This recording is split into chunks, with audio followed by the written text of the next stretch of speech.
Oh, hi, Mark. I'm waiting for Khuck. Khuck just started her stream. So, just started her stream, and we're going to be yapping, guys. We're going to be yapping, guys. Okay, so this is Khuck's. No, that's my YouTube channel. Ha ha ha. Just kidding. Just kidding. That's not what I wanted. It's. Fuck. No, that's right. No, it's not. Fuck. I'm just waiting patiently for it to start. Oh my god, hi. So, this is Khuck's YouTube channel. You guys should go check that out. And then I'm going to put Khuck's chat on the stream too, because obviously I want to know if people are talking shit about me. So we're going to do that, of course. And then I'll switch it over in a minute. Hi, guys. Stop. It's so embarrassing. It was a link to my own stream. Stop. That's embarrassing. That's fucking embarrassing. Don't, you guys.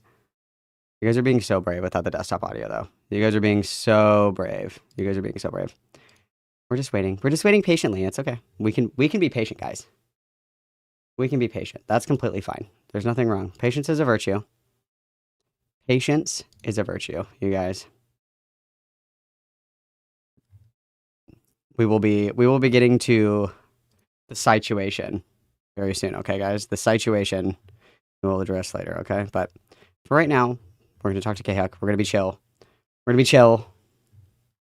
We're going to be good. We're going to be well behaved, okay? And I'll do a goal for a Q&A for the Saitent, okay?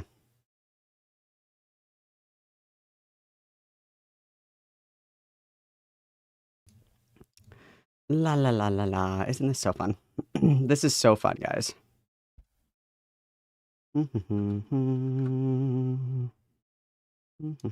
Why is this so small?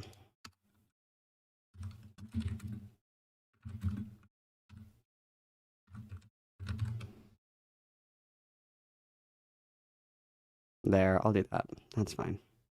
There you guys go. And we're just gonna wait patiently. We're fine. Patience is a virtue, you guys. Patience is a virtue.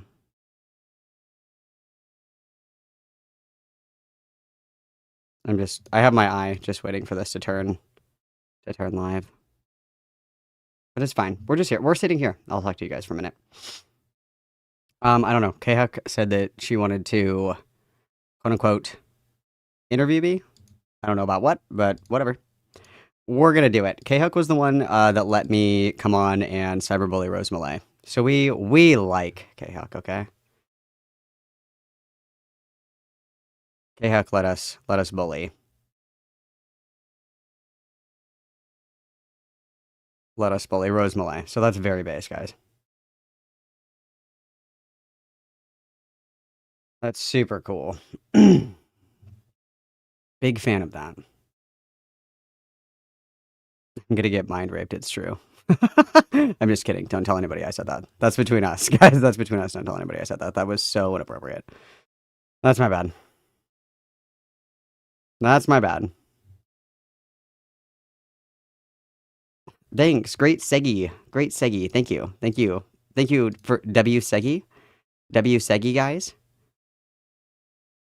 W Segi. Thank you, Jaden. I hope that your day was well as well. Well.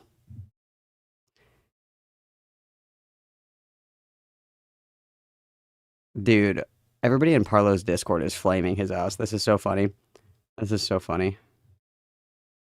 This is awesome. Even Parlo's own gay degenerate community is turning on him. Haha, fuck Parlo. I should change my name to Cinderella, shouldn't I? No. That's too much. That's way too much. I wouldn't do that. That'd be rude. That'd be really rude. W Segi. I know, most of you guys didn't get to see Bloodsports Malcolm. You guys weren't around for Bloodsports Malcolm, so you got a taste of ye olden days. Ye olden days. Yeah, dude, the Parlo stuff is insane. Apparently, even members of his own community are posting like hit pieces on him and shit. It's so funny. It's pretty awesome. It's pretty awesome. The thing is that more people are mad about the GoFundMe than they're mad about like the false rape allegations. But whatever. I mean, you can be mad about the GoFundMe too, I guess. But I think it's funny that they're more mad about the about the about the GoFundMe. It's very funny to me. I did. I did do blood sports for a while. I miss it. I miss it. I yearn for blood sports, you guys. Everybody's so scared. Everybody's so scared. Nobody that I want to blood sports with wants to blood sports with me. That's terrible. That's very upsetting. Very sad. They didn't go out. They fucked, and then it was, I don't know. I have no idea. I feel like he was trying to rehash the pyro cynical stuff because he was trying to get the target off of his back because he was outed as being a giant freak as well. So it's probably a little bit of both, right?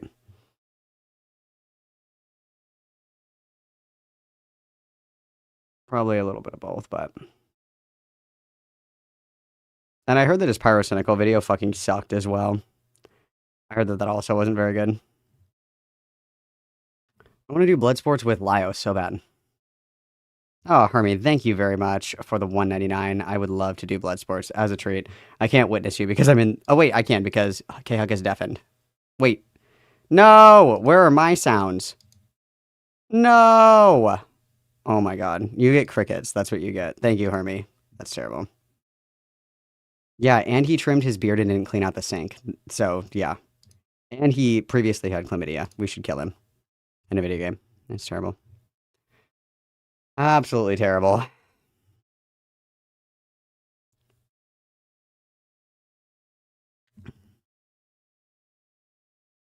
I should have gotten a non-alcoholic beer. I didn't think about this at all. You guys. I'm sitting here without my non-alcoholic beer. That's so dumb. That was so dumb of me. You want the Halo theme again? You guys are so fucking needy. You know that? Has anybody ever told you that you guys are needy? Has anybody ever told you that?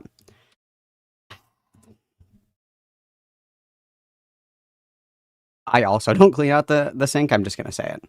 I don't. I actually am forced to trim my facial hair outside because I do not clean out the sink either. I just kind of leave it there. So I have to go outside to do that. So guess I'm a giga rapist too, I suppose. Terrible news.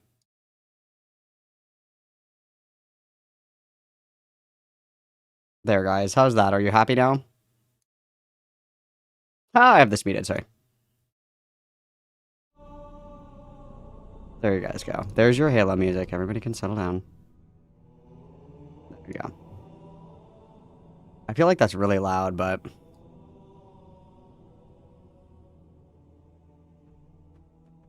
sketchy distortion, I'm doing that because I'm an alcoholic. That's why. Thank you for asking, though. Is this too loud, or is this okay?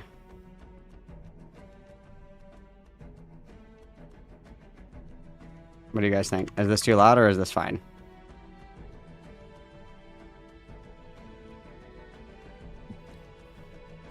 Literally, as a former miner, fuck you, Steven Edison. As a former miner, you're gonna say this to me? I'm literally a fucking former miner. And that's how you're gonna talk to me. That's unbelievable. I can't believe you'd say that. Down a little? Okay. There. No, dude, I'm a former miner. I can't believe that you would say that fucked up shit about me. Stop slandering me. Quit putting lies on my name. God. Do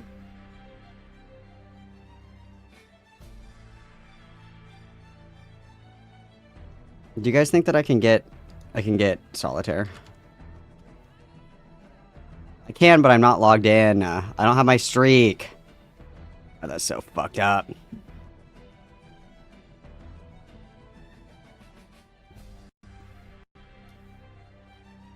Well, it's trying to sign me in, but I'm signed in as a guest right now.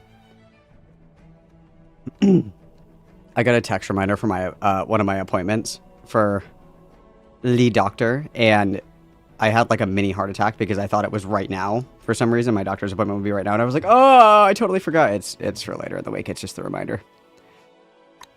I have schizophrenia. Confirmed. Oh my god, I did remember. Oh, you guys, we can play solitaire. Yes, we are so back. We are so back, boys. Hell yeah, we are so back. Hell yeah. Look at that shit. Wow. I feel alive again, guys. I feel alive again. Let's get my solitaire. Hell yeah. Hell yeah, gamers. Let's rise up. Hell yeah, dude.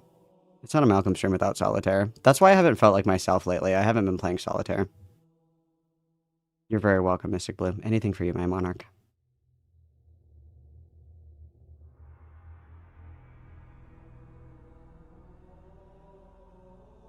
Alright, Khuck is definitely... I think Khuck's doing like an intro right now. There was a point where we were going to do keychains. We might still do that. I have no clue. But anyway, besides the point. Thank you all for coming tonight. Okay, so we're almost ready. Okay, got it.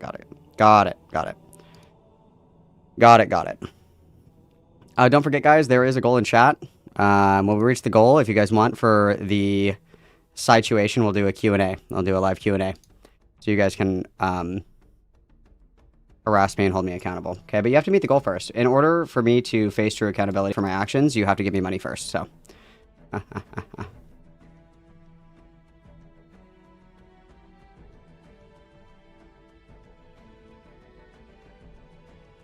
know, Khuck is ready. I'm ready. Oh, dead air? Oh, I accidentally opened my Halo theme. My bad.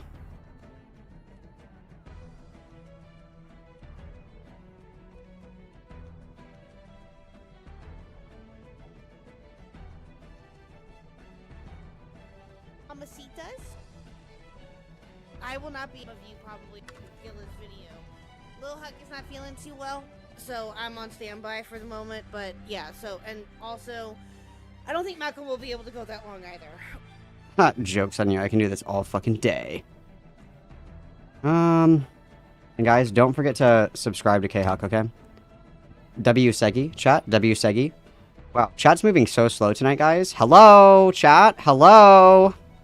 Thank you for the generous donation, the singular generous donation tonight, guys. The singular generous donation. Gonna have to make the groceries last this month, it seems. My little chuddalinguses.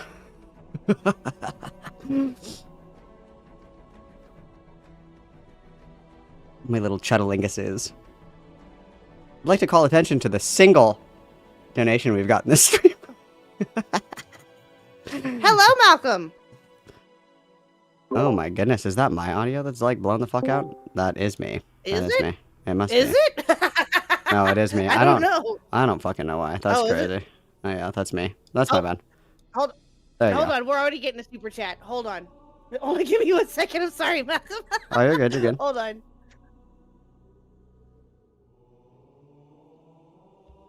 Thank you, Clamate Girls, for the 5. Do you like fishing in video games, Malcolm? Let's get that out of the way.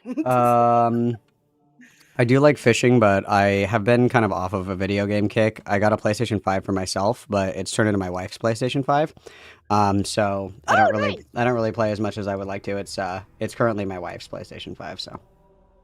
Fair. But hello, Malcolm. This is a formal welcome. Second time that you've been here, which we're gonna get into. But thank you for your coming tonight. I appreciate it. How have you been, sir? Good. Just big chillin'. Awesome. And hello, Squatchin. I saw How you. are you? I heard you sneaking in here. Malcolm, this is Squatchin. Squatchin, this is Malcolm. Hello. Squatchin is one of my homies. She's also one of my co-hosts on, has been one of my co-hosts now for some time, and she's joining us tonight randomly. Surprise! I just finished my own stream, so I figured why not. Sick. You're good. You're totally fine. She's also responsible for most of the art on this channel and the emotes too, Malcolm. So just an FYI. No worries. Yeah, but anyway, no, I'm really glad that we were able to get this going and we were able to get this together tonight. Almost didn't happen, but so real quick, just to right off the bat, like I told you earlier, this is going to be kind of informal conversation, us, like I said, just getting to know you and all of that. So for those that watch this later, or for those that may not know of you very well, want to explain yourself and introduce yourself a little bit? Sure. I go by Goddammit Malcolm. I've been streaming for a while. I used to do debate content, blood sports debates, stuff like that. After the collapse of Twitch poll, I kind of accidentally stumbled into doing drama slop content, and that just kind of became my new niche. So I mostly cover like internet drama, stuff like that. Nice. And you've been around for how long have you been making content now? You've been making it now for a while, haven't you? I want to say like 2019. I feel like. I want to say it was like Okay. it was like COVID times. It was COVID times. Fair. But I was streaming Yeah. for a while there. Like I didn't start streaming until I want to say like maybe 4 or 5 years ago. But I was making like prepared content a while ago. Gotcha. But I pivoted to streaming mostly. I stopped doing prepared content, and then I've kind of like ping ponged around like different stuff that I covered. But I mostly cover like drama content these days. Gotcha. Yeah, it's been I'm sure that it was a world of difference from Twitch poll. How long is that? How you met Beckett? Is that how you got to know Beckett, or how did you get into Twitch poll? Yeah, that's how I know of Beckett anyway. I was pretty limited in a lot of the engagement that I did when I was on Twitch poll. It was usually like consolidated to lesser panels and stuff like that. It wasn't really anything super substantial. It was like, when Prime Kai did panels, Wick didn't really do panels, Hippy Dippy, stuff like that. Nothing really like prolific. It was mostly just kind of like running around in the background. Gotcha. I'm sure, and Beckett has kind of said this too a little bit because of how he was in Twitch poll for a while, and in fact, that's how I first got to know of him. He was dipping his foot a little bit into commentary at the time, but he was still in Twitch poll, more so in Twitch poll, and now obviously he's full blown commentary and getting attacked left and fucking right. Yeah, for sure. That was so ridiculous. All of that was so stupid. Which we'll get into all of that too. I'm sure. I'd love to hear your opinion on all of that. But yeah, no.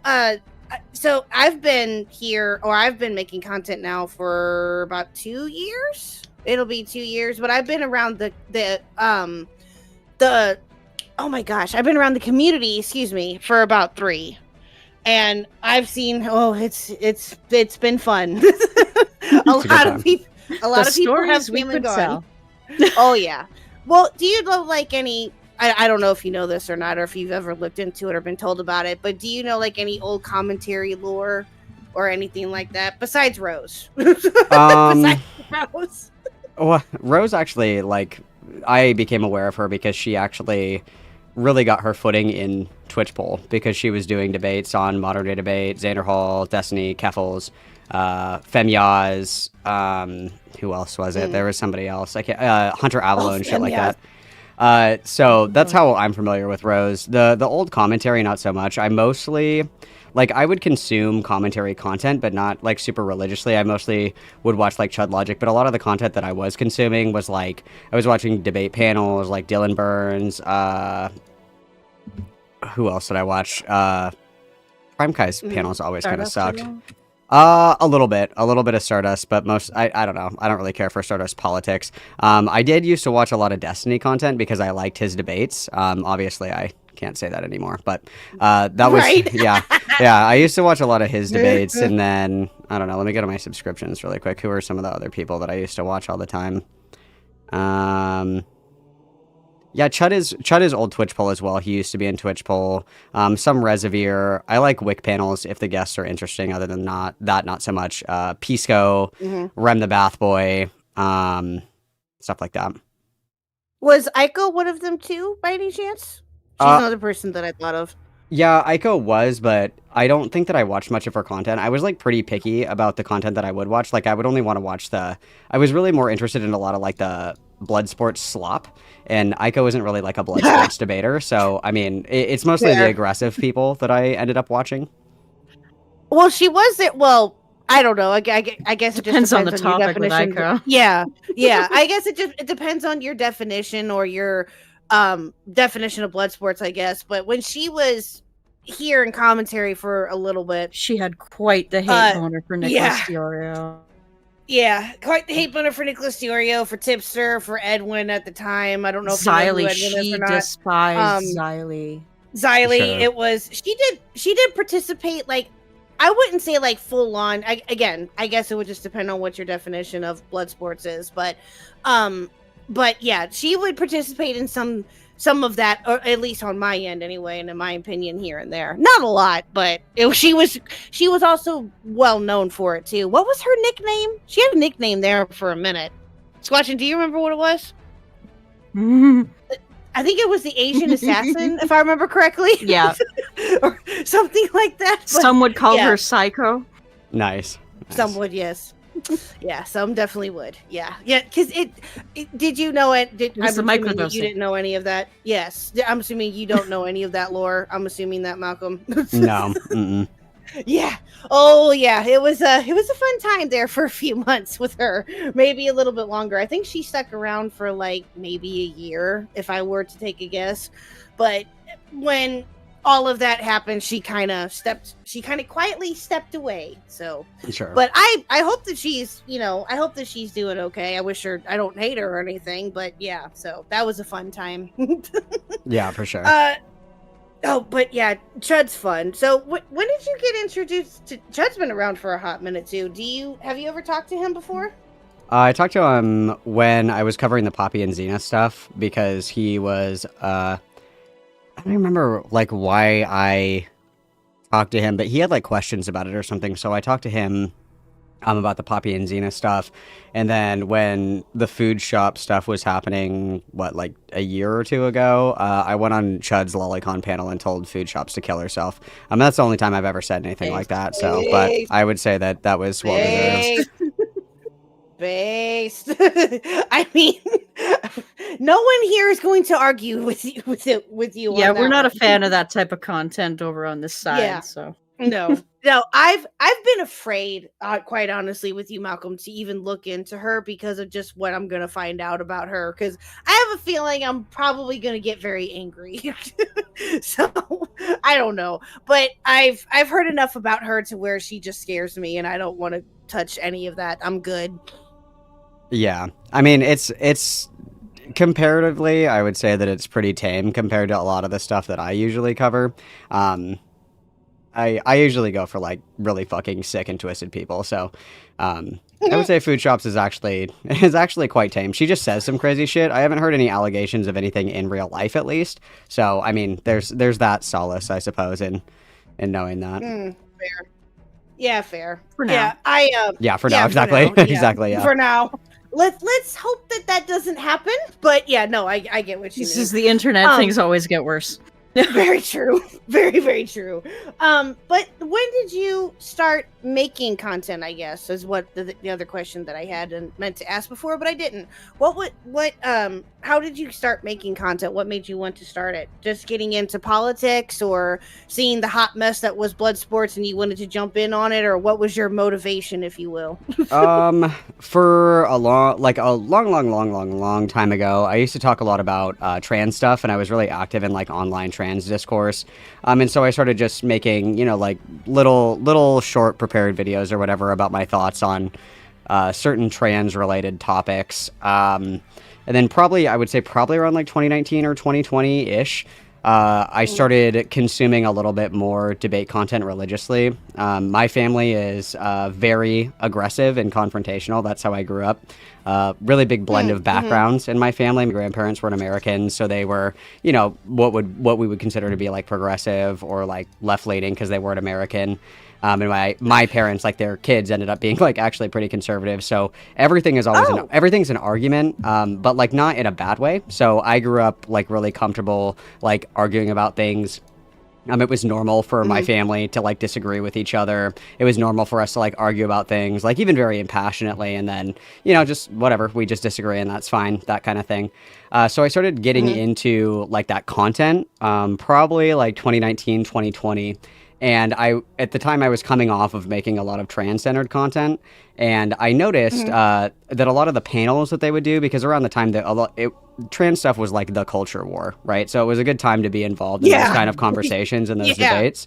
And so I got really irritated because every panel that I watched, it was like 6 cis guys and 1 trans woman.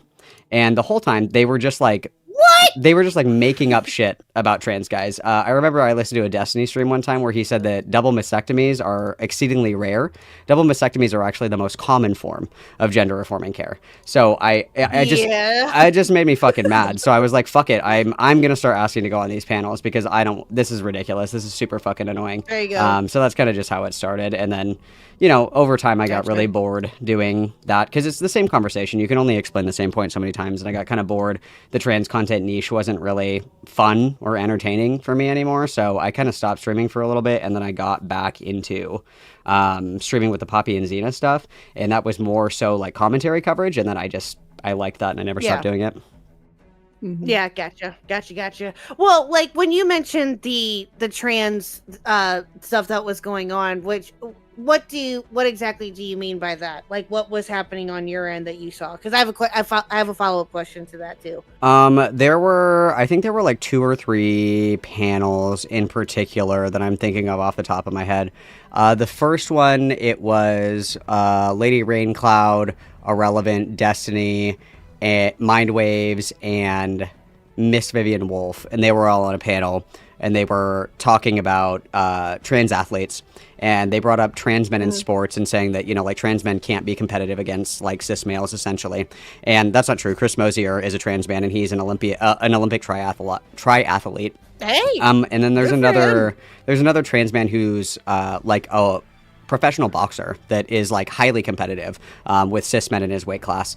So there's that one, and then there was another one. It was that one that I'm thinking of specifically is the Lady Raincloud one, and then there was a different one that I can't remember off the top of my head. But there's a few of them where it's just like things like that are just speculated on, and it just irritated me. I was like, because that's not fucking true. So it just made me mad. Right. Yeah. Well, I have another question, but besides the one that I was going to follow up with. So you obviously followed the Keffel stuff, I'm assuming, yes, and the whole GoFundMe scandal and all of that. What's your thoughts on that?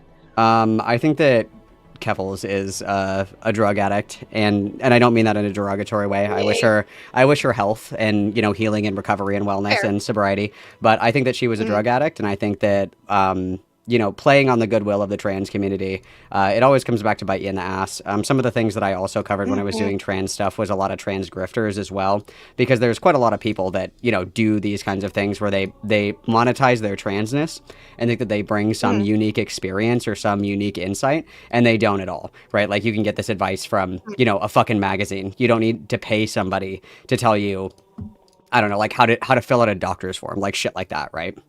Right. Yeah, I gotcha. And I don't know. I think that you've talked about this. I'm not sure how much you have, but you are trans yourself too, correct? Yes. Oh, okay. I would have never known had you said something. I would have never known, because I think I heard you say it. Well, and again, I think that I've mentioned this to you before, that I'm just like starting to get to know your content and get to know you. I've just been watching you just recently, and I know that you really don't know very much about me at all, besides when you jumped in on Rose, which was funny as hell. But I would have never known, because I think that you were talking to, this was like a week or 2 ago, you were talking to somebody, you were having a call with a chatter, I think, about KP, or no, it was about Rose, and how we shouldn't give her any attention or something. And you had mentioned that, and I was like, oh, I never would have known. Okay, cool. Yeah, that was Ninetales. Ninetales is from old Twitch poll as well. I think right now she does recruiting for Sarah the Raging Tomato. I don't know if you know that channel. But she does she still does recruitment for awesome. There's a lot of drama right now with the blood sports community. If you don't know who Andrew Wilson is, there's kind of some drama going on with that. Yes. Yeah. So Sarah the Raging Tomato is the one that he's fighting with right now. Well, I wouldn't even say fighting. He's like fucking mogging her ass. But Melanie has messaged me before to ask if I want to debate on Sarah's channel, and I'm like, I just don't really. It's topics that I don't care about. Like, if it's a topic that I care about, sure, but it's always like, is Islam a threat to the West, or like, you know, is I don't know, what was the last topic? It was like, is Christian nationalism a good thing, or something like that. Like, it's topics that I don't really give a shit about. So, gotcha. Yeah, I don't really talk about politics, actually really very little, because I don't, it's not my cup of tea, and that politics to me is just a whole fucking mess in and of itself, and Yeah. I could never really, and again, I know that people are going to have different viewpoints, and I've said this a million times before. I don't care what side of the political aisle you're on. If you're a public figure and you do something stupid, you're going to get called out for it. You know what I mean? Sure. Like the days of like, you know, back to Keffels briefly, of her, you know, running this hate campaign and all of that just because she was trans and on the left or whatever the fuck it was.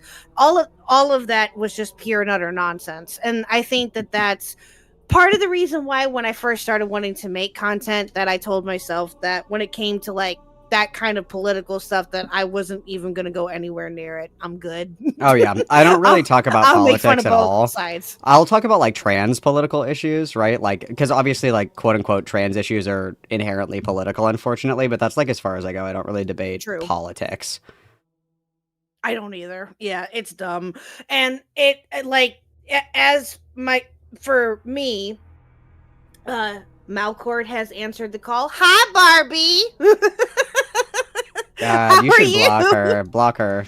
Get her out of there. No, I'm not. No. She's a fucking traitor. What are you doing, Barbie? You fucking bitch. What are you doing? Dude. What do you mean she's a traitor? What'd she do? Dude, she's in your chat, not mine. Get her ass out. That's fucked up, Barbie. You know what? How do I remove somebody as a mod You in know my what? Discord server? Hang on. No, I'm just kidding. I'm just kidding. I'm just kidding. I'm you're just fine. kidding. I'm No, just I kidding. know. So You're fired. while We are she's in the here- trenches now. True.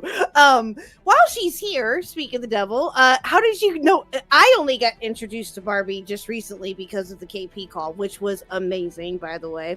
How long have you known her? You've obviously known her for a while from the sounds of it. I actually know Barbie because I actually don't remember why I messaged Barbie in the first place, but Barbie she was on Stardust stream. Stardust had like a debate with Lio like a year and a half ago, yeah. maybe, and Barbie just like yeah. And so I watched that on stream, and I can't remember if Barbie messaged me or if I messaged. I don't remember what the chain of events was, but that's how we came to know each other. Oh, okay. Oh yeah, because when we were watching the KP call with her, I wasn't aware of her. I don't think that I had ever heard of her before, and chat had told me that she had talked to Lio or debated Lio, and I don't remember the exact verbiage that was said, but that she raked him over the coals, I think, was something along those lines. And I was like, oh, okay then, fair enough. And yeah, but no, that call was, oh god. Oh god, do we have to talk about KP? I guess we do, because we both have covered her a little bit. Thoughts on KP, I guess, while we're talking about it briefly. I mean, what is there to say? I mean, I guess, I don't know. Maybe she's like melted her brain from smoking too much weed. I'm not sure. I think that she is just an idiot. I can't really have an explanation other than her just being like totally fucking stupid, because like, you know, multiple people told her this was a bad idea. Multiple people said, don't do this, blah, blah, blah, still did it. And then, you know, just tore down Rome on her way out. I don't know. I don't know what she thought was going to happen. Yeah. I think that what she was trying to do, and and she's not the first one that has done this. Multiple other creators and people have done this throughout the time on the internet. She was trying to silence those that were, you know, talking about her, and it was just so random. Like, she hit Hidden Heroine, or Hidden, as she's mainly known as, a less than 400 sub channel at the time, and then she hits Beckett, and then Fauci, and just like, what?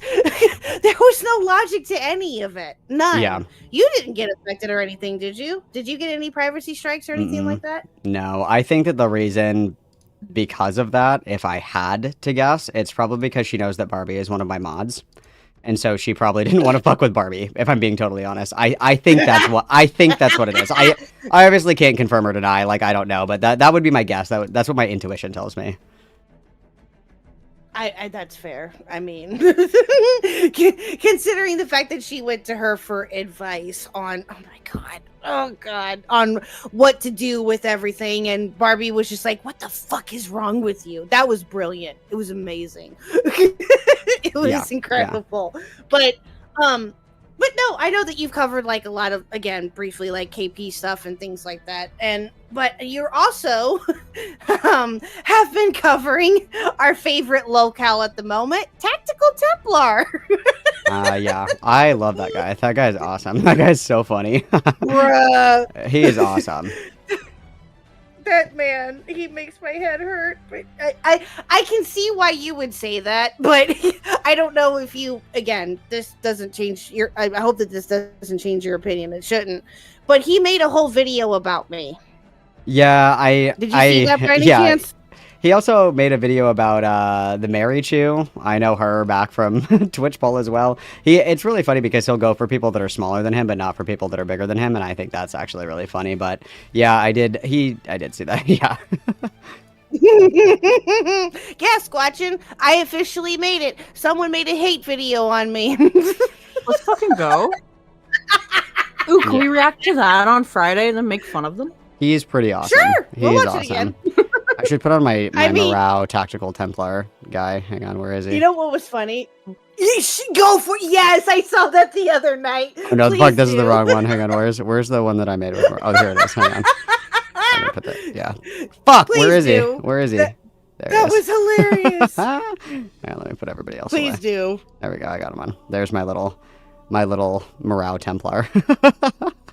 Well, because Morale, Oh, I love it. when Lio teased that video, Morale and I both thought that Lio talked to Tactical Templar, and Morale was like, "We should stream together if this is true." And I was like, "Fuck yeah, dude!" And so I was like, "Let me make a little cat." Let's go. Oh, that was okay. You did do that. Okay. I don't see it. Did you switch it? I have it on my overlay because it's like it's a little GIF. I guess I can send it to you. I guess I can send it to you if you want to see it.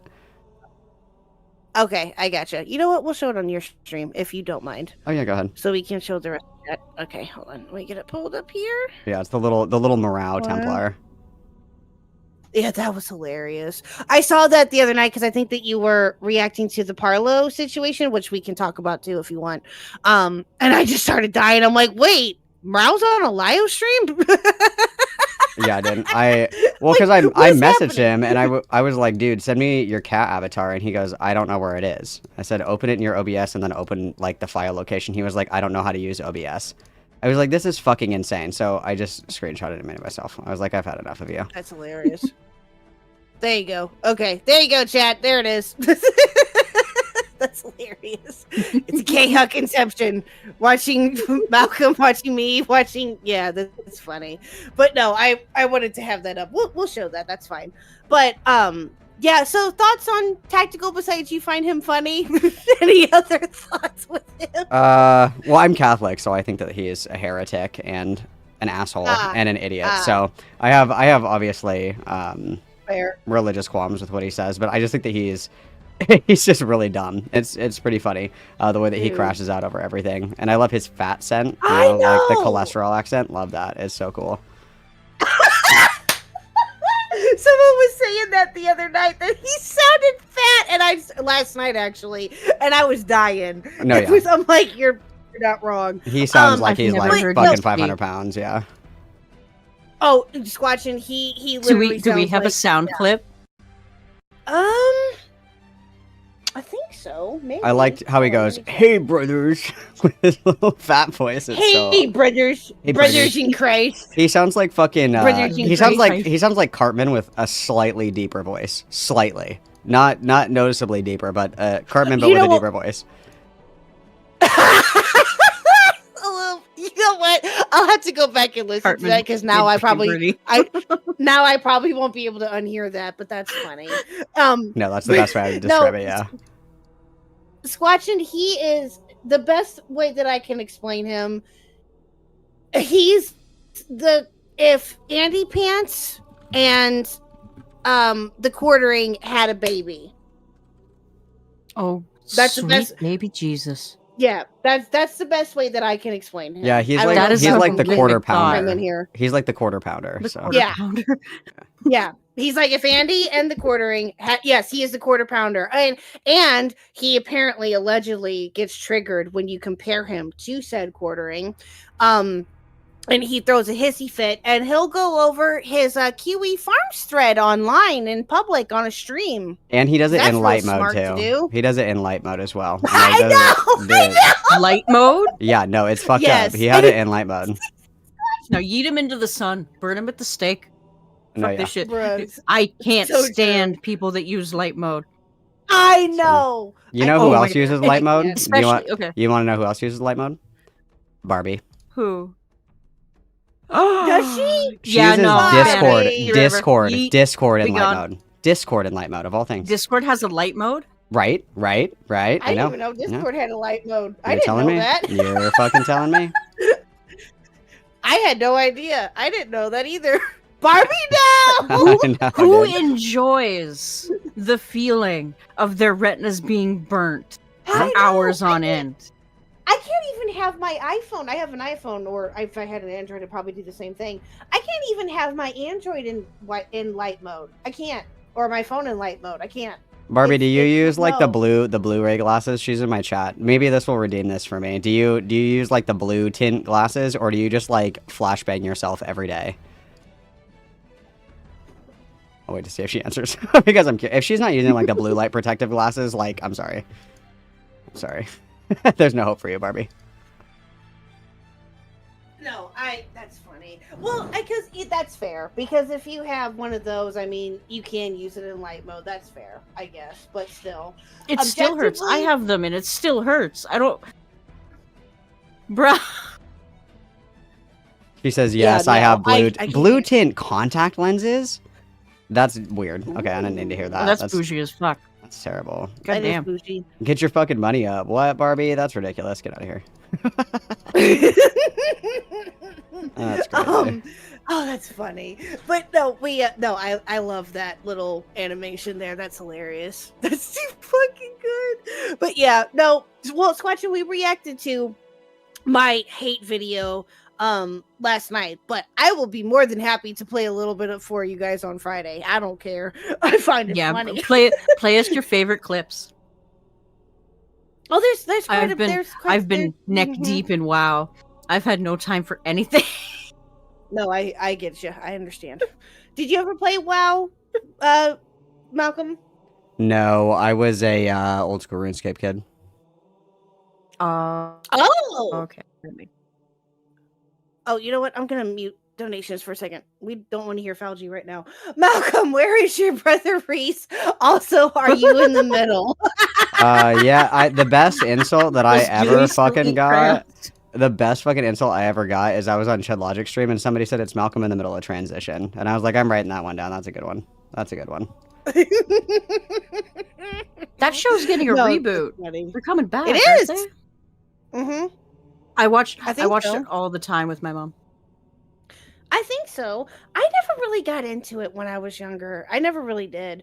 I know that, like, the other reboot that I think that most of you probably know now is the King of the Hill one that just came out Hell not that long yes. ago. I've heard that's really good. Malcolm, I don't know if you followed any of that or, but I know. Well, are you more into movies? Would you say that that's more your genre? Yeah, certainly. Oh, gotcha. Yeah, I mean, I like them both, but it's an interesting. I don't know. I could go with either one, quite honestly. Like right now, we're binge watching the first 4 seasons of Stranger Things again to prepare for the final season that comes out later on this month, which I'm very Sure. excited for. Fair enough. Yeah, I'm not really like a TV person. The last show that I watched that I really liked was well, I don't know. I watched the newest season of Yellow Jackets, and I was really fucking pissed. So I don't know if the new season's gonna be good or not, but I guess we'll see. Mm-hmm. Yellow Jackets? I don't think I've ever heard of that one. What's that one about? It's about a girls. It's based on the Andes mountain crash in the 80s, but it's girls that play soccer instead of boys that play rugby. And so it's like these girls that go to state championship for soccer, and the plane Oh. crashes, and they're trapped in the wilderness for like a year and a half. I think it's like 19 months, they say, or whatever. And so it's about them, like, going fucking crazy in the woods. Oh my jeez. god. What's it on? What platform is it on? The first 2 seasons are on Netflix, and then the 3rd season's on Paramount Plus. Oh, why? That's weird. That's quite the jump. Yeah, Then I again, don't know. shows like that jump around different platforms all the time, so that doesn't really surprise me. But I yeah, wish Grey's no, Anatomy would make the jump to Disney Plus instead of sticking with Netflix. yeah, I agree. Well, because it wasn't it on Hulu there for a minute. I thought that it was, but I guess not. I can't get Hulu in Canada. Why don't you get a I'm VPN? being discriminated against. Get a VPN. That's too confusing. I'm old. I can't do that. You don't want it bad enough. I mean, fair. No, I get it. Yeah, I don't have a VPN, although I sometimes I've thought about getting one, but I don't know. I just haven't had a use for it. But no, I think well, there's a couple of there's a couple of questions that actually Squatchin had created, like as far as your top 5 movies or TV shows that we were going to get into towards the end. But the one movie that I know, and I hope that I get brownie points for this one. One of your favorite movies is Midsummer. That's cheating. I have the poster behind me. But yes, Midsummer is one of them. Yeah. That's cheating. But yeah, No, yeah. no. You want to know how I knew that? Because of your Lewis McClung interview. I have the poster in my room too. But yeah, that's one of my favorites. Is it just like I've never seen it before. I think I've only seen like clips here and there maybe of it. It's Florence Pugh, and who else is in it? Fuck. I don't even know the names of most of the actors that are in it. It's by Ari Aster, and I really like his movies. Who's the rest of the cast in here?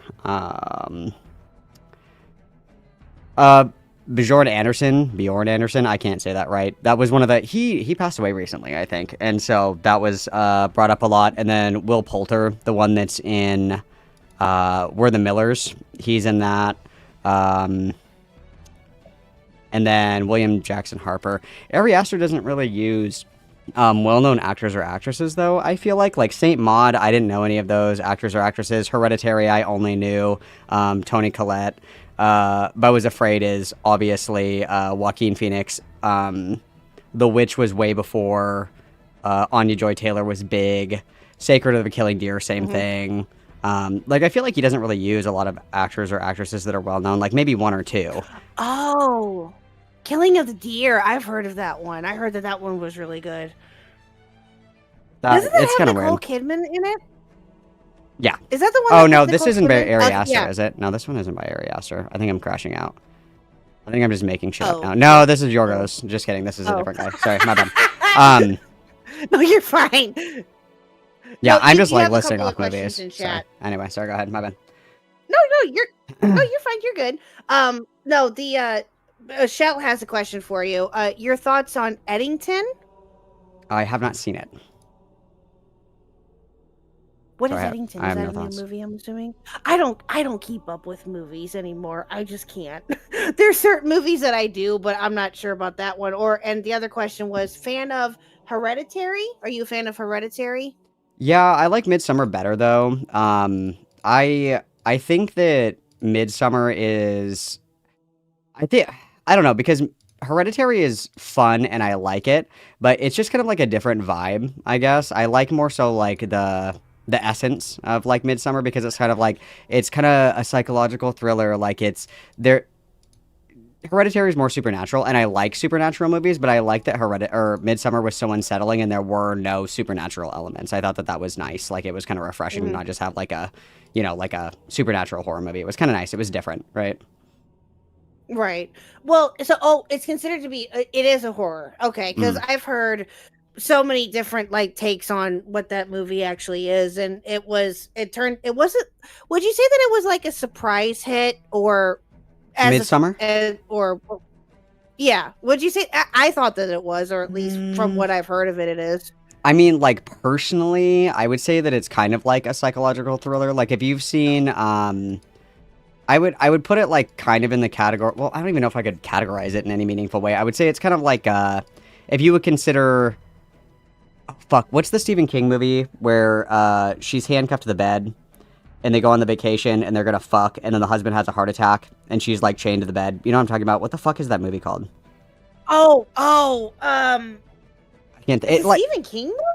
Yeah. I can't think of it. No, not Misery. That's the one with Kathy Bates. I'm thinking of the one where it's like the tall guy with like the caved in eyes. Fuck, what is the name of that movie? Hang on, I gotta look it up. Gerald's Game. Thank you. Gerald's Game.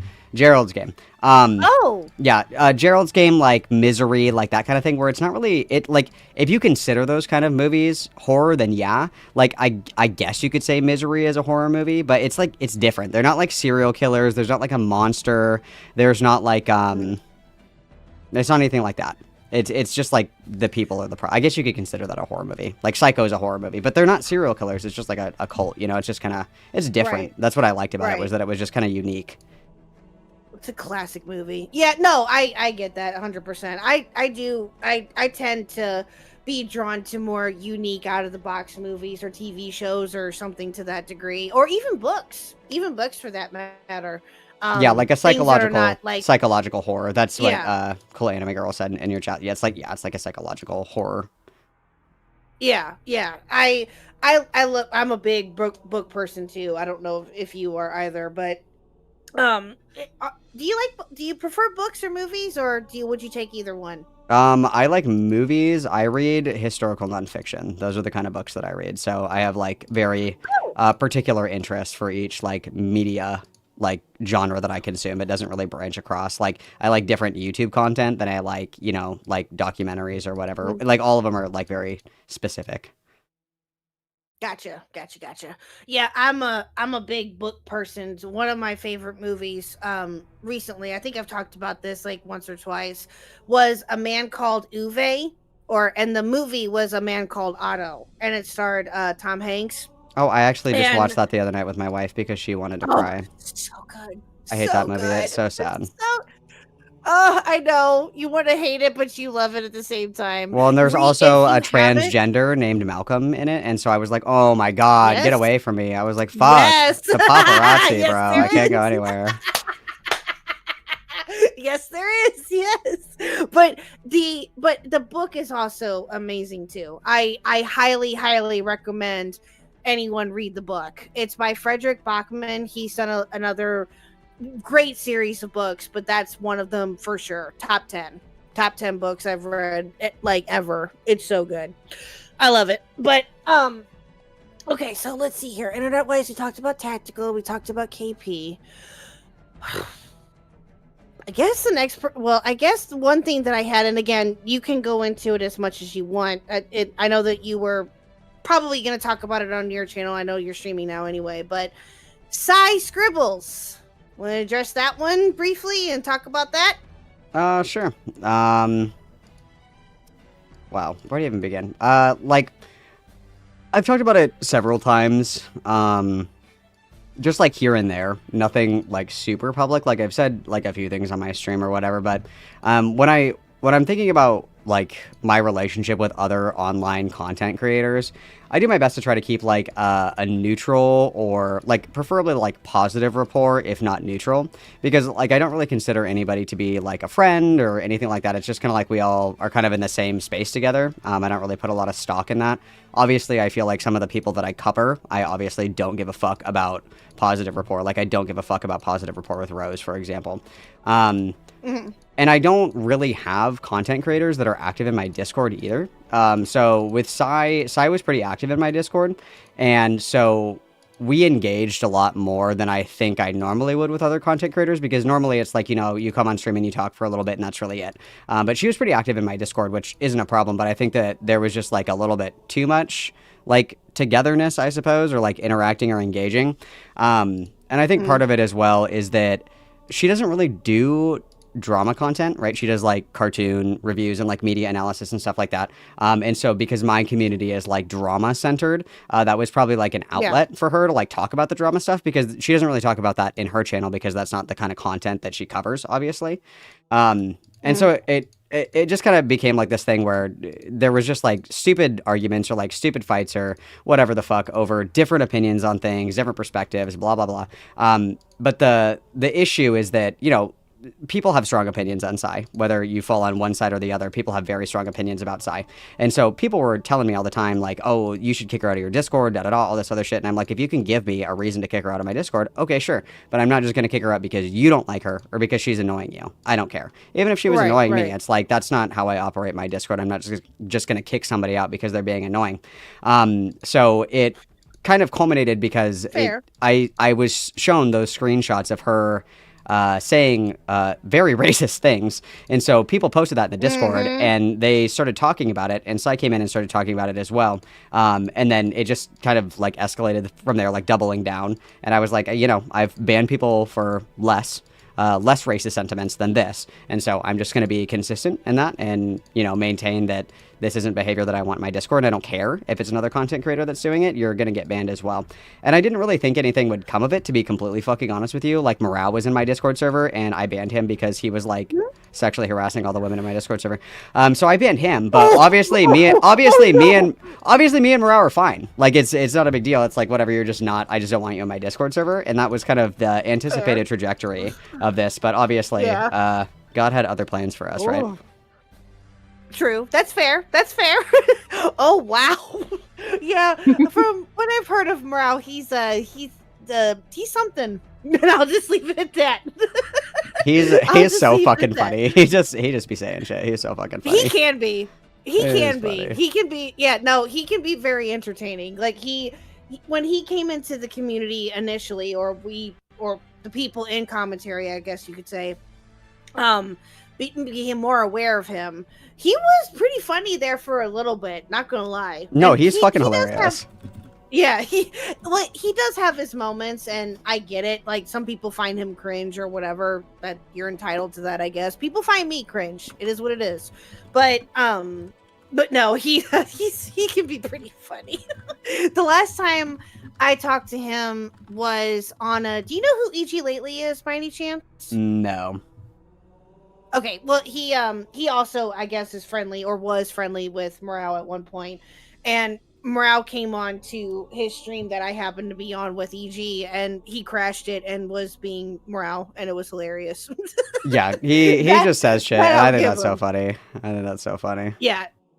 Oh yeah, no, don't get me wrong. He has an audience for it, and I wish him all the best. But to some people, he can be, I guess, a mixed bag. But then again, the same could be said for me too. Yeah, I was gonna say, plenty of people feel that way about me as well. So I mean, it's obviously there's different degrees, and obviously I think Morale is definitely a little bit farther than you or I. But I mean, he is what he is, and you take him as he is, and you can fuck with it or you cannot, and that's fine.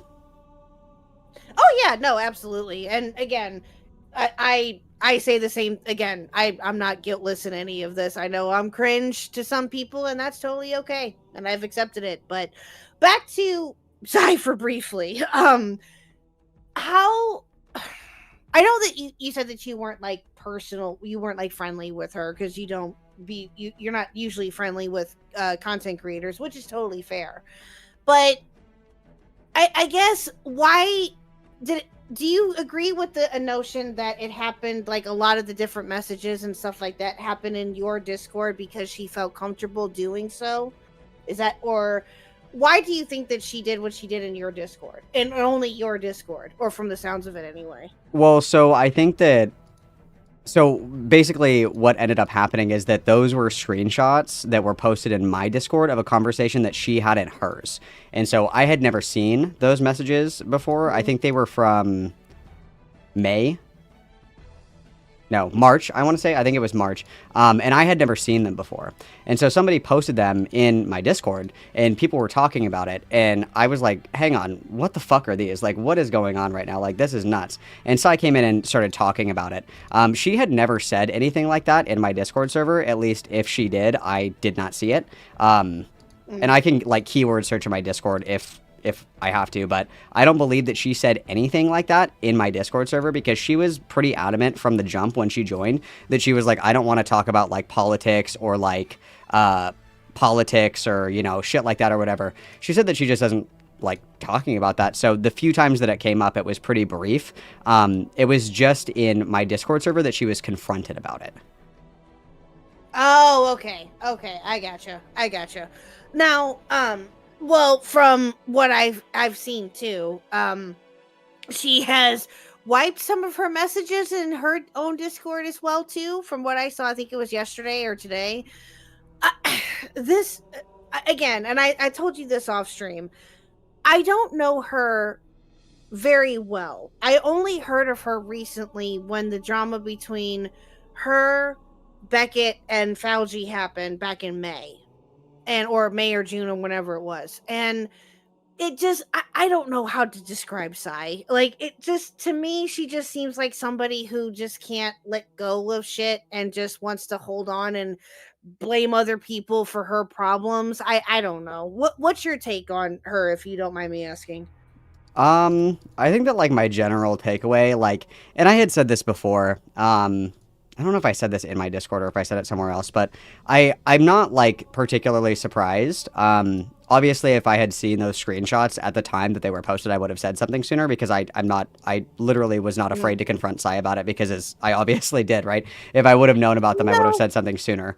But yeah. I would say that like I'm not surprised, because she, in my opinion, she gives kind of like the, you know, like middle-aged white woman kind of politically uninclined kind of vibe, right? Like that's kind of like the vibe that I would expect, like, you know, like somebody's like middle-aged like Karen aunt to say something similar about like Hassan, or something similar about like Venezuelans or whatever, right? Like that wasn't particularly surprising to me. I think it's more of like you got to decide what you want to do and then stick to it, right? Like if you want to talk about these kind of things, please do. Like, you know, you're welcome to say whatever you want to say. But you kind of have to commit to that. You can't say in one breath, I'm not talking about politics because I'm not educated enough, but then also give scathing critiques on politics and refuse to defend those or elaborate on why you believe those things out of the other mouth. And I had said as well that because I am like old Twitch poll, and I think that Beckett and I kind of share this in a sense, where I am particularly agitated by people that will say things publicly and won't defend them. Because like that's the era of the internet that like I'm familiar with and that I have an affinity towards. So I don't have patience for that kind of stuff, and that's, you know, that's just my perspective on the whole thing. Well, yeah, and again, with you saying that you weren't afraid to confront Sai, I mean this with all the love of my heart. You don't come across as somebody to me that would put up with bullshit. I'm just saying. Sure. not for very long anyway. But also, like, I don't know if this is true or not. Do you run your Discord, or do your mods usually just take care of it for you? It depends, honestly, because I have people that are in like multiple different time zones. So it depends on who's active. But I mean, I would say that most of my mods, let me just pull up my Discord really quick. I would say that most of them, like, I have either met in real life or have been friends with for like several years. So that's fair. Yeah. So I mean, it's people whose judgment that I trust.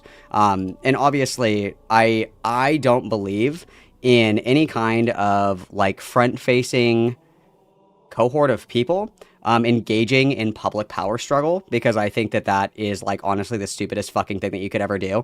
Like if somebody does something, like say that one of my moderators like does something that I don't agree with, I am not going to blow their shit up in public. We're going to talk about it privately and resolve it privately, and then we'll address it later, because like fighting with your moderators like publicly in your own Discord is like a recipe for disaster. You are just completely undermining their authority and everyone else's authority. If you don't listen to them and you don't trust them, why should your server members trust them, essentially? So I would never, ever, ever, ever, ever fucking do that. So the people that I do have as moderators are people whose judgment that I trust to make decisions.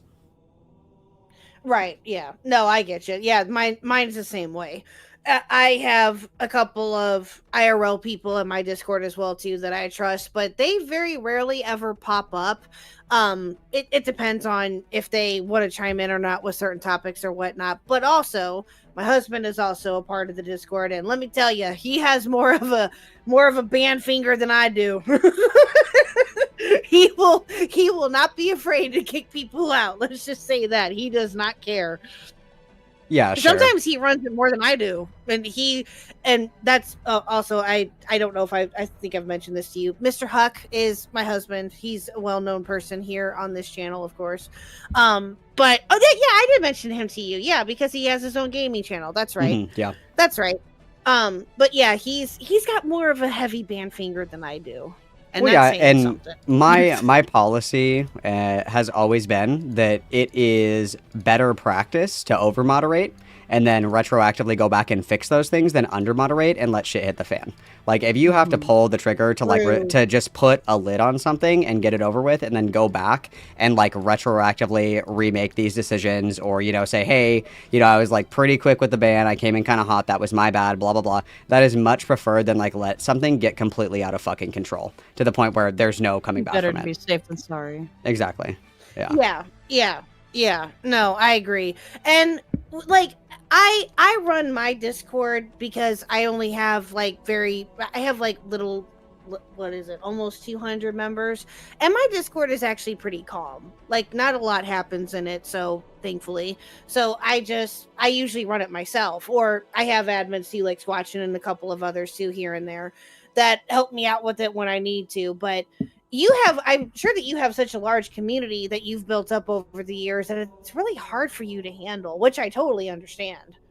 Well, and I mean, I just don't have the ability to like sit there and like fucking look at it all day. So the idea is that you have people in different time zones that have different kind of levels of availability. So if push comes to shove or whatever, there's somebody that is awake at some time that, you know, because you never know. Like, obviously I've never had anything like super fucking crazy happen in my Discord, but you never know, right? So it's nice. And then obviously the other part of it as well is like, if you're able to cultivate a specific kind of community with like very clear expectations, the community will also police itself, which is something that I think is really helpful, because there is like generally a different culture in every single Discord that you will ever enter, and it's usually self-policing, where if somebody comes in and starts saying crazy shit, everybody's like, hey, whoa, what the fuck are you doing? We don't do that in here, like that kind of thing. Like, I believe with my whole heart, if somebody came into my Discord right now and said, hey guys, I have an idea, well, let's mass report Discord server or something like that, every single fucking person in my Discord would say, we don't fucking do that shit here, get out.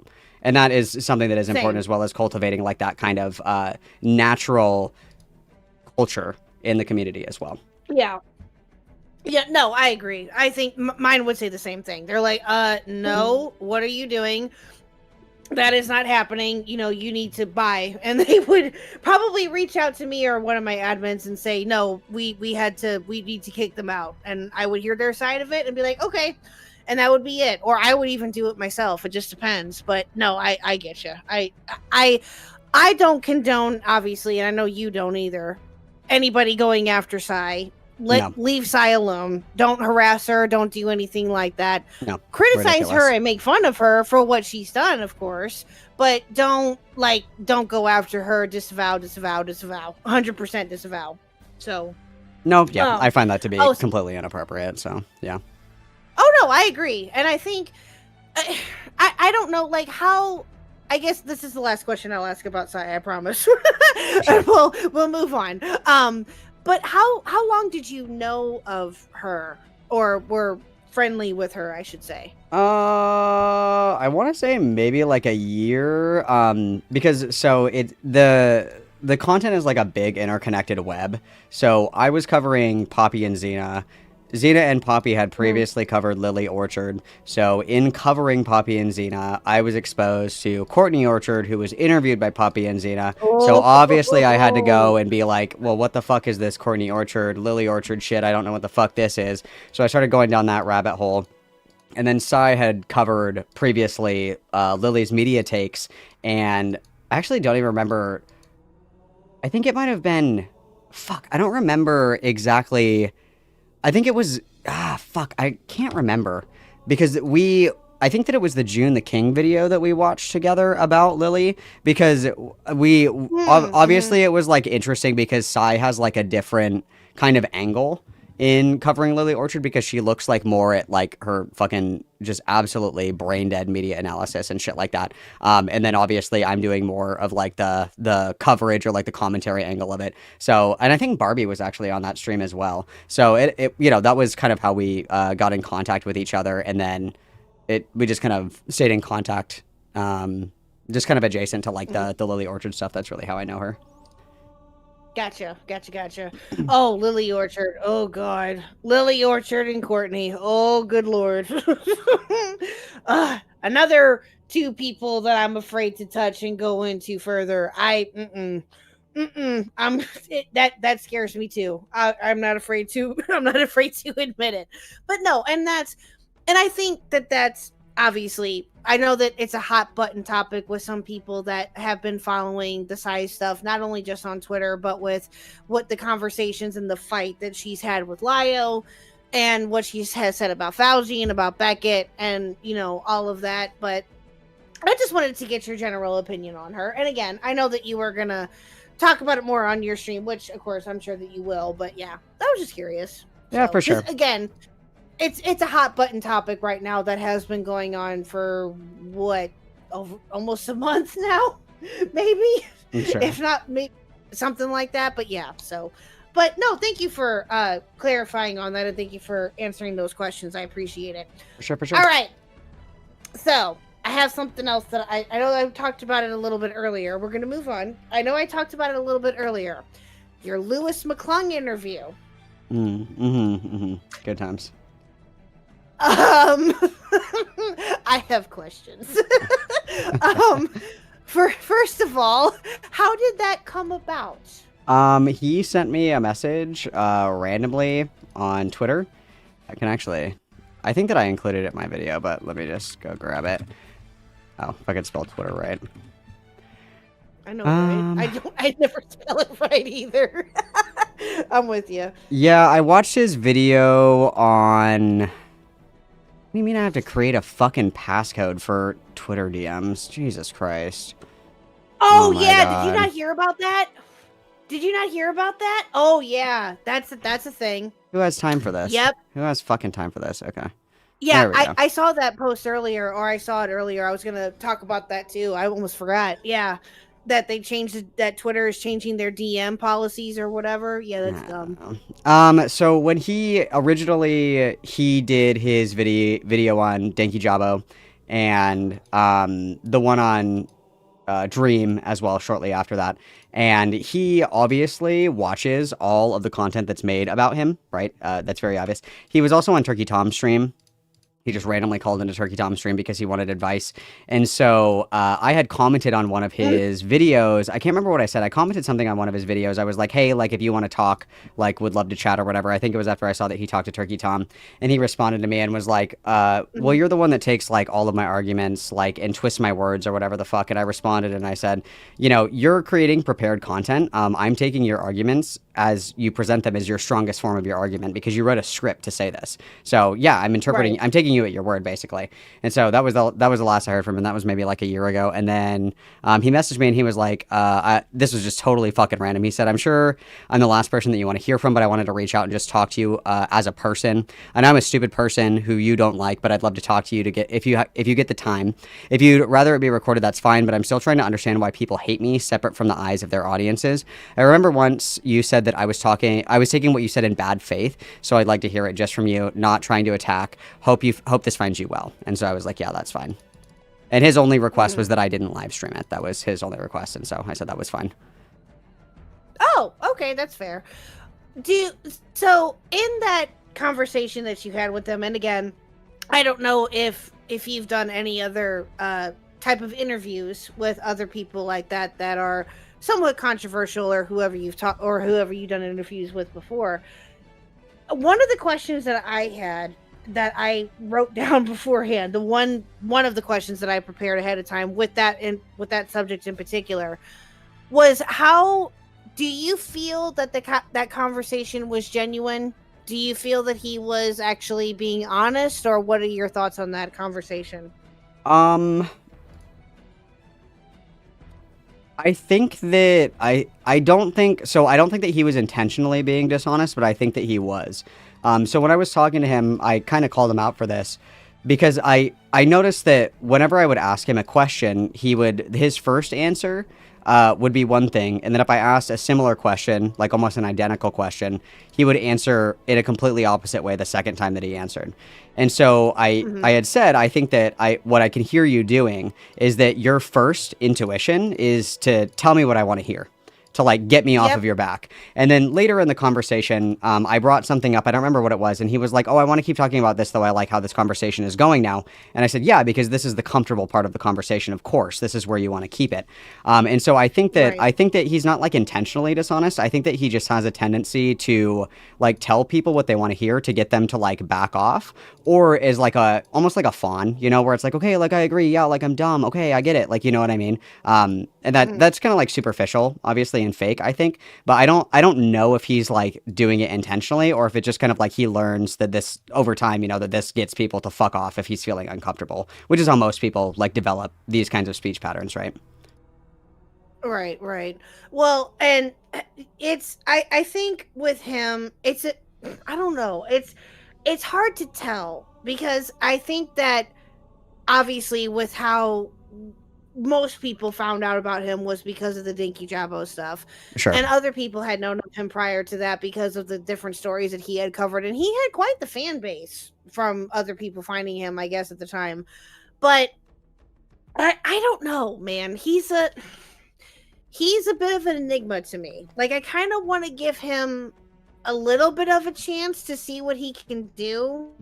Maybe it's because of how young he is, and I think that maybe he can turn it around. I don't know. Well, and he's also been homeschooled as well. He wasn't really. I didn't want to press like super hard on that because if that's not something that he wants to talk about, I mean, he doesn't have to. But he was homeschooled, right? So that's probably part of it as well, is that he wasn't really socialized appropriately. Yeah. Oh, yeah. I forgot about that. That's right. But I also think. I don't know. I think. I want to give him somewhat of the benefit of the doubt because I truly do think that maybe possibly there is a chance that he can turn it around and make great content or, you know, see what happens. And I know that he said with you, when did that interview happen, by the way? That was on the, what day was that? I think it was like 3 or 4 days before I published it. So it was recent because he messaged me on the 21st of October. Okay, gotcha. Or I think I think it was the 12th of ago. October. I think. I don't know. I could be reading that. Oh, so I called him. I called him on the 22nd. That was the day that we talked. Was on the 22nd of October. Gotcha. And you know, obviously that it wasn't that long ago that you talked to him. Like what, 3 weeks ago, give or take. But like I know that he had said something about him wanting to do like more book reviews. I think is what he was trying to get into, and. I mean, great, good for him. If he wants to get into that type of thing, if that's his niche at the moment, then go for it. But a lot of other people have said way worse things about him. You know, that he's evil, that he's this, that he's that he doesn't belong on the platform. I mean, yeah, when the stuff with Dinky and Cataclysm was going on, obviously that was super duper bad. Obviously. And some people, believe it or not, probably don't even know about any of that because they never followed any of it. It's hard to believe, but it's true.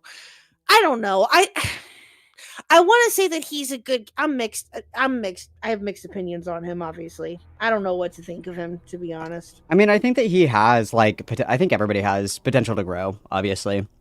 But I think that his problem is that he either cares way too much what other people think about him, and then he'll like augment his behavior or his personality to try to appease other people's opinions of him, or he spends way too much time evaluating himself and kind of gets like trapped in a thought loop where all he cares about is his personal understanding of a topic. And he doesn't really have that balance of being able to weigh like what is good feedback, what is feedback that's worth like taking, like what criticism should I be listening to, what's worth adjusting my behavior over, and then balancing that with, no, this is who I am and this is what I think and this is what I believe, and fuck other people if they don't care or they don't agree, right? I don't think that he has like that the ability to balance those things yet, and I think that that's incredibly dangerous for people that have very large platforms, because Lewis McClung had several other videos that were ripe with misinformation and borderline slander long before Danky Jabot. So he has made this mistake many, many, many times.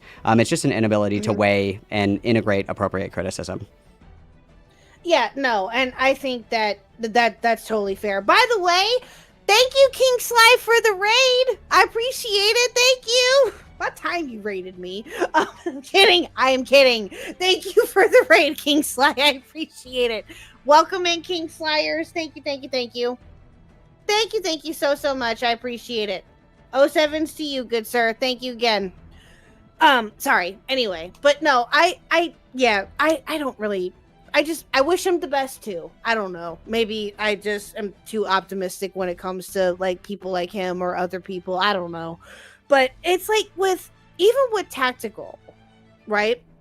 As much as he hates me and as much as he hates other people, I kind of feel bad for him too, in a weird way. I don't know how to describe it.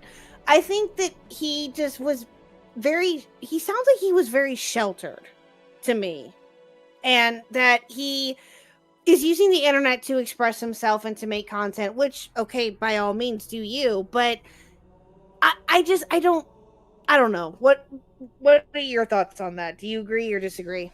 I guess like I guess the only thing is that I have like a particular hatred for people that talk about things that they don't know anything about. That's something that is like, it really gets under my skin. It really bothers me.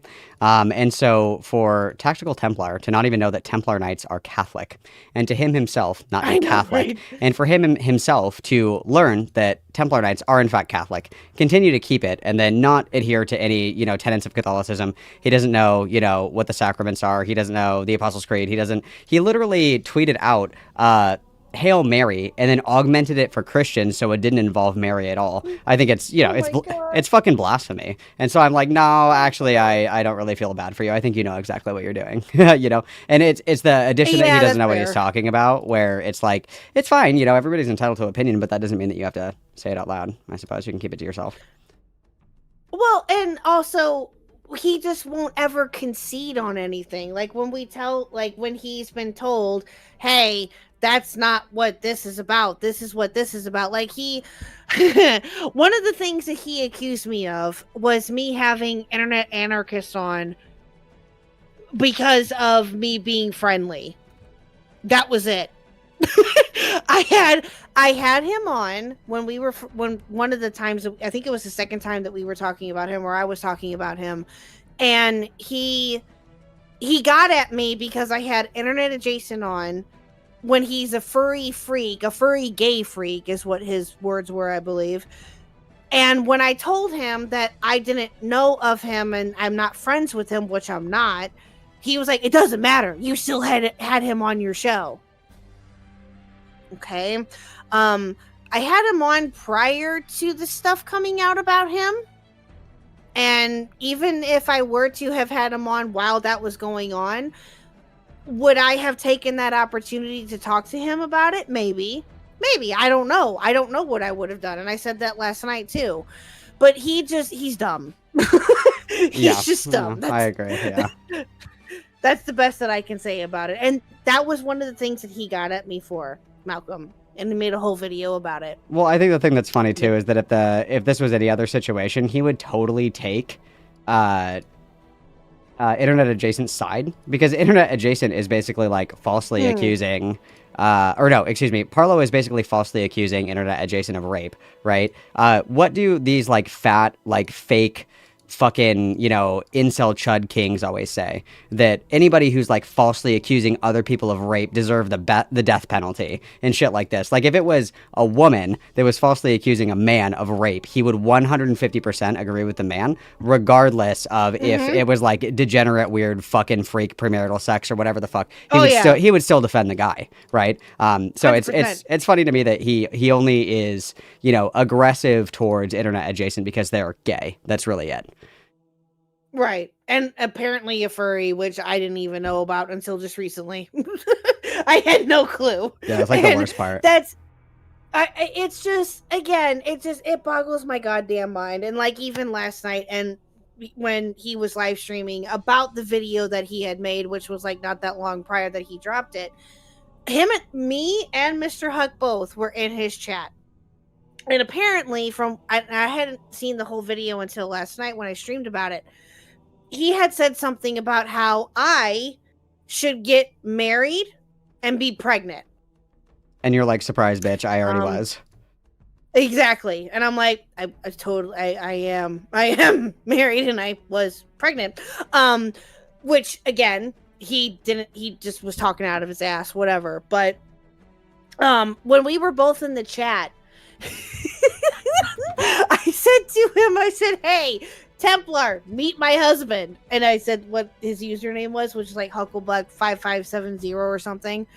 And he was like, oh, so this is your husband. How dare you, Mr. Huck, on having your wife talk about things online? How dare you? How dare you allow her to talk about shit online or something to that? Yeah. Well, yeah, I mean, as a woman, I agree. You shouldn't be online. You should be in the kitchen. I completely agree. That's so base. That's so fucking base. I'm gonna run and go to the bathroom like super quick. I'll be back in just a second. I'm putting the link to your YouTube stream in my chat. If you guys have questions that you want to ask Khuck or you want to ask me, go into Khuck's chat and ask them. Everybody go give Khuck attention while I go piss girl really quick. I'll be back in just a moment. And I'm leaving my stream up. So if you're gonna say slurs, it's gonna be live, okay? Okay, cool. All right.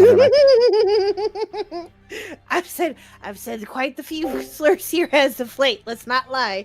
Hello, everyone. Welcome in my chat. Thank you, chat, for being here tonight. I appreciate it. Thank you again, King Sly, for the raid. Thank you. And hello, mamacitas. Hello. How are you? I know I've talked to some of you before in the chat and stuff, so hope you guys are all doing good. Like and subscribe to Malcolm and I if you like the stuff that you're seeing. Wait, what? Can I ask you for a name to give my new Chikorita I caught in Legends ZA? Oh! It's a girl?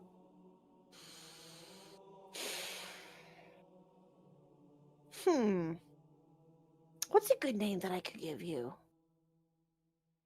Are you wanting like an actual name or like a...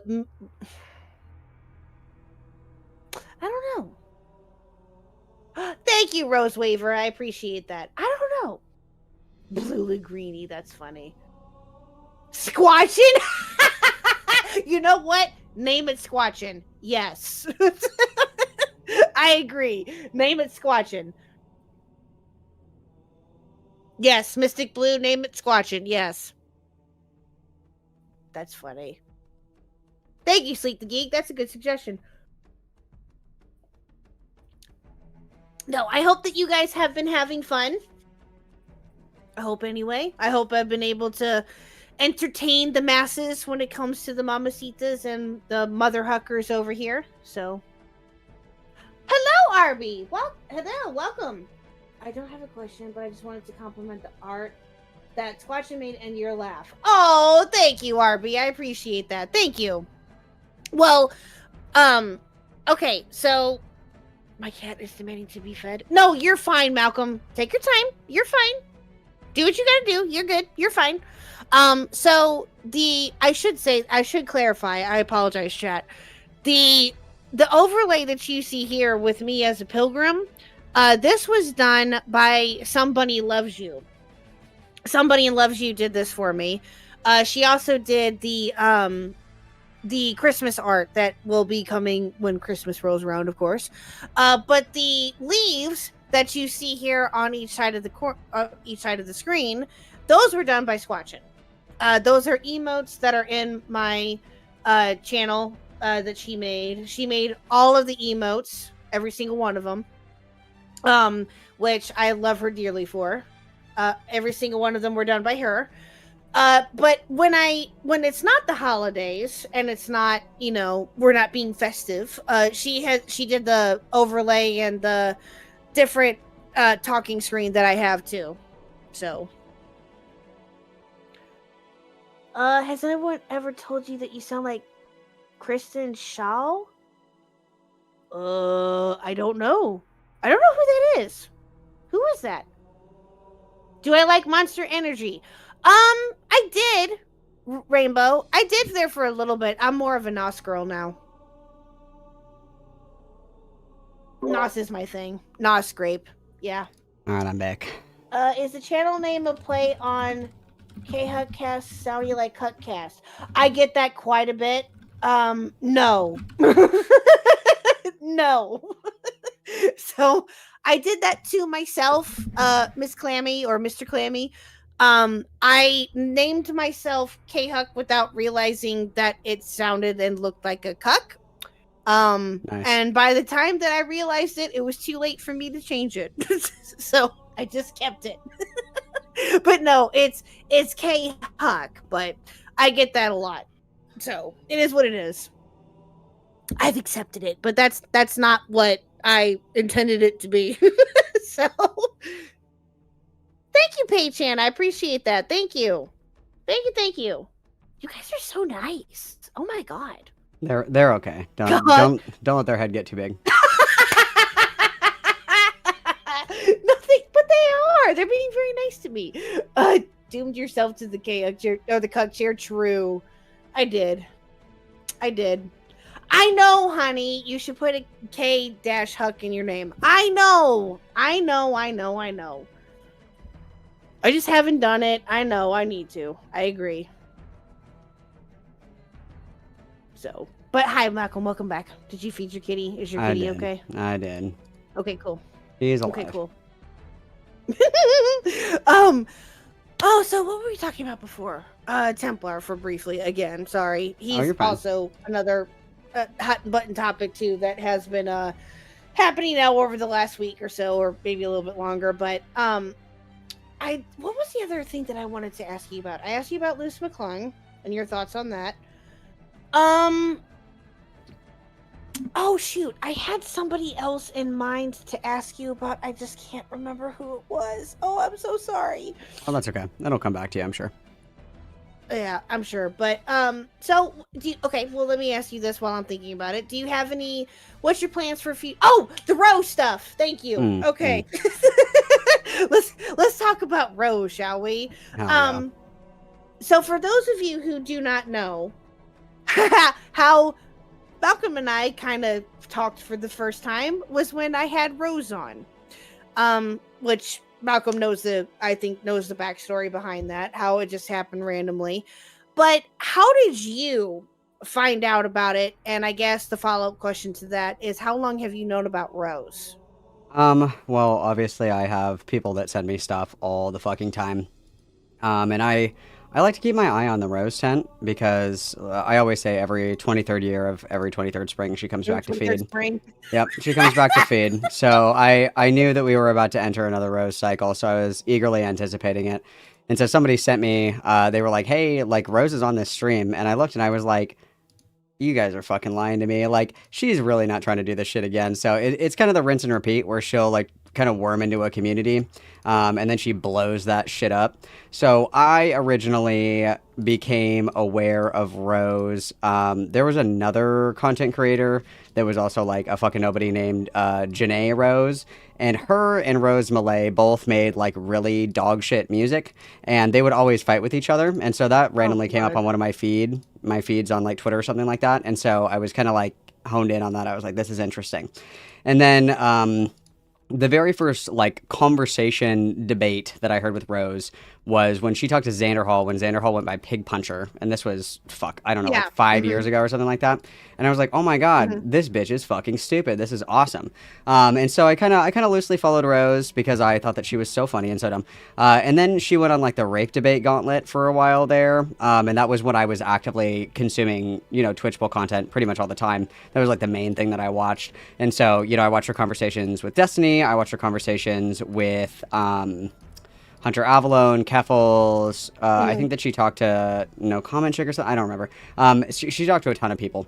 And I had I had a conversation with her. I had a debate with her about transmedicalism because she was like a big transmedicalist, and I think she still is. I don't think that that's changed at all. But I had a debate with her about that, and then I also had a debate with her on whether or not like femboys are like culturally appropriating trans women, which was fucking hilarious, by the way. Oh my God. And then everything kind of blew up with her like faking her death and shit, and then the drama around the rape debate gauntlet and shit like that. And then she kind of fucked off for a while, and then the Brad Tasted Music shit happened, and I was talking about her, and she literally manifested in my chat like fucking Beetlejuice, and she wanted to come on and talk to me, and I was like, okay, sure, and she got in there, and I was like, did you forget that I don't fucking like you? Like, what did you think this conversation was gonna be? So that's what, yeah. So she knows how I feel about her, so we've been, kind of going back and forth, and we probably will forever, it's beautiful, really. Mm-hmm. Yeah, that was no, seriously, dude. Like, to be honest with you, I think I don't know if I mentioned this earlier. If I didn't, I'm sorry, but I had heard of you.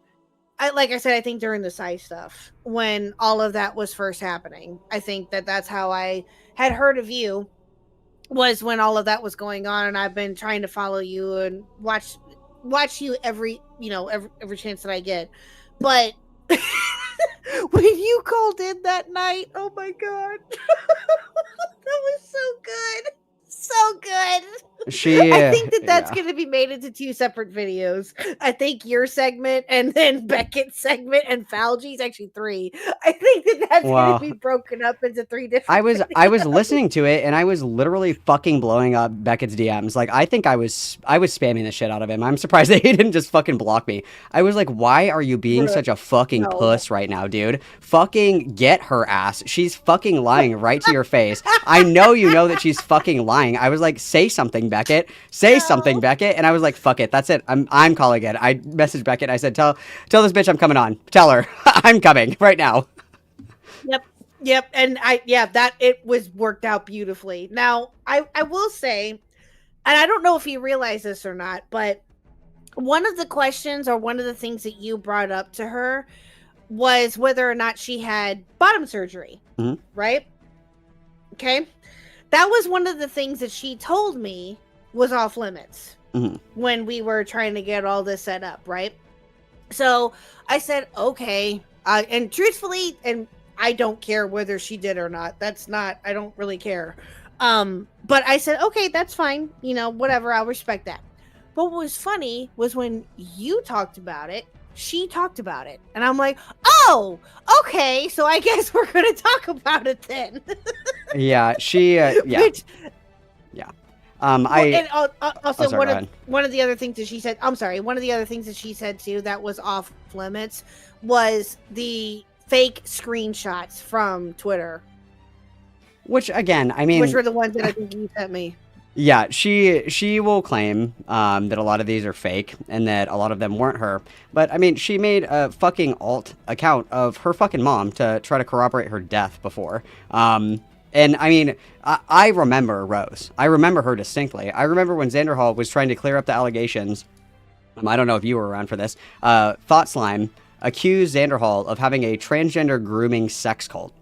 And Xander Hall was like, people were actually like, oh my God, does he really have it? Yeah, people were like, oh my God, does he actually have a sex cult? And so Xander Hall was like in the middle of trying to debunk these allegations. And Rose Malay jumps in his Twitter replies and was like, this is pretty alarming, isn't it? We should debate sometime. I've debated Hunter Avalone, Destiny, and it's like, can you read the fucking room, bitch? It was so funny. So this is like who Rose is, through and through and through and through. So yeah, it's very in character for her to do those kinds of things. So Bruh.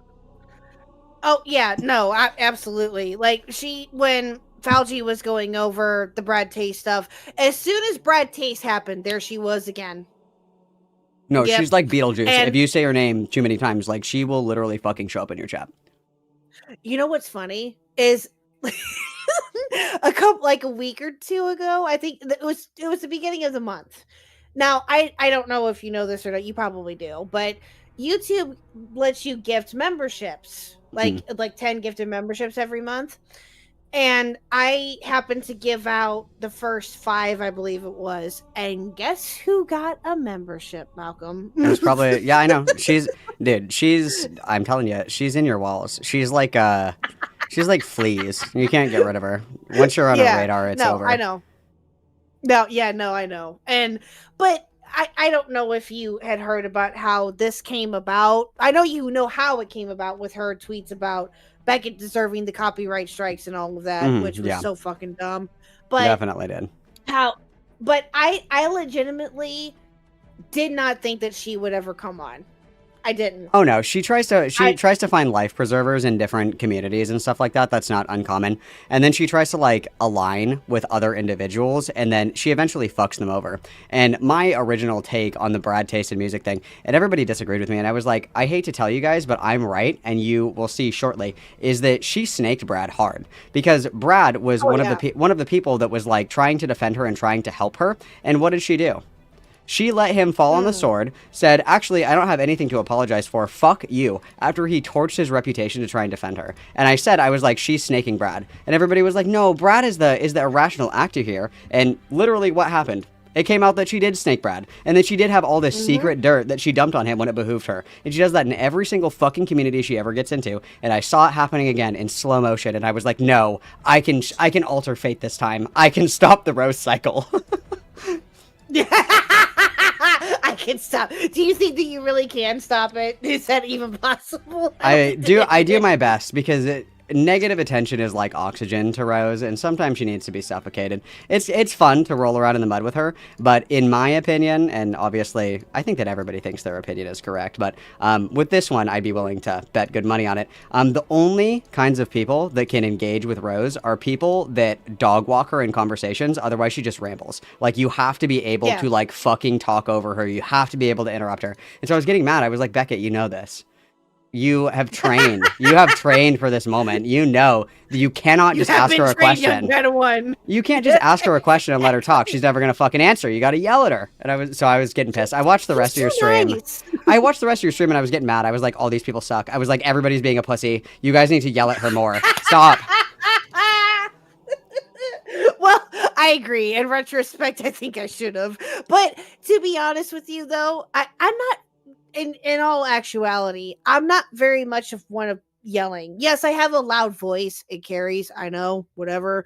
But I'm not one to like yell or really get angry, because that's just not within my nature. It takes a lot for that to happen. Some people have felt my wrath. Others have not. You know, it is what it is.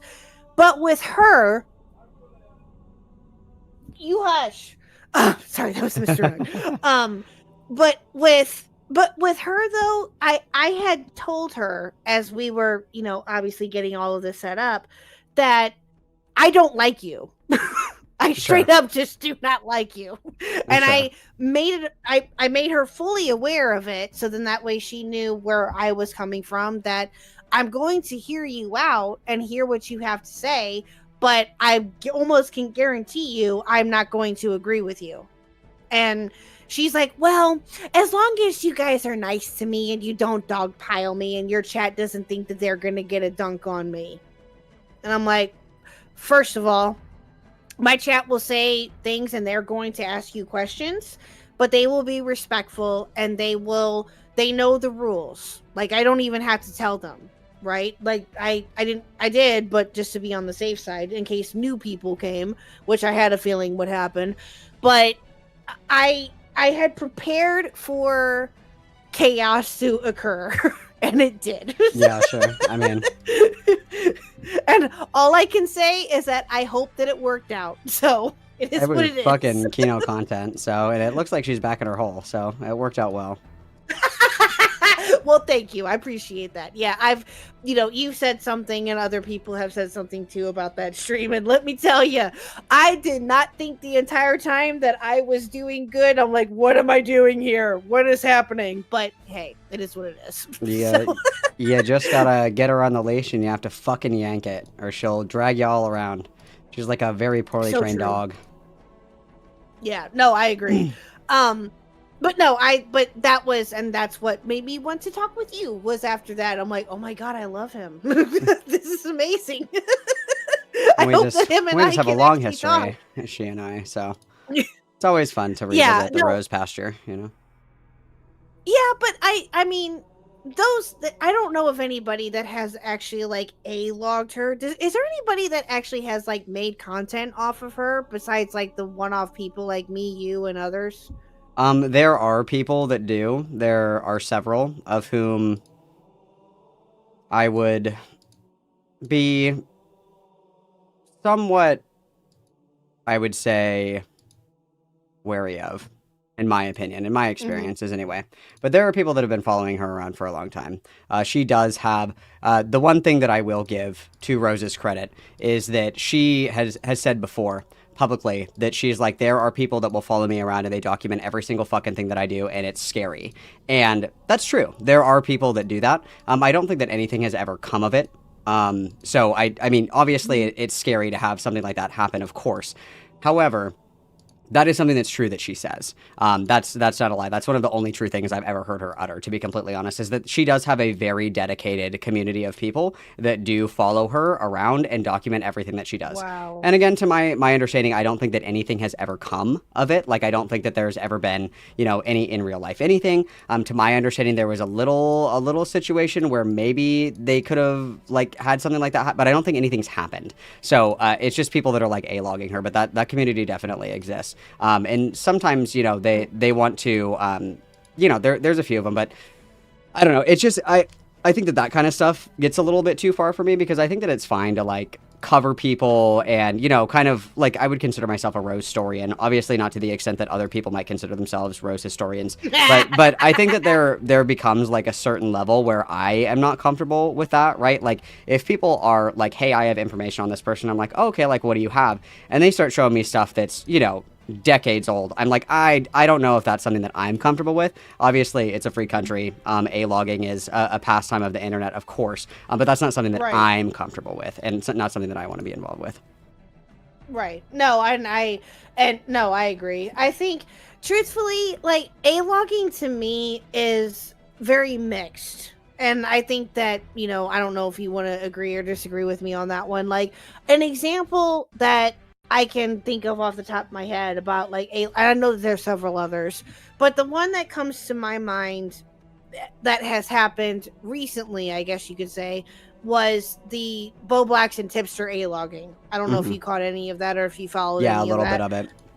Yeah, that was a little bit of a mess too on both sides, right? And I've talked to, and I've been fortunate enough to talk to both of them. I've talked to Tipster, I've talked to Bo Blacks. I don't know. I use the word fortunate, but yeah. I I mean, fair. Sorry, continue. My bad. Listen, no, you're fine. This is why I like you. I love it. I love it with the honesty and the bluntness. I love it. But no, I've been fortunate to talk to the both of them. I like them both. I do. And I've not made that a secret at all. They both have been very friendly to me and been very nice to me. So that's why I think that way. But I also understand the criticisms that people have against them and the people that want to A-log them to a certain degree. Like, I don't know if you saw this or not. But apparently last night, I think it was, his pharmacy got leaked. Bo Black's pharmacy got leaked because of the whole HRT thing that happened on Halloween. Yeah. Apparently. I think the problem is too that Bo Blacks kind of attracts negative attention from many different communities, right? It's not just like one dedicated community and then he has a lot of allies in other communities. It's like nobody likes Bo Blacks. So he's kind of getting fucked from all sides, right? And that makes it particularly uncomfortable as well, because there's not really like a counterbalance, where there's people that are willing to be like, hey, like maybe this is a little bit much. But I think it depends. Like the cases that I'm thinking of mostly are going to be like Daniel Larson, maybe even like the early Chris Chan shit. I think that once it starts like teetering into that territory, it's like disgustingly inappropriate. Like when you're starting to fuck with people, I think that's a problem. I obviously, if people are saying things in public and somebody is, writing it down somewhere or saving it somewhere so people can talk about it, I don't care. But when we're like, scouring the the internet in order to find a very specific piece of information that is somewhat personal in order to, like, you know, laugh at somebody when it's something that they, I would say in most estimations, made a decent attempt to keep private. I think that that's kind of fucked, but yeah. No, I agree. And like with like the things coming out about him being homeless and his car and all of that stuff that came out, like, I don't know, like a year or two ago now, maybe a little bit shorter than that. That's a little much. I'm sorry. That's a little crazy, but No, sure. Again, sadly it has happened. Like, it's happened to DSP. DSP is another one that's happened to, and another one that we all know and love on this channel, and I'm being totally sarcastic. Review Tech USA. No, yeah, I think that once it has also- borders into like yeah. that in real life shit is when it starts to become pretty inappropriate. And if it's like something that somebody is like reasonably like something that would be like reasonably private, like I don't think that I would have to say like, hey guys, I don't really want you talking about the pharmacy that I use. I don't think that you have to fucking say that, right? Like, I think if there's like a reasonable expectation of like, I don't know if this is really something that people want to talk about, but if it's something that people want to talk about publicly, I mean, if you say it in public, I expect that people are going to have, you know, an opinion on it. The same way if I go out to the side of the street and I give my opinion on something, somebody that overhears me can very easily say, hey, that was really fucking stupid. And that will, you know, ensue. Like, that is the nature of making public statements about things, is that you're expected to, you know, either defend them, own them, or whatever, and that somebody is going to hear you if they're being said in public. But outside of that, I mean, I think it gets a little obsessive. But, I mean, may he who is without sin cast the first stone, because I certainly love a little bit of hot gossip, so. Oh, yeah. I mean, listen, I do too. I'm not going to lie. I fully will admit that as well, too. But there's some things that I've made public that I didn't expect to make public when I started making content. And of course, that's my husband and little Khuck. You know, some people know like the background with them. Some people don't. They're trusted with me and my inner circle. It is what it is. But that's about it. That's all I've really talked about, really. Like, my husband is a public figure, whether I like it or not, and whether he likes it or not, which, by the way, he enjoys every single minute of it. Let's not lie. Sure. But I wasn't sure about, you know, making him a public figure at first, because I didn't want to bring him into that world, into, you know, what I'm doing or what I was going to do. Now he's like, hey, you know, Malcolm, he even looked up for me to see the stream that Tactical did last night. He looked up on his own if there was any other mention of me or him in that stream, just to see what he would say. We've corrupted him. I mean, I'm here for that. We've absolutely corrupted him, and he did that all on his own. That was not me. It was so fucking funny. Yeah, He came in and he was like, I've been watching his stream just to see if he mentions you again. And I'm like, oh, honey, no. Oh, yeah, I get hit with them a lot. So, I mean, my wife doesn't really give a shit, so. Well, I thought initially that's what Mr. Khuck would do, that he'd be like, yeah, you do you, I don't want to have anything to do with it, which would have been fine. But now he's all in it and it's too late, so. I will say the only thing that my wife has ever fucking cared about that I've covered was when Vosh debated RGR after she had that blowout conversation with Doe, because I talked to Riley right before she had that conversation with Doe, and my wife was so fucking into that. She was like, this is fucking awesome. I was like, it's hilarious. So even occasionally she'll be like, can we watch the Vosh and Doe debate again? And I'm like, yeah, we definitely can. Aww, that's so sweet. Well, how long have you, I don't know if you've talked about this. If it's too much, please tell me. How long have you been married now? Good question. I'm terrible with time. 5 years. Okay. Well, congratulations. That's awesome. Thanks. We have been, I've known him for God knows how long. I have known of Mr. Khuck, I've known for 20 years now, but we will be married for 13 in June. Yeah. Very nice. Very nice. Yeah. I have the same thing where me and my wife have known each other for fucking ever. We knew each other in high school, so. Mm-hmm. That's been a while. Gotcha. Been a while. Yeah, no, yeah, he has dirt on me. I have dirt on him. We're not getting rid of each other anytime soon. And that's the way it should be. That's the it's, way it should be. it's not, it's not happening. But okay, well, we are getting close to the 2 hour mark, and Malcolm, you have been an absolute joy. I cannot thank you enough for coming on here. And also, I do want to say real quick, and I hope that this isn't too corny, but I greatly appreciate you promoting me with that video that you made of the rose call. I think that was very nice of you to do, and I greatly appreciate it. Yeah, for sure. I mean, I wasn't just gonna like come in and blow up your stream and then like not shout you out. That'd be kind of that'd be kind of fucked. So. Well, no, and again, listen, people can do what they want. You can take hell, you can make a video out of this stream. I don't care. But I greatly appreciate you doing what you did with that, and also to Beckett too, and all those who gave me the kudos with the rose call, and not just with that, but with other stuff that has happened too. I appreciate it. So, without getting too corny, I'll just leave it at that. Because I don't want to get too deep on it, but yeah, but I appreciate that nonetheless. All right, sir. Okay, so now we are on to the most important questions of the night. Are you ready? I have never been more ready for anything in my entire life. Okay, here we go. So, as I mentioned earlier, and unfortunately she had to leave because she had something come up. These questions were created by our my wonderful co-host, Miss Squatchin. And these are the hardest questions of the night. Okay. So here we go. Are you ready? Okay. Was there ever an event in your life that you couldn't explain? Yeah, actually.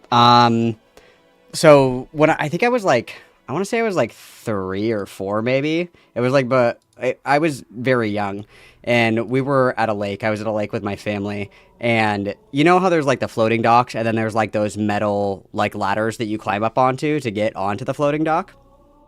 I was like in the water with my dad, and I went to grab the ladder to get up onto the dock, and I grabbed the dock, and I immediately just like let go and started fucking crying. And my parents were like, what the fuck happened? And I had like this little dot on my right pinky, like right in between like the top knuckle and then the middle knuckle. So it couldn't have been for me grabbing the ladder, right? Because it would be my palm or the inside of my fingers. So it wasn't like a metal splinter, because there's no fucking way I could have gotten it right there. And I have that mark still now. And I have no idea what caused it. Oh my God. Like, how old were you? I was probably like 3 or 4. Oh, wow. Oh, wow. Yeah, and I still have the mark, and I have no idea what it's from. Like, it's not a wood splinter, and it's not a metal splinter from the metal ladder, because I grabbed the ladder like with the palms of my hands, so it's on the back of my hand. And if it was, I don't know why it would have been in my finger for, this extended length of time. That's so weird. Oh wow, that's a good one. That's we've had a lot of different answers that have came up with that, and that's a first. So that's a first. That's a good one. Yeah. If you can go anywhere in the world, any time period, where would you like to visit? Any time period anywhere in the world. I think it would be like super fucking sick to be alive during the Salem witch trials, so you could like get all of your enemies killed like with relative ease, where you're just like, I saw that bitch doing witchcraft. Guards, like, just, drop of a hat, everybody that you hate is gone. That sounds kind of awesome.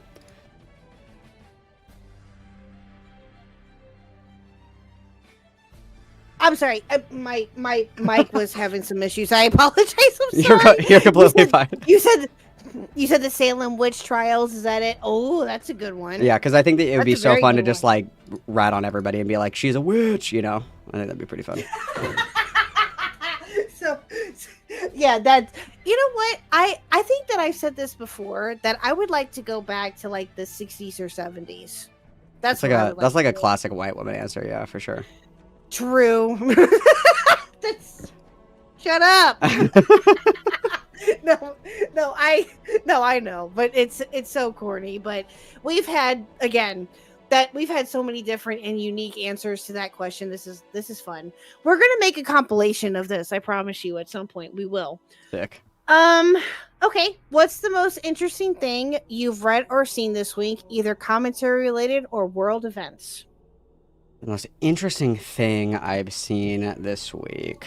I think this week it was the anniversary. I can't remember this guy's name.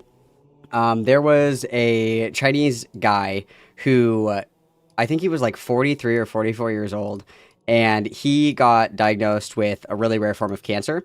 And the same day that he got diagnosed, he quit his job and he started DJing full time, and he hit like 10 million views on his very first DJ set video, like overnight. And today was the anniversary of that. So that was pretty sweet. Oh, that's cool. That's wholesome. That's neat. I'll have to see if I can find it. What year was it? Did you? I'm sorry if you said it and I just missed it. What It was year within the was it? last year. He worked in construction and he just quit his job. And was like, I'm just gonna DJ full time. Like, I'm gonna die. I don't care. Like, I want to do that. So today was it was in 2016 that he quit his job, and he got 10 million views, or excuse me, 9 million views. Like in like a month or 2 months. And so that's the anniversary of that. It's Yasuke. He's he's like a hardstyle techno DJ. Nice. No, that's wholesome. That's sweet. That's cute. Okay. And last question. What's your favorite place to eat or type of cuisine? Don't say it if the restaurant could potentially dox you, obviously. But yeah. I love a chicken piccata. That's very, very, only very specific places will have that. And I love a good chicken piccata. My go-to is either chicken parmesan, that's one of my favorites like ever, or pizza of some sort, or some type of pasta dish. I'm a sucker for pasta. Always have been. But yeah, oh, that's a good one. That's a very good one. Is there like a particular type of way? Do you cook? Do you cook a lot, or does your wife? I do. My wife, I love her so much. She's my morning and evening star. She could burn a pot of water. So I worked in kitchens most of my youth. So oh really? I was like a line cook for a long time when I was younger. So I do know my way around a kitchen, and that's why I'm so vulgar. Probably that's probably part of it. I mean, yeah, that's fair. I worked at. I've talked about this publicly. I worked at Wendy's for like almost 10 years and left and went to somewhere else, obviously. But yeah, I get you. I understand. Yeah. I've heard lots of different things over the years when it came to that kind of thing, so I get it.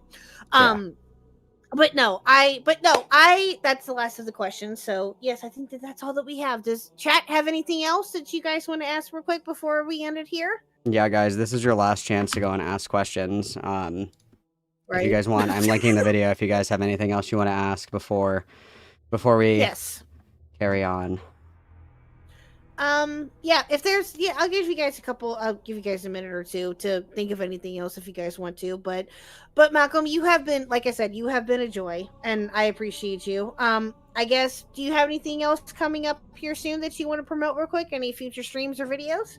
I'm just kind of backlogging a lot of the segments that I've been doing. I took a little bit of a break. I'm still technically taking my break.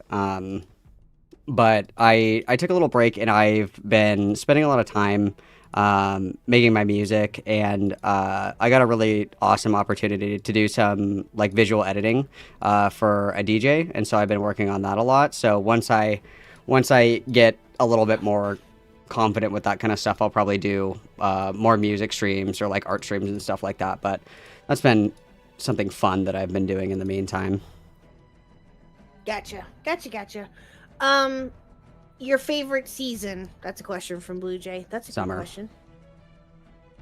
Really? Summer. I like fall. I could take summer or fall. I could do either one. I have like I'm like a lizard. If it's not like 90 degrees outside, it's too cold for me. I like the heat. Well, you're a Californian, so yeah, that makes sense. I get it.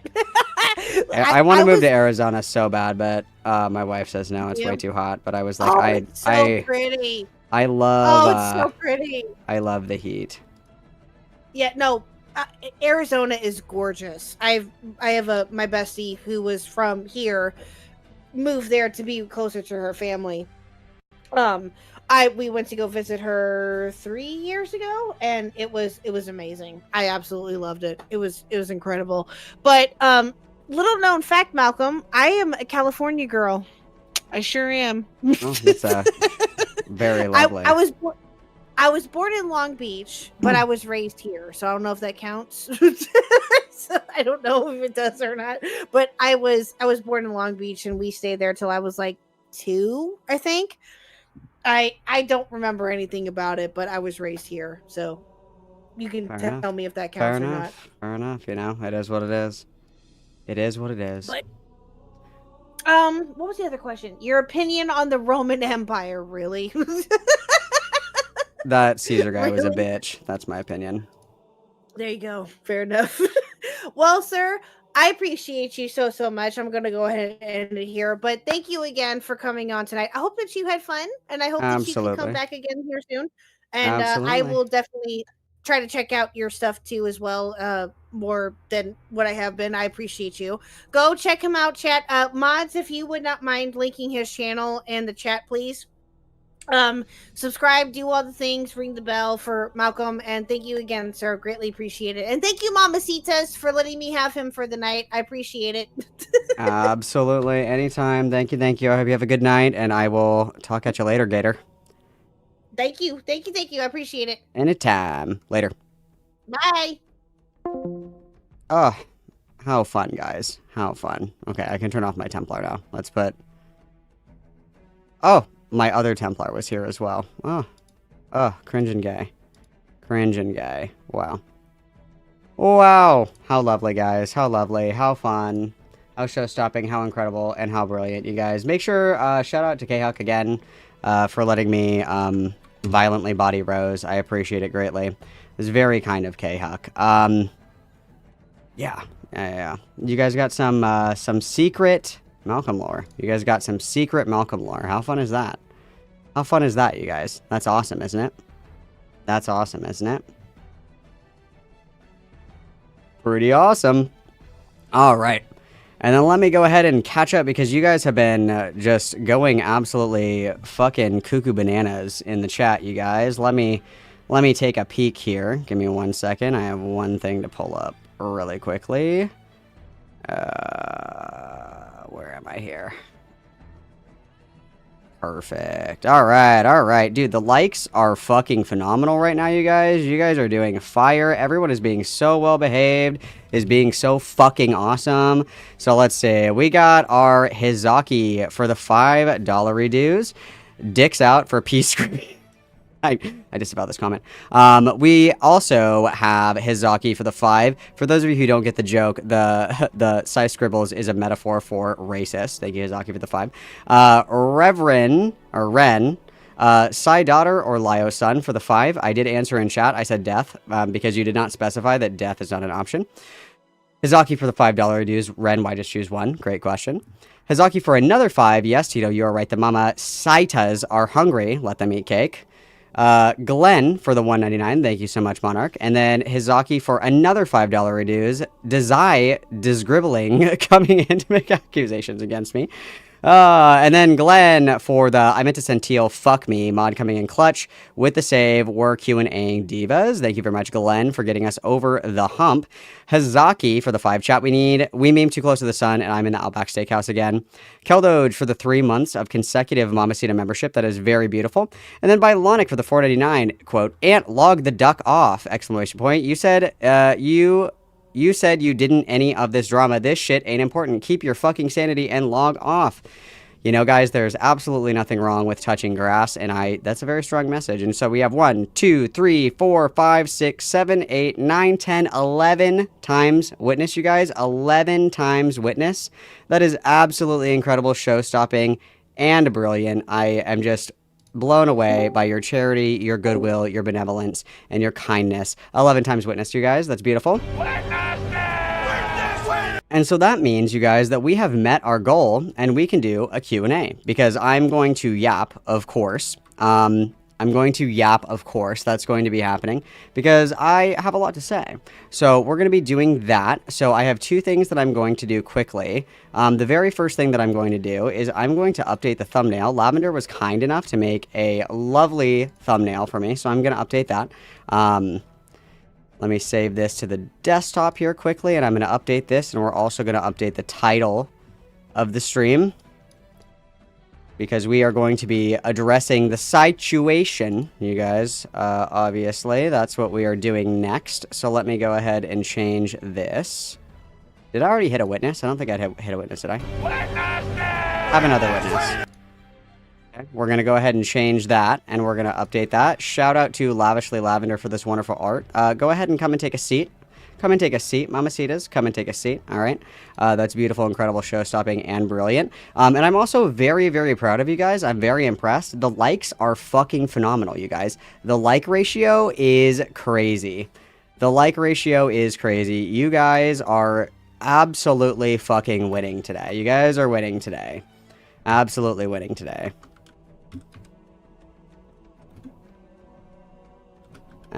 Oops, let me...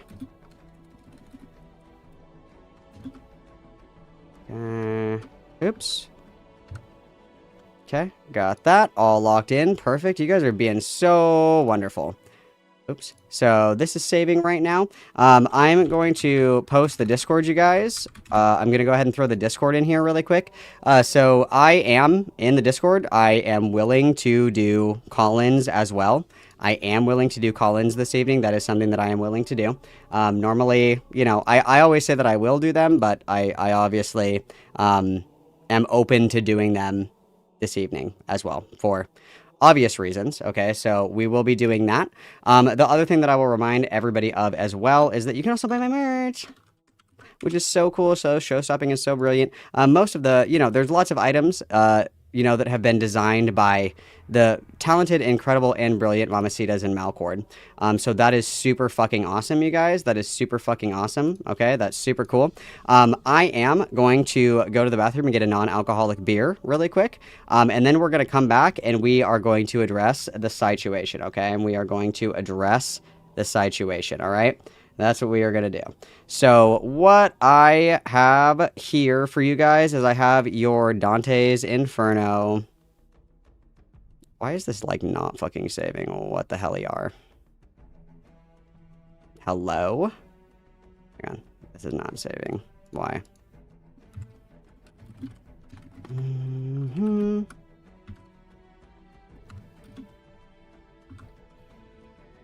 Okay. Maybe it'll save now.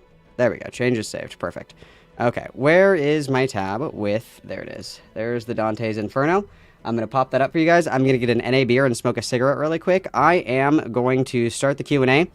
My only request... I don't know if moderators have the ability to moderate this. Can you guys, like, not fucking clog this up with dumb shit? Like... Can you guys not be like, Malcolm, what's your favorite sex position? Or Malcolm, what is your favorite Templar order? Or whatever the fuck. Can you, like, keep it topical? That's my only request, okay? If it's, like, a fair question that you want to ask me, that's totally fine. Like, you know, questions are fine. But, like, let's try to be, like, a little fucking, a little productive with this, okay? A little fucking productive. And then that way the general chat is not clogged up. People can still chat. And then, you guys can ask your questions and they won't get lost in the chat.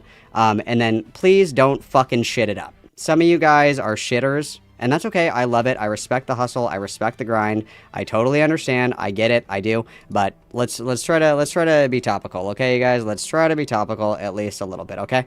I am going to put on your key jingling. I'm going to go to the bathroom really quick. I'm going to get a non-alcoholic beer. And I am going to smoke a ciggy. So I will be back in 5. Everybody stretch your legs. Get a snick snack, and we are going to lock the fuck in. Okay, you guys? Everybody behave. I will be back in just a moment.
Have pity on me, whatever you are. A lady called. I prayed for her to command me. Beatrice. I fear my friend has gone astray, she said. Help him, Virgil, so that he may come to me. I am Beatrice, and when I am finally before my lord, I will praise you to him. Poet, I beg you, give me strength. I will deliver her from this fate, whatever the cost.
Okay, it's been brought to my attention that I've caused mass confusion here. Okay, guys. So there's literally a Q&A tab.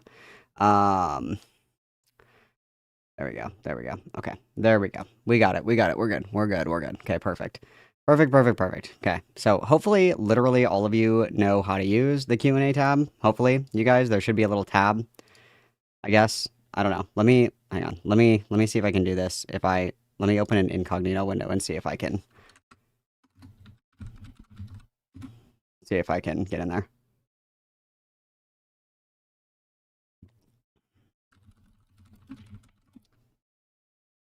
Let's see. I don't know. Let me, hang on. Let me, yeah. So if you, oh, how do I open this? Oh, so if you go to the, no. How do I go to it? How do I, oh, it's because I'm not logged in, that's why. Never mind, you guys have to figure it out on your own. You're on your own. You're completely on your own. You guys gotta figure out how to do it. You guys are on your own. You guys gotta figure it out on your own, okay? So, if you guys aren't smart enough to figure out the Q&A tab, because obviously I'm not even smart enough to figure it out. If you guys are not smart enough to figure that out, I will do a thread in Discord in the stream chat as well. So, let me get in the stream chat here. I'm going to make a thread. I'm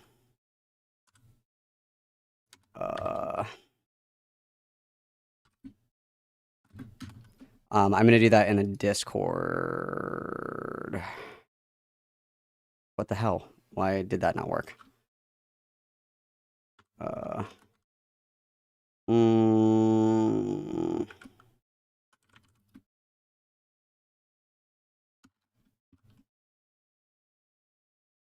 And then that way people that aren't watching the stream can also participate as well. Okay,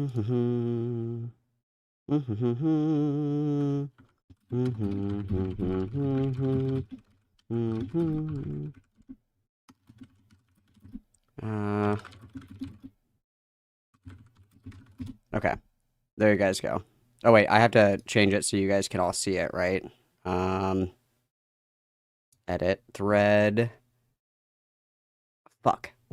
How do I do this? Help, you guys. Somebody's smarter than me. Somebody's smarter than me, right? Somebody has to be smarter than me.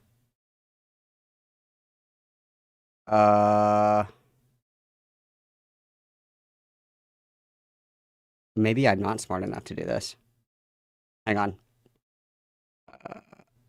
Hang on. No, I can do it. I can do it. Let me put the Halo music on so you guys are just sitting with dead air. I'm smart enough to do this. I can do it. I can do it.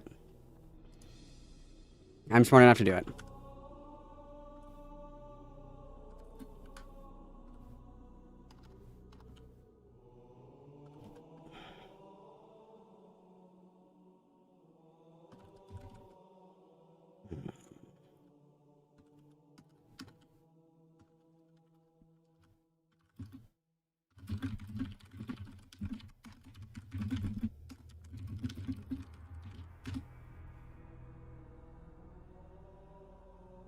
Can you guys see that?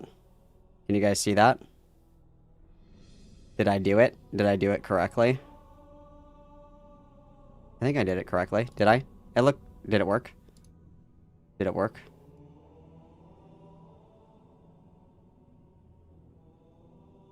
Oh, somebody else did it. Okay, whatever. It's in here. Hang on, somebody else did it. It's right here. It worked. It worked. You guys should be able to see that. Okay, perfect. Wonderful. Okay, I literally chill. Literally chill, guys. Literally relax. Literally relax, okay? We got it to work. We got it to work. Everybody chill the fuck out, okay? We're fine. Everyone is fine. Okay, because I'm not smart enough to do it. Anyway. So, this, this all begins long, long ago in a galaxy far away. And I literally... you guys, I didn't want to have to talk about this, like, at all, because I didn't think it was gonna be, like, a big fucking blowout, but apparently I was wrong, and that's always, a big slice of humble pie for me to consume, you know what I mean? So, realistically, my Discord server has always been, I like to consider that it's pretty chill, truthfully. That's kind of the way that I like to think of it anyway. So, hang on. Let me save these really quick. I can't talk and do this at the same time. I'm going to have a stroke. Hang on. I just want these screenshots and then I'm done. And then you can have my full attention. I'm so sorry. Please forgive me. I'm working on it. Wait, why did I send these to myself twice? Because I'm stupid. That's why. Whatever. That's fine. That's fine. Okay. So I have these up. Perfect. All right. So in the past, how do I want to structure this? Okay. Let me try again. Let's take it from the top. Take it from the top. Take it from the top, you guys. Okay. We're taking it from the top. Okay. So, a little bit about moi, okay? A little bit about moi, okay? I have a lot of experience moderating spaces, okay? I have a lot of experience moderating spaces. I've been moderating spaces online for, like, well over 10 years, okay? And this includes, corners of the internet where there are, like, 20,000 people in a space, okay? So, I know what I'm doing. And so when I am thinking of a Discord server, what I want to see reflected in moderation is that the space is for the community. It's not for me. Okay. So if there are plenty of people in the Discord that I don't really get along with, that I don't really care for, that I disagree with, that maybe I wouldn't consider somebody that I would want to be around all the time, things like that, right? There are certainly people in the Discord that I feel that way about. None of those are grounds for me to remove those people. And that has kind of always been my perspective on it, where there are going to be people that are fans of my content that I personally don't like, and that's okay, because it is a community. It's not my space. It's a shared space. It's a collective space. The other thing that is really important when you're thinking about cultivating any kind of community online is, one, you need unified leadership in that space. That's true online and in real life. And you need to have a healthy culture that is able to correct behavior that you don't want to see in a server. So earlier, when we were talking to Khuck, these were some of the things that I explained. For example, everyone in the server is acutely aware that we don't cow tip, we don't tap the glass, we don't endorse targeted harassment, we don't endorse brigading, we don't endorse gay ops, we don't endorse, like trying to copyright strike people, dox people, go after people in real life. And if people do that in my server, I see the community handle it. Okay. The other thing, as far as unified leadership is concerned, is that the people that I have as moderators, and any server should have this, are people that you trust their judgment. Okay? So if there is a situation that happens and I am not present, that means that I trust other people to do what I would do in that situation. There seems to be some kind of disconnect, and I see this in a lot of different communities, where there is not this understanding or expectation that moderators also participate in the server, and not always in a moderator capacity. Okay. So moderators can engage in conversation. Moderators can disagree with members the same way that I disagree with members. They can join in conversations. They can be a little snarky. They can talk a little shit. All of that is completely fine. Okay. What is not fine is an abuse of moderation powers, where if there is somebody that a particular mod does not like, that mod is unfairly targeting someone and abusing their moderation powers by timing them out, by muting them, by kicking them, by fucking with them, any of those kinds of things I would find to be grossly inappropriate. So when I originally started creating content, I literally, and I'm sure that all of you guys are very aware of this, I'm pretty technologically illiterate, okay? And so Rowan was kind enough to help me make this, okay? And so Rowan has the quote-unquote ownership of my server. Rowan and I have the exact same permissions. The only thing that I can't do is change my emoji, okay? And we'll talk more about moderation in a little bit, but let's begin with kind of what this has culminated into and how we got here and what the fuck is going on, okay? So obviously, I think that if you enjoy my content and you are a viewer of me, you are aware that I am a confrontational person. I can be really aggressive. I'm kind of jokey, kind of deadpan, kind of sarcastic, kind of bitchy. That's the way that I talk. And I assume that you are acutely aware of that. And so that's behavior that I expect to see emulated in my Discord server. And I do. I see you guys kind of like making stupid little jokes here and there, you know, giving each other shit. If there's an argument, you guys are not afraid to say, I thought that was fucking stupid, or I disagree with you, that's the dumbest thing I've ever heard. You guys aren't afraid to do that. And realistically, and perhaps maybe this is a lack of judgment on my part, I assume that for the most part, if you are familiar with my content and familiar enough to join my Discord server, you probably have a general idea of what that community is going to look like and what the culture in my Discord server is going to be.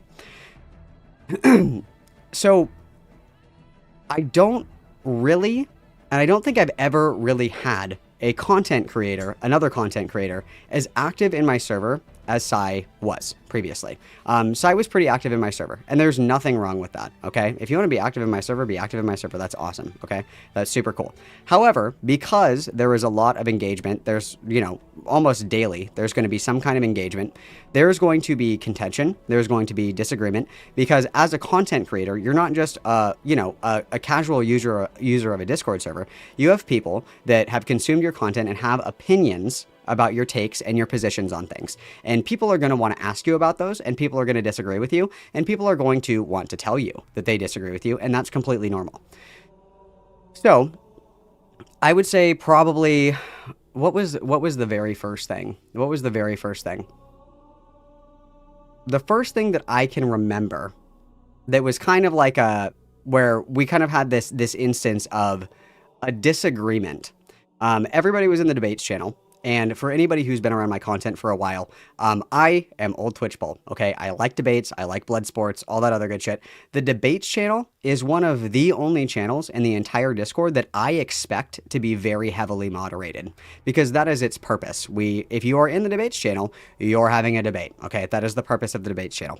And the very first instance that I remember of this happening was Sai was in there arguing with some people about, I think it's like Athena or Athena or something like that. Utena. I don't know. It's an anime. I don't know anything about it. And I noticed that there was not a lot of engagement with the subject matter. There was a lot of power leveling, and there was a lot of podium speaking, okay? Meaning that we're just kind of like talking. We're not engaging in a conversation. We're just kind of using it as an opportunity to soapbox. And that's not what the debate channel is for. And so there was moderator intervention to say, hey, you need to engage in the debate, or you need to get the fuck out, because this is the debates channel. That escalated, and then I believe that Sai was timed out. I think that she was timed out or muted or something like that. I support that decision. I agree with that decision. If we're in the debates channel, we're debating. That is the purpose of the debates channel, okay? And there is even a guideline specifically in there where if we are in the Discord server, in here, this is literally from 2021 when I was a debate bro, okay? So use the channels appropriately. Here are all the different channels that are in this area, okay? Challenge ideologies, no gish galloping, sea lioning, or bad faith tactics. And then there's examples, you know, that kind of shit. So this is the most strictly moderated area of my Discord server, and it always has been, okay? It always has been, because that is my expectation, because that is the corner of the internet that I come from. I like debates, and so I would like to use that channel for that purpose, okay? So that was the very first instance of that. Following that, it seemed like there was kind of like this weird undercurrent of like Sai feeling like she was timed out inappropriately. And I wasn't the one that timed her out, so I think it was an easy opportunity to say like, oh, the mods, you know, it was the mods problem or whatever. And I've been around on the internet long enough, and I assume a lot of you have been as well. And the first rule of being on the internet is you don't piss off the moderators in the space that you're in. That's like the first rule. Even if the moderators are mad at you, that does not mean that they get to abuse their mod powers. Okay? No, still not appropriate. I don't care if they don't like you. I don't care if you pissed them off. That is not an excuse for them to abuse their moderation powers, and that is something that I will continue to be consistent on. If somebody is being like unfairly moderated, that is something that is worth addressing. So following that, there were a couple of other instances where there were takes that were said that people disagreed with, got a little spicy, nothing really came of it. And during these conversations, moderators are participating in the conversations, not in a moderation capacity, meaning they're not timing people out, they're not muting people, they're not kicking people, they're not banning people, they're actively participating in the conversation. Because of that, there was kind of this sentiment where it's like, I'm being targeted by the mods that Sai had expressed before. And I disagree, because the moderators are engaging in the conversation in the exact same way that a general chatter would. And I think that that's fine. If they have their moderator hat on, okay, they're, moderating a conversation and taking care of it, or they're just engaging in the general conversation. I have no issue with that. The same way that if it was me, I would be in there engaging, in a conversation. Maybe it gets a little spicy.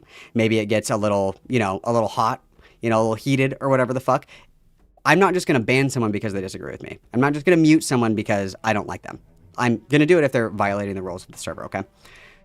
So, on Sunday, somebody posted 2 screenshots in my Discord server. And these were screenshots that I had never seen before. So, this is the first one. And this is Sai from her server.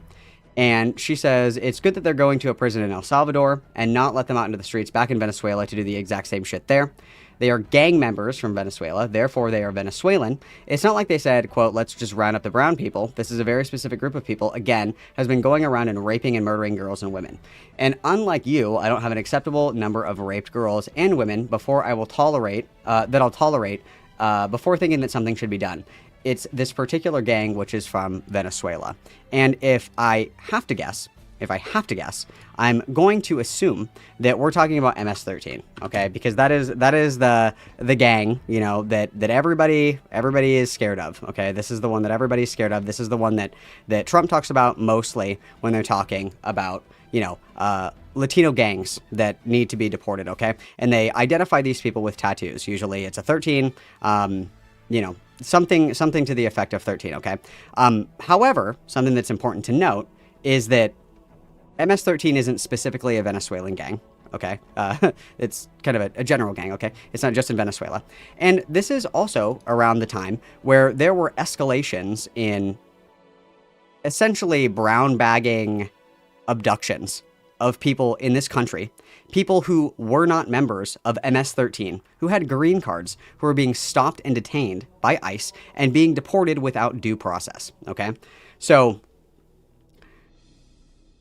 when this was posted in the Discord, no, Sai was not tagged. People were talking about it, generally speaking. They were generally talking about it, and Sai came in and wanted to have the conversation, which is completely fine. And so, the justification that I got for this, or that everybody got, was that she didn't know at the time. And somebody brought it up, I think it was Space Frog actually that brought it up, was that Sai at the time was ignorant to the reality of the situation that was going on. I will be honest and transparent and forthcoming in saying that I do not believe that. I do not believe that Sai lives with horse blinders on, and that she is not aware of the current situation with immigration and customs enforcement in the United States of America. I don't believe that that's true. But even if I grant that, let's pretend that I do agree that that's true, and she was just misinformed. Why is the default misinformed opinion to be racially prejudiced towards Latino people, specifically these Venezuelans, right? Why would this be your position if you are uninformed? So I disagree with that. And then the second screenshot that was shared with me was this one. And these are several messages of Sai saying that Hassan needs to go back to Turkey. And obviously, Hassan is a very contentious figure. I don't really talk about politics, generally speaking, because I just don't care to. However, regardless of how you feel about any kind of political commentator, it is a racist sentiment to tell somebody who is, like, not American, to go back to their fucking country. Specifically, non-white people. That's actually pretty fucking racist. These statements were defended to me. So, in the past, for people who were unaware, when we were covering the Poppy and Xena stuff, there was somebody who was involved in that drama named Rue, who was in my Discord server, and made a disparaging racial statement about somebody not being black enough, and essentially accusing them of being too light-skinned to be black. And so this person was removed because of this statement. That's something that I don't want in my Discord server. So in the spirit of fairness, which I think all Discord servers should be run under the guise of is fairness, Sai was removed, okay? And I was the one that removed her. There are people that are saying that it was my mods, that everybody was out to get her, that she was gang stalked in my Discord server. And I don't truthfully know if Sai has said this herself. All I know is that she has not corrected this when it was said. Which, I mean, whatever. That's your pejorative, I suppose. I was the one that removed her. That was my decision to remove her. And you guys can say it's soy or it's hand-wringing or whatever the fuck. I don't care. I don't want people that say racist shit in my fucking Discord server, okay? Gilded Poo is in my Discord server. I banned him for saying racist shit. Morale was in my Discord server. I banned him for saying freak shit. And notably, neither of these people really had that big of a deal with it. It's just like, oh, you're just not in the Discord server anymore, whatever. So, the other thing that was brought to my attention as well is that there were statements made essentially about how people of color are privileged to have not heard slurs be used in a disparaging way against them. That was another thing that kind of factored into my decision as well. And so that is what culminated in the removal of Sai. It wasn't that I was irritated with Sai. It wasn't that I didn't like Sai. It wasn't that my moderators didn't like Sai. And it wasn't that there was this gang stalking mentality of people, pestering Sai, harassing Sai. Sai engaged freely. Sai engaged reciprocated in these engagements. And nobody timed her out unfairly. Nobody banned her. Nobody kicked her. There was no unfair moderation that was done. And if anything, the opposite is true, because I get a little notification every single time somebody in my Discord server says a slur. And the R word is banned in my Discord server. And you guys would not believe how many times you dipshits try to say that in my fucking server. And so I started banning people for that a while ago, okay? So we did get a little bit of grace here. And I'm not saying that I'm owed anything or like, look at how nice I was to you or how I looked out for you. I'm using this as an example to say that there was not unfair moderation. There was not any examples of people, like abusing their moderation powers, and there was not a single instance of somebody timing out or abusing their powers to target Sai or anyone else for that matter unfairly, because I would have put a stop to that, because that is inappropriate and it's wrong, and I would offer that grace to every single person that is a member of my Discord server, okay? If fucking Lio Convoy joined my Discord server tomorrow, and people were timing him out, if my moderators were timing him out to fuck with him, that would be unacceptable, and I would tell them to stop. And if they didn't stop, I would remove them. So that's why we were removed. And so I want to clarify that I was the one that removed her, because apparently a lot of people are spreading misinformation about this, okay? I was the one that removed her. The second thing that's been being spread around a lot is that I am not in control of my Discord server, and my Discord server is a fan server, and I am beholden to my moderators. And that is not true. Rowan made the Discord server for me. Rowan has the status of creating the Discord server for me because he did. Okay? And I don't care. I have the exact same permissions as Rowan. Most every single person that is on this moderation team is somebody that I know, that I am friends with, or someone that I have met in real life. So these are not just random fucking people. These are people whose judgment I trust. And I agree almost unilaterally with most of the decisions that they make. And if I disagree with a decision, that's something that we resolve on our own. Okay? And I said earlier, and I agree with it, I do not believe in power struggles in public, because what that does is it dissuades other people from following the rules. If you won't listen to the moderators, as Malcolm, why should I? So that's not something that I find is appropriate. And there is a tab in the Discord server for people to contact the moderation team if there is an issue that they want resolved, and I welcome people to use that. That is completely fine. And if, it is determined that somebody was using their moderation powers inappropriately, that's something that will be addressed. But up until this point, that is not something that has happened. So just to clarify all of those things, those are things that I've seen, kind of floating around.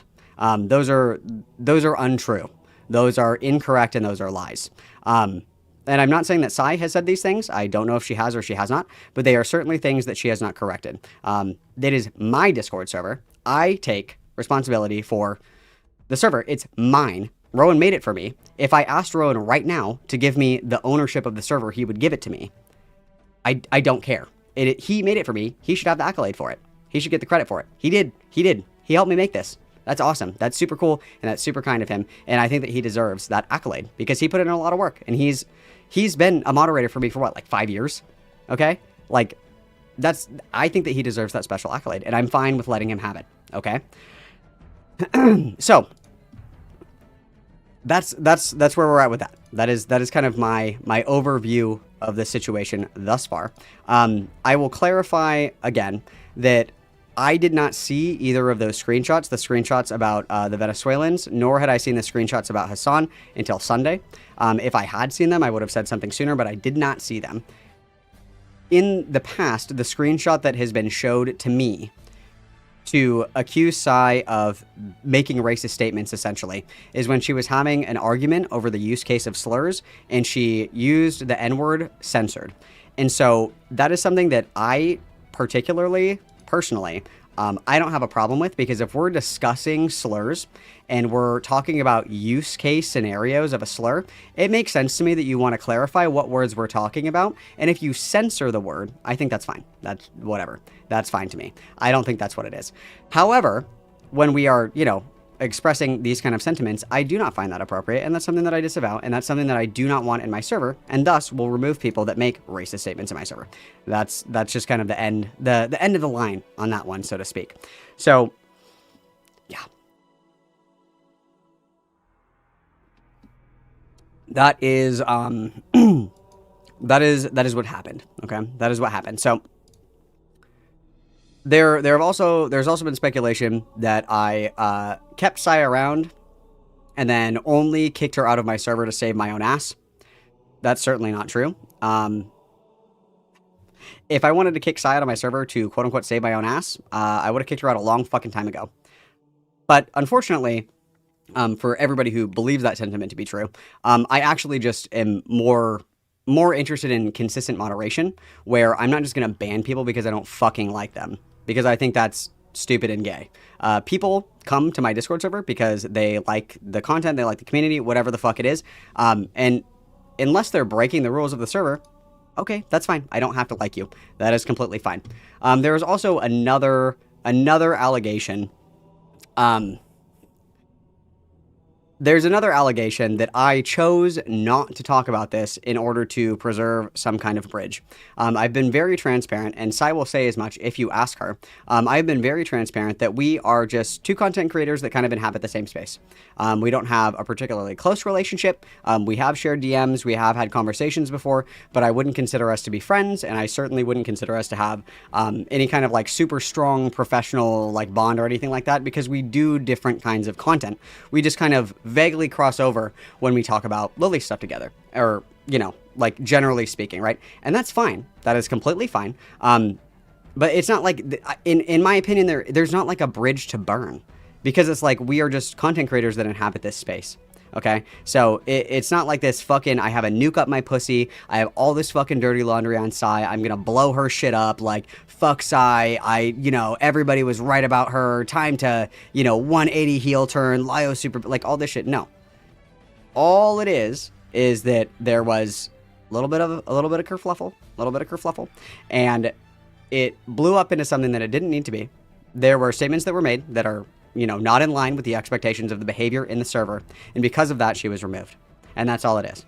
Okay? There's not like this secret hidden agenda. There's not a fucking dark cabal out to get anybody. Okay? That is all that happened. Okay? That's all that happened. All right? Yeah. That's pretty much it. And, obviously, I am not active in Discord all the time. So there are some things that I miss, and that is quite literally the purpose of having moderators. Unless stated otherwise, will support moderation decisions made by my moderators, because I trust their judgment. That is quite literally why they are moderators. They are people that I have met in real life, have been friends with for several years, or they are individuals, that I know in real life. So these are people whose judgment that I trust. And so I stand by their decisions, and until something happens where I make a statement otherwise, I don't want this idea that, everybody else is in control of my Discord server except for me. That is not true. And I support their moderation decisions. So I just want to clear those things up. I definitely want to clear those things up, okay? Yeah, so that's really what I got. I did listen to a little bit of Sai's stream earlier today, and I have no interest in covering it, you guys, because I don't find this to be particularly interesting. I think that it's blown up into something that it doesn't need to be. However, when there is speculation and lies made about my server, who runs my server, about the behavior of my moderators and my behavior, I will correct that. And as I said before, and I will say again, I don't do team sports. I do not care about that. If there are you guys that, still enjoy Sai's content, you still want to be in Saicord, you still are a fan of Sai, I don't care. You are free to like whatever content creators you like. Please do not base your opinion on content creators that you like or dislike based on my opinion or my experiences with them. Don't do that. Make your own opinions and your own judgments. I don't care, okay? It does not bother me at all. But what does bother me is when everybody is speculating about all this shit and just making up random shit, okay? Like, that does bother me. So we will take time to correct that. So that's what I have for right now, okay? That's what I have for right now. I'm going to take a peek at the Discord questions because it seems like you guys figured out how to use the Q&A tab, which is perfect. We love to see that. And just a reminder that I will do call-ins if people wish. I know that there are Sai-Bs here. I literally am not interested in, fucking screaming at people and shit like that, but I'm happy to answer questions, have a conversation or whatever, because obviously, we're just playing, fucking telephone. So if you have a question, just fucking ask it, and let's just get it over with, okay? So we can move on with our life, okay? Let's just move on with our life. Okay.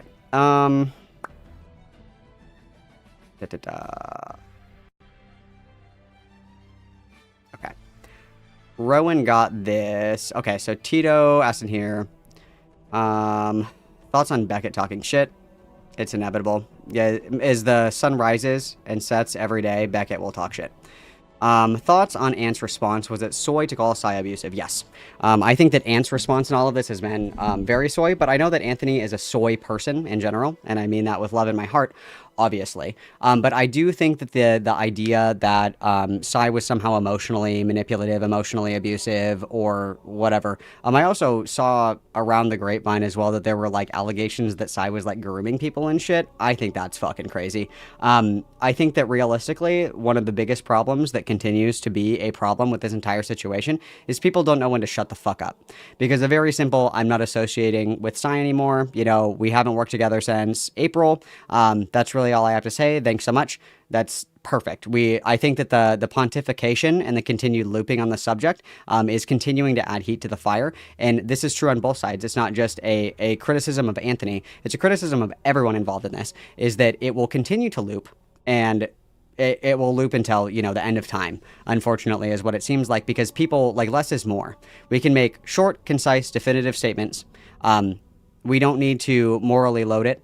We don't need to virtue signal. We don't need to, do any of these things, because realistically, as a content creator, you are entitled to say, I don't want to fuck with this person anymore. Here's why, and that's it. And then you can be done with it. Okay, that answers the question. And anybody else that has additional questions that you feel are compelling you to give more information than you want to give, you don't have to, okay? Even though you are a content creator and a public figure, people are not entitled to your responses to every single one of these things, okay? You can quite literally just say nothing, okay?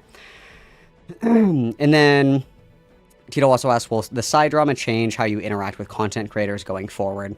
No, I don't think it will, because I mean, it's going to be kind of the same vibe, right? Where if there are content creators in the Discord, they're going to be held to the same expectations as everybody else, which I think is only fair. You don't get special treatment because you are another content creator. And I think that I do my very best to keep a neutral, if not positive, rapport with most content creators. Obviously, people that I cover negatively, I know that obviously that's never going to be a positive relationship, right? Like Lio, Lexity, Leadhead, whatever. Obviously, I'm never going to have positive rapport with these people, or even neutral rapport. I totally understand that. But for most people, that neutral rapport is something that I value, and it's nothing is that serious. We are on the internet, okay? We're on a rock that's going 2,000 fucking miles hurling through space. We're all going to die at some point or another. nothing is that fucking serious, okay? I can call Beckett a ginger twink bitch, and an F slur or whatever, and he can call me a T slur, and then we can just be done with it and move on with our day, okay? And then was there any behind the scenes discussions, events, etc. that caused the Sai-mageddon that we are not aware of? No, it wasn't really like anything that huge, right? It wasn't like there was like this slow bubbling boil and that erupted like Mount Vesuvius, right? It was just kind of like a natural progression of disagreeing with somebody's takes and there continuing to be disagreements and then things coming to light that probably aren't cool to say, right? That's about it. That's about it, okay? All right, let me jump over to this guy over here. Okay, so I'm jumping over to this one. Okay, let me go back up to the top. So, Yarshmallow, Sai has alleged that you might have an issue with your moderation team. Thoughts? I do not have issues with my moderation team. I'm actually quite content with them. So, no. Book of Max says, do you think that Sai could come back from this? In your opinion, what steps would she have to take? And do you think that she will once she's finished with the initial crash out? I mean, yeah. I mean, realistically, I feel like I see a lot of people do this, and I'm guilty of it as well. I think that everybody is. There are infinite amounts of people on the internet to fight with about any topic under the sun that your heart could ever desire, but you cannot fight with everybody at the same time. You'll burn yourself out really quick, and then you suddenly have no allies left. And I think the most beneficial thing is going to be, one, shutting the fuck up. People are, eagerly waiting with bated breath for the next message to drop, the next leak to come out, because, this is entertainment for people. They don't consider this to be like a falling out of people, because I know that Anthony and Sai were close. They don't perceive it that way. They perceive it as content and drama, right? It's gladiator fights is basically what it is. So shut the fuck up. And then, moving forward, I would just say you either have to own it or you have to, publicly say something about it, right? Because realistically the two options are there's two paths, right? You say something fucked up. You either say, fuck it, you know what? I did say that shit and I fucking meant it and I'll say it again. Okay? And then you let the chips fall where they may. Or you say, you know what? Actually, I've thought about it. That was actually really fucked up and really inappropriate of me. I know that I already said it. I know that it already came out of my mouth and there's not really anything that I can do to take it back, but that was really fucking inappropriate of me and I shouldn't have said that. And then you're done, right? I think that those are the two options moving forward, but I think that the best course of action always is to just shut the fuck up, because people will, no one, I think that a lot of people think that they won't do this. You just have to shut the fuck up, because people are waiting for the next fucking thing. And when you're in the throes of it, right? When you're in there, okay? When you're in there in the trenches fighting, you can't see over the trench, right? You're in the trench. You can't see the city or the skyline beyond the trench, right? You're in the trench. And so you get very blinded and very emotional and very reactive, okay? That's why it's actually really good to just fuck off when you're really upset, because then your overreactions are not held up to a microscope, okay? Because everybody acts irrationally when they're in the middle of this kind of shit, right? Even if you are saying it's not that big of a deal, it's not that important to me, da da da da da, you are still probably gonna have your patience is thin, right? You're kind of no, fuck that, that's stupid, whatever. You're kind of a little snippy, kind of a little bit, do you know what I'm talking about? And that is the worst time to be making public statements. Even if you are just talking in your own Discord server, it's never just your Discord server, right? There are plenty of people in my Discord server that are just there to look and take pictures. They just want to take some pictures. And I know that. I'm not stupid. So if I'm going to have a level 10 meltdown, I'm not going to do it in general chat. And I'm not saying that Sai is having a level 10 meltdown, but obviously people are following this very closely, and it continually feeds the fire. It's a self-fulfilling prophecy. It's an infinite feedback loop. You just need to chill the fuck out, get your head on straight, and come back and decide what you want to do, okay? And there are people that are always going to agree with Sai. There's going to be people that always disagree with Sai. You can't live your life, in service to what other people expect of you. But I do challenge Sai to just, literally, like, take a fucking breath, dude. Like, go, like, talk to your in real life friends about the situation. Like, get some feedback, you know, take some time and really think about what you want to do. And then come back with like a clear kind of expectation or statement about it, you know. That would be my advice, okay?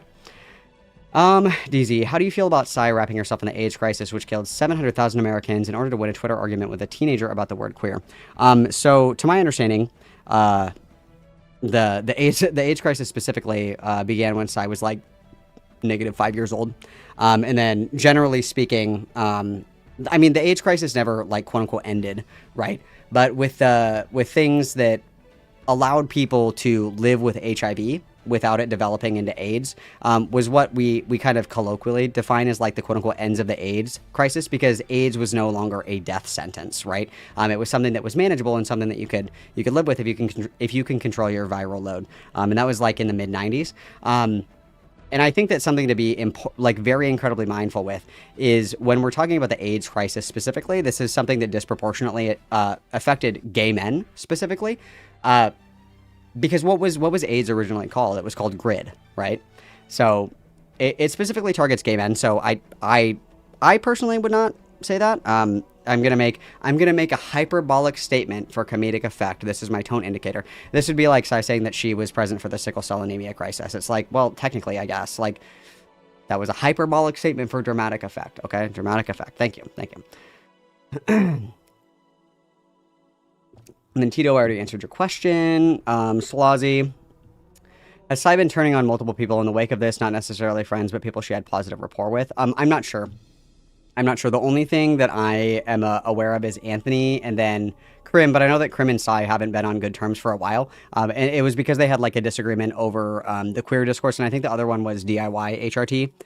And if I'm being totally honest, as far as the DIY HRT argument goes, I'm probably more in line with Sai. But it seemed like that was just like a disagreement that they couldn't get past. And I know that happened a while ago, but those are the only two that I'm like acutely aware of where there's like, you know.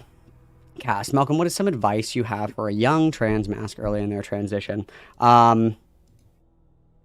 This is going to sound really, really mean, but I don't mean it in a mean way. So you know, put your salt cube in your mouth for what I'm about to say, okay? If I could go back in time and tell myself one thing, I would say you need to grow a thicker skin. Because people are not kind often, okay? People are not kind often. And it can be friends, it can be family members, it can be people that you trust, people that you like, people that you love. And if you can't compartmentalize that in a productive way and kind of like let it go, let it roll off your back, you're going to have a hard time. And that is the very sad, unfortunate reality. I wish that it wasn't that way. I really wish that it wasn't that way. But it is. And so when I was very early in my transition, I cared a lot about what other people thought of me. I cared a lot about if other people, you know, were okay with this and what their thoughts were, and, you know, are you going to support me, and blah, blah, blah, blah, blah. I was really, really, really concerned with that. And I wasted a lot of time kind of making myself small for other people's judgments, because I was thin-skinned, because I did care what they had to say. And so my biggest piece of advice would be, it sounds mean to say, but I'm not saying it in a mean way, is make sure that you have a thick skin, because people can be really fucking mean, and it can suck, but you know, it is what it is, and you have to kind of condition yourself to be able to take that. And over time, it gets easier. It does. It feels like it's forever away. It feels like it's impossible to reach, but you will blink and you will be exactly where you always dreamed that you would be. Just don't get too lost in what other people think and what other people want from you. And patience is a virtue. You will get where you want to be at some point or another, and it will come.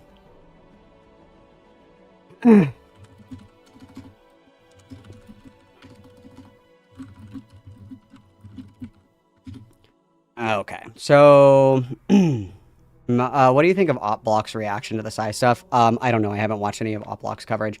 I imagine that it's like a victory lap, like I told you guys that Sai was an asshole. I imagine that's what it is, but I don't know. I haven't watched any of his coverage. And then Crimson sent me this. I don't know if Crim wants to call in. It's Crim's choice. I don't really care either way. But Crim did send me this, so I'm just going to show this. Because Crim let me know that the fallout was not over the bathtub estrogen or the queer discourse. It was about, specifically, Crim says it's because she was being a racist bully. So let me do this so you guys can... Well, that's not helpful at all. How's that? Is that better? No. God damn it. Okay, well, you're just going to have to trust me. Okay. So this says, this is on 6/26/25. Crimson says, this is ultimately a difference in values. I don't think it's responsible or a good idea to go after non-public figures and smaller channels. I feel like what was once, quote, punching up at people that were bigger than you, like Lily and Shad, has shifted. I think I understand how it happened because you're going after people who hold the status quo opinion, even if their channels are small and they don't have channels at all. I kind of understood the whole thing with Pink King because he was being a douchebag and legitimately saying sexist things. And I get that you could see it in the court of public opinion. You say something online, then you open yourself up to the consequences that may come of that. But even when you're in the right, you have the power to make someone else's life a living hell as a YouTuber with a loyal audience. I think that when it comes down to it, cartoons and video games aren't worth the damage that this can cause. I don't see these two differences in values resolving one another, and I feel like it's going to cause interpersonal issues between the two of us as time goes on. So that's what Crim sent me. So, I mean, I'm not privy to their, interpersonal dynamics and stuff like that. So, I mean, if that is what happened, that's what happened, I suppose. I mean, I personally, I think that if you are willing to say things publicly, you are welcoming public criticism. So, I mean, I may disagree with Crim on that, but he just wanted me to clarify that. Okay, Dopamine says, at what point do you think it can go from people can disagree and still be friendly and occupy the same space to something worth banning? Where do you draw that line? I draw that line in several different places. I will ban anyone that is, if it's brought to my attention with evidence, that this person is, a zoophile, a pedophile, a lolicon, into incest, into bestiality, any of these kinds of things, I will ban someone for that because I don't want fucking freaks in my Discord. I will also ban people for being blatantly transphobic, racist, xenophobic, or sexist. And obviously that's going to be somewhat of a Michelin test. It's going to be a know it when you see it kind of thing. Because obviously sometimes I'll say, like, jokingly, like, yeah, I hate all women. And that's like a joke. But if somebody is genuinely misogynistic, if someone is genuinely homophobic, transphobic, racist, things like that, that is a line. And then I will also ban people that are shown to be engaged in targeted harassment, brigading, false flagging, mass reporting, anything like that. I don't want anything to do with that. And I will also ban people who are doxing, and I will ban people that share or spread doxes, things like that. That's where I would draw all of those lines. Okay. What is your favorite show or anime? I don't really watch anime. I think Haunting of Hill House, Haunting of Bly Manor, and then Alias Grace is beloved to me. I rewatch Alias Grace quite a bit. Was there any specific opinion of Sai that rubbed you the wrong way that you never spoke up about? I posted about it in Discord, the conversation was had in my Discord, so it was like semi-public, I guess you could say. The thing that rubbed me the wrong way is that Sai is very hard to have a conversation with. So we had a conversation because I don't remember how this even started. Oh, it was about the reclamation of the word queer, as all things begin and end here, right? The question that I had was, how can you consider, queer a slur, but not the R word? And I fucking kid you not, we probably went back and forth for close to an hour before she answered how she determines whether or not something is a slur, because that's what I'm looking at, right? Like, what is your metric? So say you say a slur has to be a really nasty, meany word. It's like, okay, well, can we be more specific? Okay, I think that a slur has to be derogatory. Okay, so if I call you Four Eyes and you wear glasses, does that count as a slur? No. Okay, well, I would say that it has to be derogatory, and it has to be like, I don't know, like targeted towards like a specific group of people. Okay, well, that still counts for people with glasses. So would you say like that was what I was literally trying to do for like an hour before I got a fucking answer. So that was something that kind of irritated me, but we never had those conversations on stream. It was in my Discord server. But I don't try to make it a habit of like reading out Discord debates for you guys. That seems kind of fucking boring now. what is the wise Malcolm's whole thoughts on the mess? Her stream, nuking her server, her channels, Twitter bitching about burning bridges, etc. I think that she's making a colossal error in judgment in how she's choosing to address everything. Because I think that realistically we're adding more fuel to the fire. If like, and I'm not saying that like this is indicative that it's bothering her, because I obviously can't peer into her heart or her soul. It may very well not be bothering her, but the problem is that it does create an infinite feedback loop, right? So if something happens, something blows up, say that I say something absolutely fucking crazy, and people start disavowing me publicly, start distancing themselves from me publicly, and I'm in my Discord server posting about it endlessly. Maybe I'm not even upset about it, I just want to talk about it, but I'm doing that in general chat to everyone. People are taking screenshots. Other creators are posting those screenshots. I take screenshots of those screenshots and then I comment on it, and then somebody takes a screenshot of that screenshot, and then another content creator comments on that screenshot, and then we go back and forth into oblivion. It's going to be a never-ending cycle. I also think that nuking the server, I understand why she did it, but that always looks suspicious. It always looks like you have something to hide, right? Like as soon as there's controversy, suddenly things start disappearing. Is there potentially worse things in there? And I'm not saying there is, but that's what it looks like. Optically, it's kind of a bad choice because it indicates to people that maybe we are trying to hide something, right? And then, I mean, yeah, yeah, that's kind of how I feel about it. That's just my general sentiment is I think that, you know, if you want to be engaged in a forever war, that's like the track that we're on. And if that's what you want to do, I mean, okay, that's fine. That's totally fine. But, void of that, we're doing a really bad job of like putting out the fire. We're just kind of like throwing gas on it, right? Stevie, if you go back, maybe like 40 minutes, there'll be a recap. All right. And then this like snapped on me and went down to the bottom. When did the screen caps of Sai being racist come out? And did she mention them at all? I'm a Twitter less nooblet, so I wouldn't have seen anything that she mentioned on Twitter. I saw them for the first time on Sunday. That was the first time that I saw them. And I don't think that she said anything about them on Twitter. The ones that I have seen floating around multiple times are where she's like discussing the use cases of slurs, and she's censoring the slurs as she's discussing them, which I think is fine. You know, if we're having a conversation about who can and who can't use a slur, if I censor the slur when I'm having that conversation, I think that's fine. I don't think that's a big deal. That's the only other one that I've ever seen. And she said before that the context was that they were having a conversation about the use cases of slurs, which I mean is conversations that people have been having for a long time on the internet. Okay. So explain the situation that led to Sai posting that huge post on her community tab. Let me go look at it. I have to refresh my memory.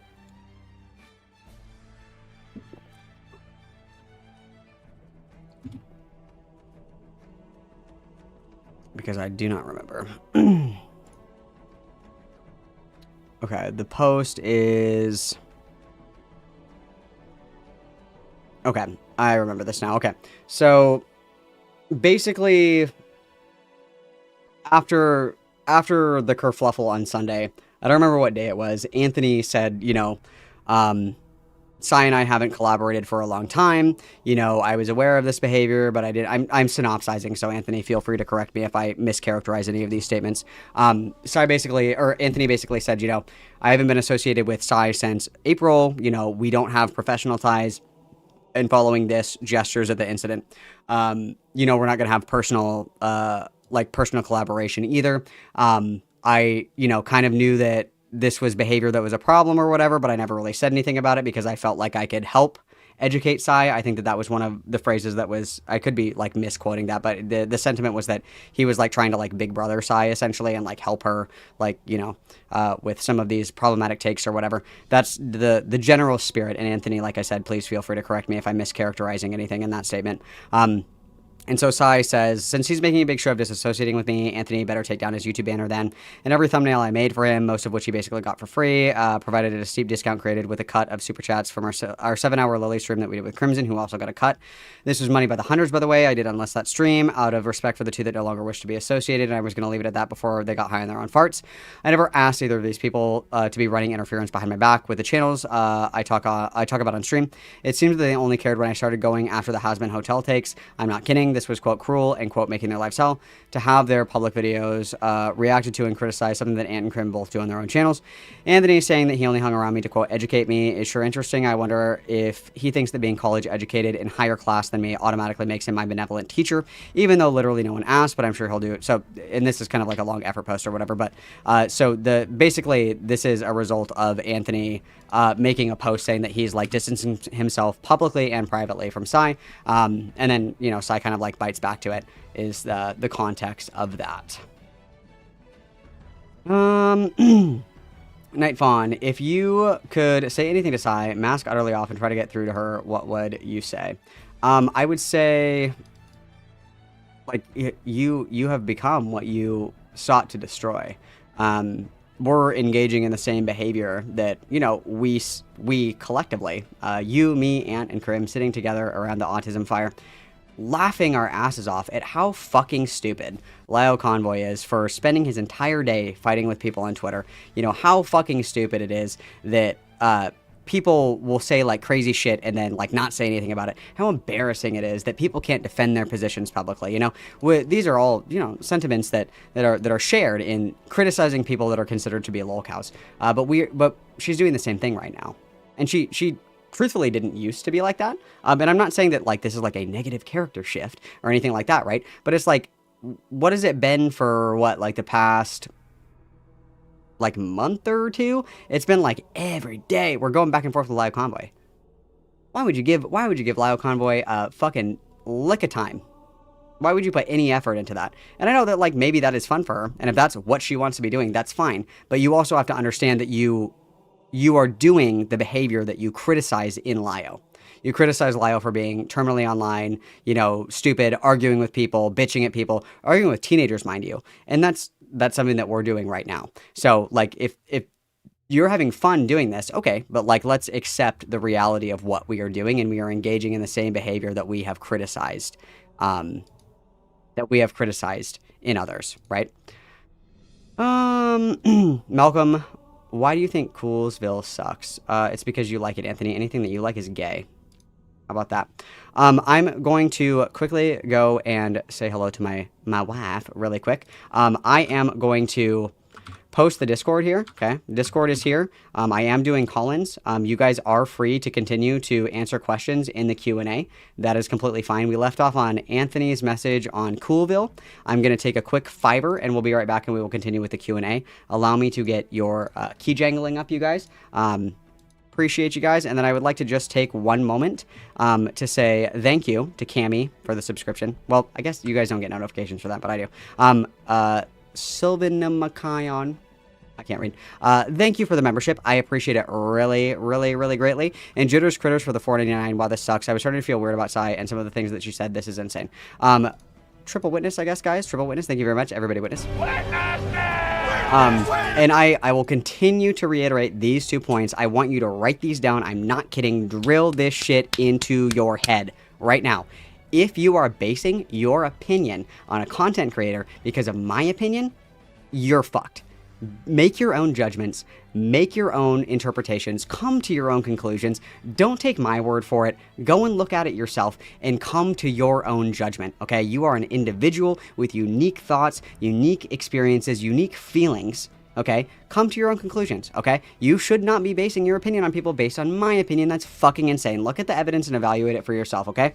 Additionally, I hold this standard for literally everyone. If it is revealed to me that you guys are brigading, harassing, targeting Sai, reporting her shit, trying to get her banned, trying to get her shit taken down, anything like that, I will ban you from every single fucking community that I have access to, okay? Like, we are not doing that. You guys can have as many opinions as you want. You can feel and think and believe whatever you want. Leave her the fuck alone. Don't bother her. And we're not going to do this gay fucking deplatforming shit. We're better than that, okay? All right, we're better than that. We are not those bitches. We are not him, okay? So write that down. I mean it with my whole fucking heart. If I see it, I will blast your shit into fucking oblivion. I don't want to see it. It's not appropriate. And it's not cool, okay? So, quick breaky poo, you guys. Quick fiver. I will be back in just a moment. And also, Sergio, thank you for the 2. I'm here just for you, Sergio. I was waiting for you to show up, actually. That's So strange, isn't it? Witness, please. All right, I will BRB, guys. Everybody behave. On your best behavior. Behavior. I'm having a stroke. I'll be right back. Everybody behave.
Into the blind world we have now descended. Put all fear and cowardice aside. We have come to the cliffs above Acheron. Wretched souls walk this tortured path to board Charon's vessel. Will you help me, poet?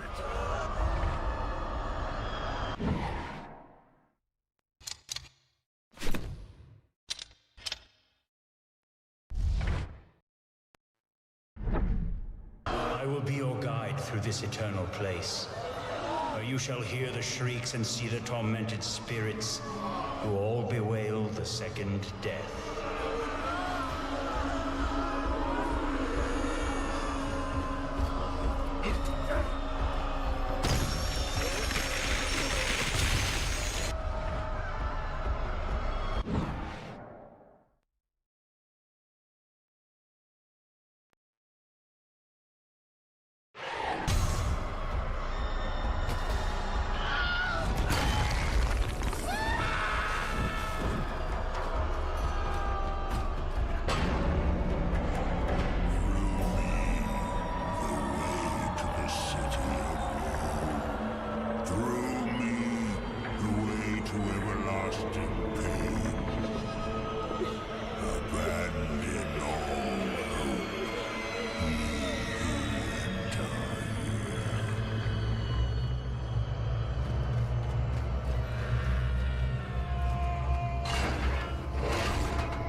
Alright, I'm back. Let's put the Halo music back, you guys. Let's put the Halo music back. And I wonder if this will let me fucking change this really quick. We need that. We need the Halo music for the ambiance, you know? Oh.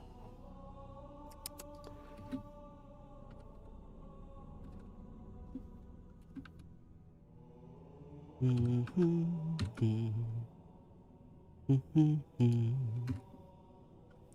see if that'll actually fucking work this time.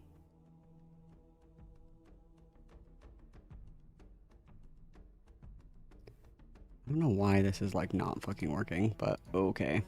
Am I able to do it in here, do you think?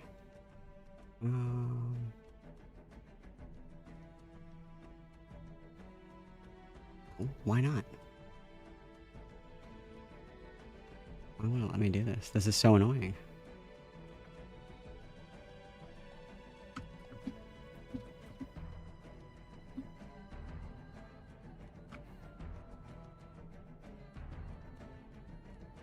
That's so stupid. Whatever. Whatever. Whatever. I guess that's fine. I'll live. I will live. Okay. All right.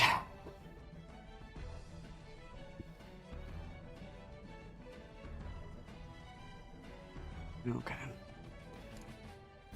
Let's come back up here briefly. What do we got in here?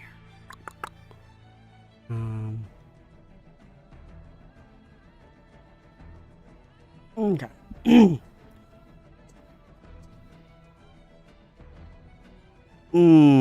All right. Let's resume. Homicidas, shall we? Let's resume. Let us resume. Let's continue. Okay. Okie dokie artichokes. Getting all my ducks in a row. Okay. So we left off with Anthony's question about Coolsville. Okay. Yarsh Mello says, since Ant is here, do you want to restate your feelings on his response? I did. I did. Viva La Radio says, I am very out of the loop here. What's going on with Sai in the moment? If you backtrack maybe about an hour, it's in there. I don't want to reiterate. Again, TLDR, she got banned out of my server. That's what we're talking about. Hazaki, do you think that Sai wanted you to exempt her from the rules because she's a content creator, or that she just didn't care what they were? I think that something that I kind of noticed, but didn't particularly have any strong feelings about previously, is when Sai and Beckett and Falgi had their kind of falling out. What I had said originally, and I think in hindsight, even still to this day, that my assessment of the situation was correct, is that it was kind of a clash of cultures in a sense, where Sai was coming into this different area of the internet where the culture is very different. And it just was like kind of a clash of cultures and a misunderstanding. I think the problem is that there's a certain kind of etiquette, I think, online when you enter a space. You assimilate to the culture of that space, right? And there are different expectations in different cultures in everybody's discords, everybody's communities, every corner of the internet. There's different rules, expectations, taboos, faux pas, things like that, right? And I think that part of the problem is that the culture of the server was not something that she had in her server, and so that was difficult to adjust to, I suppose, I guess is the best way that I could describe that, because there were several sentiments that were made where, like, everybody that's a moderator is power tripping. Power tripping implies that they're abusing their powers, right? If they're power tripping, they're abusing their moderation status, which nobody was. And there's an expectation that moderators aren't allowed to have opinions or engage in these conversations, and that's simply not true. So I think it was just a difference of cultures in between our different cultures, and just an inability to assimilate to that culture, if I had to describe it. So Tito asks, are you familiar with the rumor that Sai has a KF account and posts there? Do you have your suspicions, or do you think they are unfounded? I don't care. If she does, she does. If she doesn't, she doesn't. I don't particularly care either way on that one.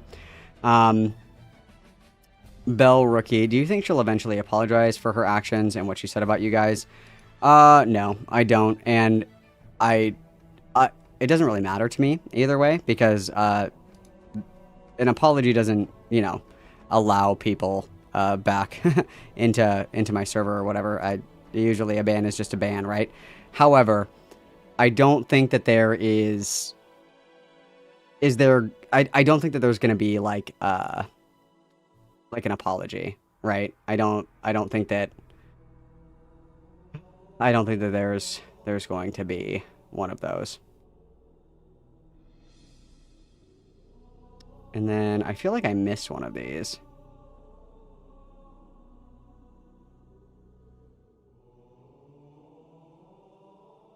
I did. I skipped over like a few of these. I'm sorry, because I'm blind. Forgive me.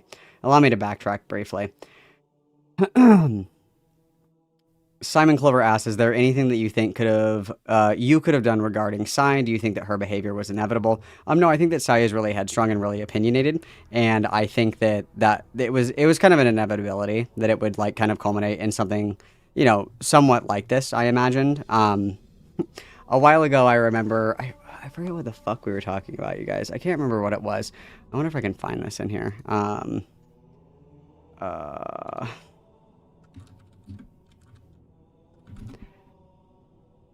gotta see if I can find this.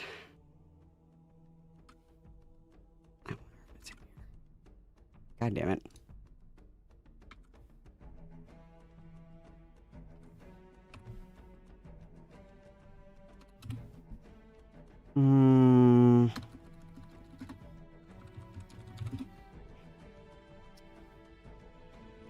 I'm trying to remember the words the particular phrase that was used.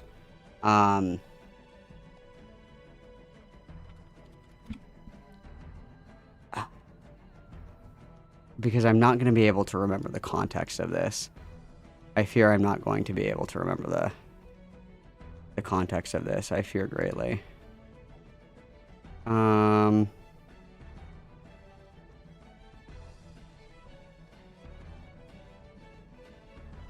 need to go back further. It's right here. No. It had to have been back further than this.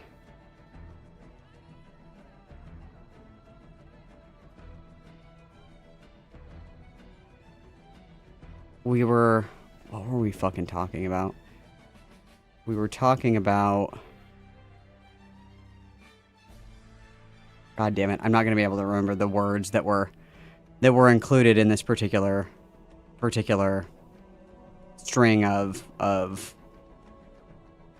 the conversation.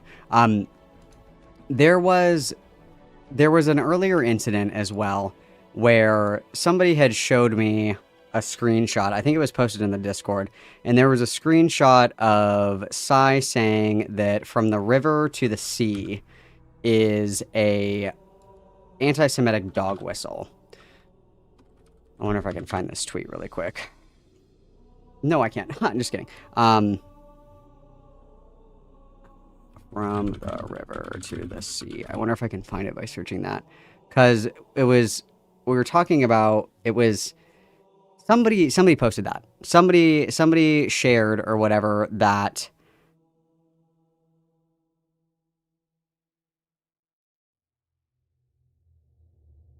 Where was it? It's got to be like right here. Oh, I think it's right here.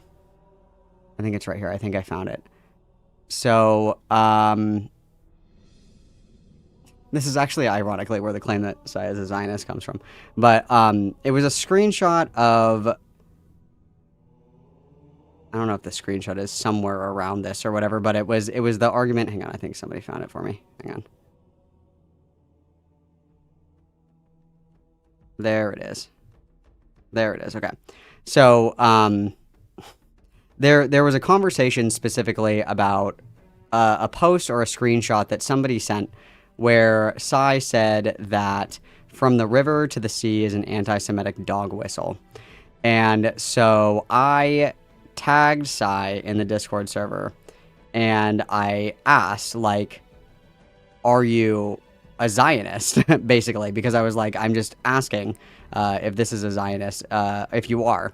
And so this person, here's the tweet. Here it is. Somebody found a screenshot for me. God bless. Here's the screenshot. So this is what this was in reference to. This person says, colonization from the river to the sea, Palestine will be free, is the phrase. And then Sai says, wow, so cool. Anyway, I don't know if you can accuse anyone else of anti-Semitism after using that phrase that refers to the eradication of Israel. And so, obviously, like I've said many times before, I don't really ever talk about politics. However, I will say that I don't think that from the river to the sea is an anti-Semitic dog whistle, based principally on the fact that being anti-Zionism is not tantamount to being anti-Semitic. Those are two completely different concepts. And so I tagged Sai, and I was like, will you confirm or deny the allegations that you're a Zionist, also known as a Zionist? And then this got into like a weird conversation. I can't remember. Where the fuck is it? He was like, I'm not a Zionist. A guy called the Funny Demon Cartoon Lady an anti-Semite for drawing a reference to the producers. I made fun of him for using From the River to the Sea, which is often used as a dog whistle for anti-Semitism. And so obviously that didn't go over very well. And then kind of going back and forth. And then kill them back as stupid as Zionism now. Never mind. I've been against the USA pouring billions into Israel for over a decade, long before these kids even knew that there was a conflict. I went from being called anti-Semitic to being called a Zionist. My stance hasn't changed at all. I don't think you do if you think American 20-year-old something's yelling Zionism on Twitter have any idea what they're actually saying. I'm an atheist. I'm not even Jewish. And then we're just kind of like bullshitting a little bit. It's like, why can't you just like answer the question, like, are you a Zionist or not? Or a Zionist or not? And then she says, it's not a crash out to say that the sorts of people who yell Zionism on Twitter have no idea what they're talking about, and why would you even entertain that they do? And then she goes on to say that they will call these people Zionists for buying Starbucks.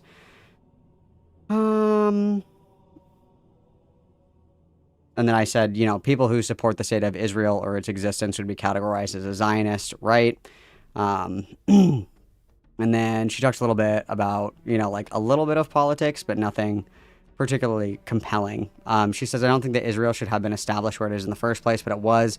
And the world has to deal with that now. And these keyboard activists on Twitter don't actually care about the situation beyond some self-righteous, yell at each other people over the internet. And I said, well, yeah, Zionism is the idea that the state should be maintained as like a homogenous ethnic state. And then, there's just like disagreement, like saying like I don't have like a strong opinion on this, blah, blah, blah. And this is kind of like the thing that I found most perplexing, is that I think that if you're going to like make these kinds of statements, you should have an opinion on it. Like if you're willing to use it as like a weapon to attack somebody else, I would expect you to have an opinion on it, right? If you're going to make the claim that From the River to the Sea is an anti-Semitic dog whistle, you should be able to engage with the conversation that surrounds that implication. And then this is kind of what triggered my fight or flight. She said, how often do you think about the Uyghur genocide? Old head Malcolm's, no, the lore, okay? And then, or any other mass killing or terrible thing that's happening in the world. And I said, probably like 40% of my free time is spent reading about history, theory, world conflicts, international events. Like, do you think my history autism is a bit? Like, I legit spend thousands of dollars on war memorabilia and collector's editions of writings by revolutionaries because I think it's slay.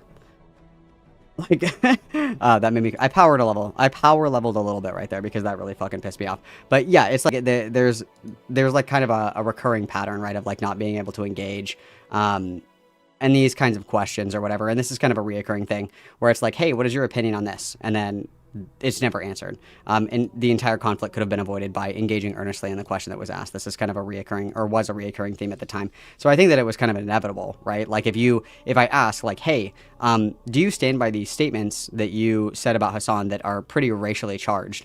And you can't answer that question, or you even defend that to me, then, I mean, yeah, it's inevitable that you're going to say something fucked up and double down on it and get, removed, obviously, so. And then Dead City said, if you were to run Malcolm PR services for Sai, what would you ever do? Post through the pain, go dormant for a few months, come back like nothing happened. I would say, like, take a week off, collect your thoughts, consult trusted friends and colleagues, and, kind of reevaluate what you want out of the situation, how much fodder you're willing to give to the people that are feeding off of this conflict for drama and monetization, basically. That's like a good question to ask. And then decide if that's something that you're willing to do. And if you're willing to do it, then keep doing whatever the fuck you're doing. Who cares? But if that's not something that you're okay with and something that you want to change, well, then you need to sit down and evaluate, what does that change look like? Like, how do you not become the ire of like this kind of content, right? Because realistically, it's just going to come down to what she wants out of the situation. If she wants to roll around in the mud forever, I mean, it's a free country, do what you want. But if the outcome here, like if I was Sai, if I was in Sai's exact position right now, the first thing I would do is I would stop posting about this specifically in public, where people are obviously looking at it and, you know, screenshotting it and talking about it and making content off of it. I would stop doing that. I would move those conversations to private with people that you trust to not leak shit or whatever. Like, seek guidance, like consult them, like, hey, what do you think of this? What do you think of this? Blah, blah, blah, blah, blah. And then return to, you know, maybe in like a week and have a laid out expectation of what you want this to look like, what you want your channel to continue to look like, your content, your relationships, like what things are we not going to talk about, are we going to talk about, and then, you know, have like a well thought out response where it's like, you know, I got a little too lost in the sauce. I normally don't talk about politics. This is exactly why. I like to keep my content focused on this, and the lines got a little blurred. And because of that, you know, there were some things that I talked about publicly that I wasn't really informed on, and that's not an excuse. I just wasn't informed, and I said things that were a little out of pocket. And because of that, I'm going to recenter and refocus my content. This is the kind of content that we're going to be doing. And from now on, you know, we're just going to keep that off the table, and we're not going to talk about it anymore. And that's the way that I would handle that, right? Because I think that it has to be addressed at some point or another. Realistically, whether we're going to double down on it or, you know, do a PR tour. Either way, I think that it has to be addressed, you know, at some point. Just because so many of these communities are intertwined, I think at some point it has to be, right? M. Dally, do you actually have diagnosed autism, or are you just joking about it? Just curious. That's a HIPAA violation. Thanks. And then, let's see. I have Starry Welk. As a content creator in these kinds of drama spheres, do you believe that there's any way to make, quote, friends in these areas? What is your line between a collaborator and a friendly acquaintance? That's a good question. I think that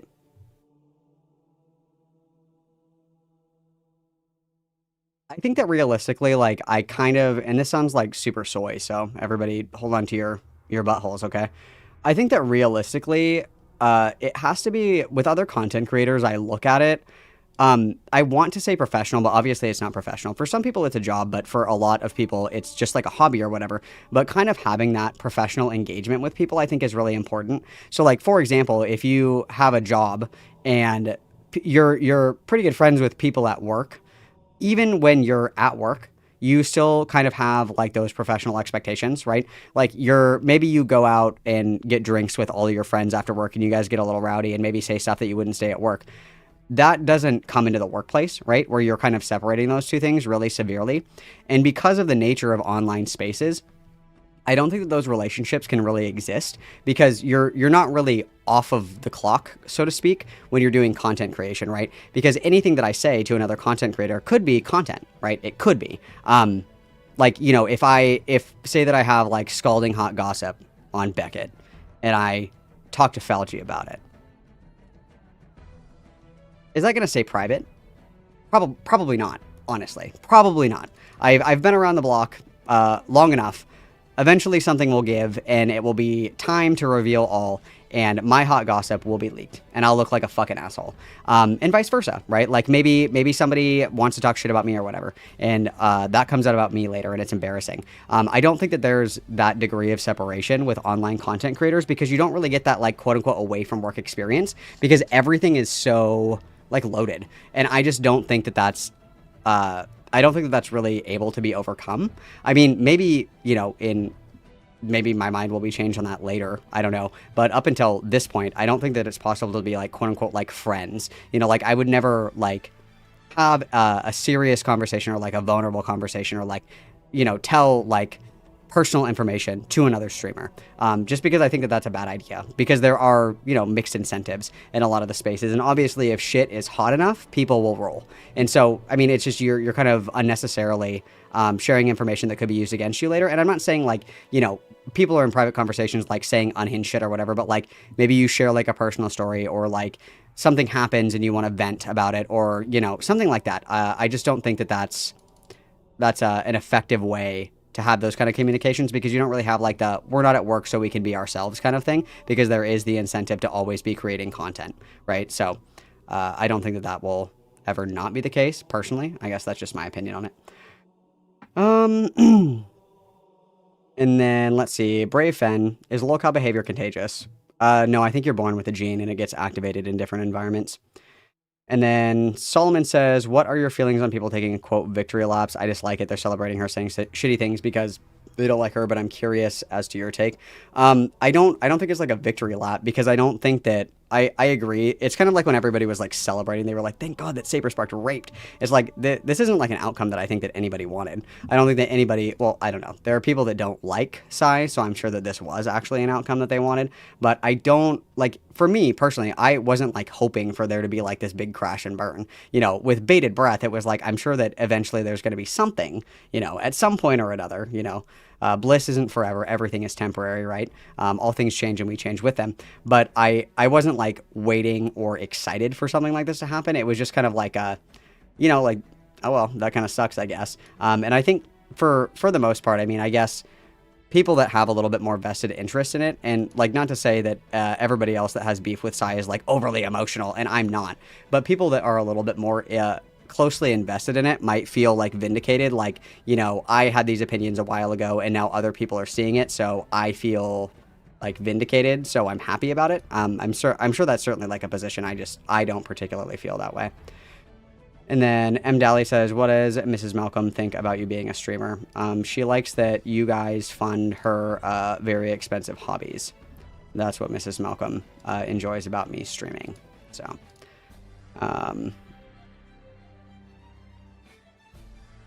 and then let's see, Cleavestain Production says, would you share personal things with a streamer you liked, or a streamer you shared like a space with? I have a friend who all have online personas who will go to the pub with all the time. Well, sure, like, you know, I don't even know, honestly, but I don't know. I try to keep like a lot of that kind of stuff like separate, right? Like I try to keep a lot of things spread out in my life. I'm trying to think of like how I can describe this. Like, I think that kind of like keeping a degree of separation in a lot of things is really important for like balance. So like, there's a reason that I don't stream with my wife. There's a reason that I don't stream with my friends, like things like that. It's just like a separate environment. And I think it necessitates, or it demands, a different kind of engagement or a different kind of relationship. And I just don't like to cross those wires, because it could be fine, but it also couldn't, right? Like, I just think it's more pragmatic to just kind of keep those things separate, right? I think that that's, I think that's just kind of where I'm at with it. So, and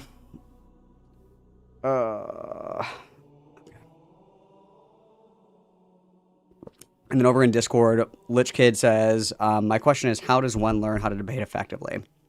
Listen to other people debate. You'll learn really quick, like, what works and what doesn't.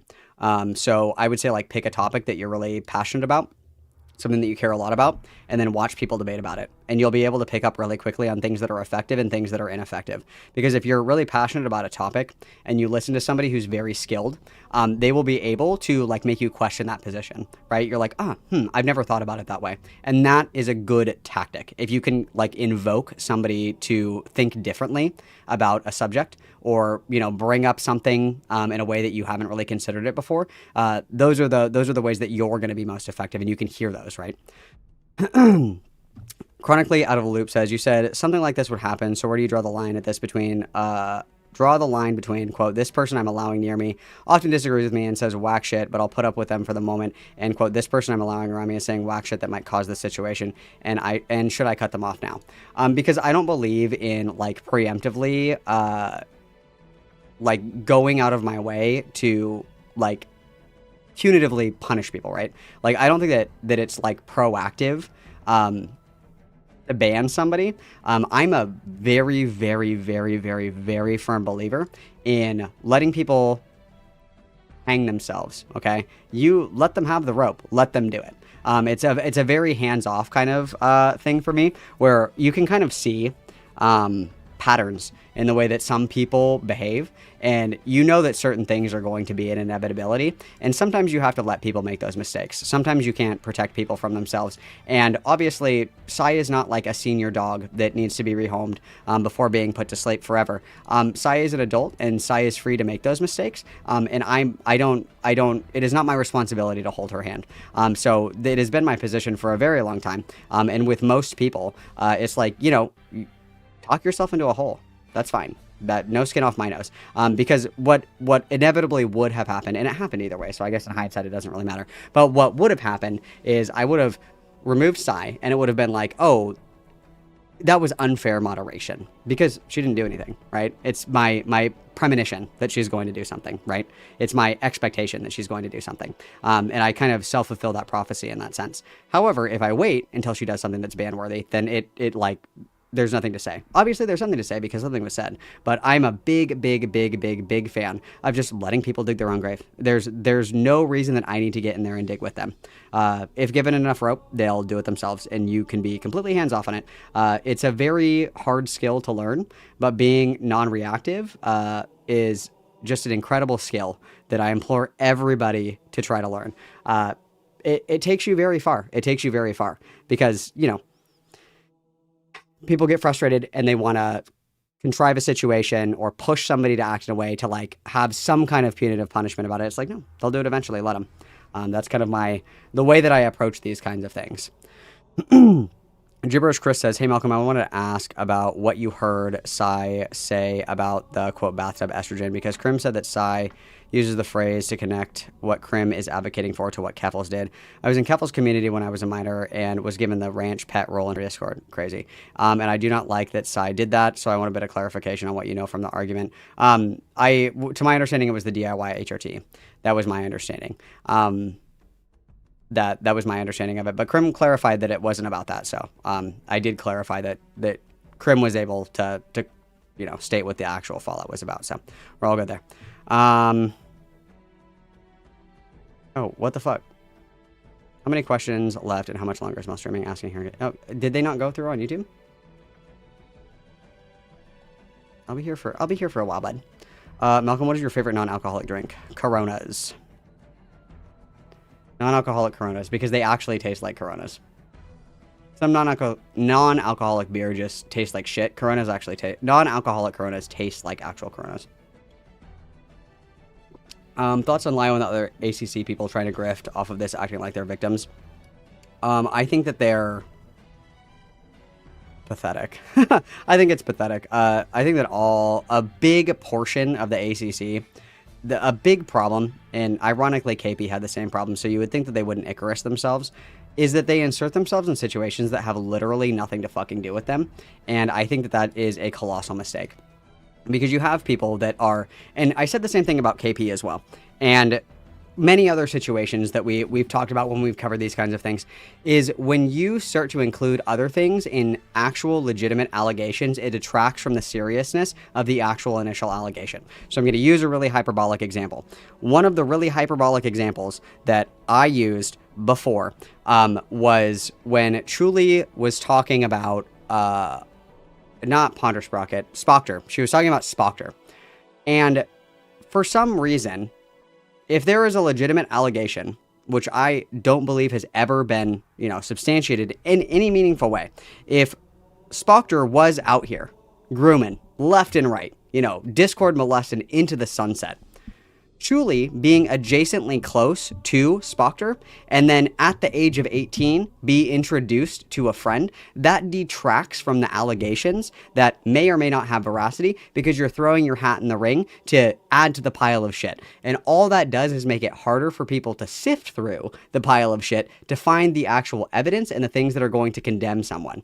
And I think that that is what is going to inevitably happen here as well. Okay? Because what Anthony said is, Anthony said the reason that I didn't say anything earlier is because I didn't want to give people like Lio ammunition. And while I think that that is not the way that I would handle that, certainly, unfortunately, the problem is because that sentiment exists, if there are allegations stacked on, coming from quote unquote detractors or people like Lyle Convoy or people like fucking Goat Cato or people like fucking Chuli coming out and saying that I too was victimized by Regina George, okay? What that does is detract from what is presented in front of us because we have enough to criticize here on its head.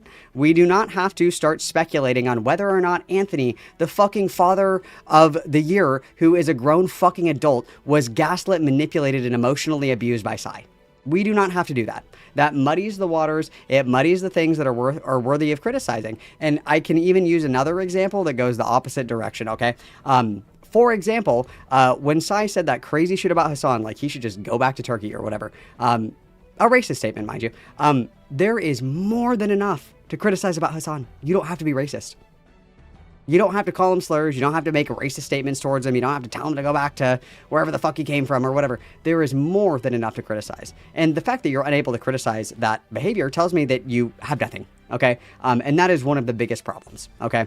So no, all the people that are just kind of like throwing in their weight in order to be the next victim of the day are fucking pathetic. And the only thing that they're doing is making it harder for people to actually come to these realizations because you have to pick through mountains and mountains of their exaggerated hyperbolic lies and bullshit to get to the truth of the situation. And that has been the truth of every single fucking allegation that has come out of the ACC is that you have Tweedledee, Tweedledum, all the way up to Tweedle 772 that says, I was raped, and literally the first one was enough. And you have to pick through 27 bullshit fucking stories to even figure out what happened. So, congratulations, you guys are going to do it again, and you're going to fuck this up.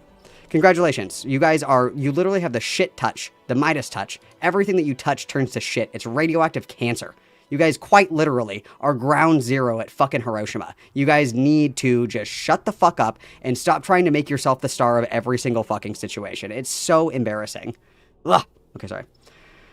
Malcolm, if forced, would you rather vape or smoke weed? Death is not an option. Vape. And then M. Dally, ideally, who would you love to debate if you could guarantee that they get into a voice call with you? Guaranteed voice call. Honestly, probably Lio. Probably. Because he's such a fucking pussy and he won't talk to anybody. It'd be Kino. It'd be absolutely Kino. Okay. I have Adam and Hazaki. I don't know who is here first. Hang on. 1 second. Who is here first? Me. Okay. Alright, Hazaki first. There it has we been go. confirmed that Hazaki Oh, works whoops. at Hitler. I forgot I said Industries. that. Cool. Beautiful. I love it. Okay. What can I do for you?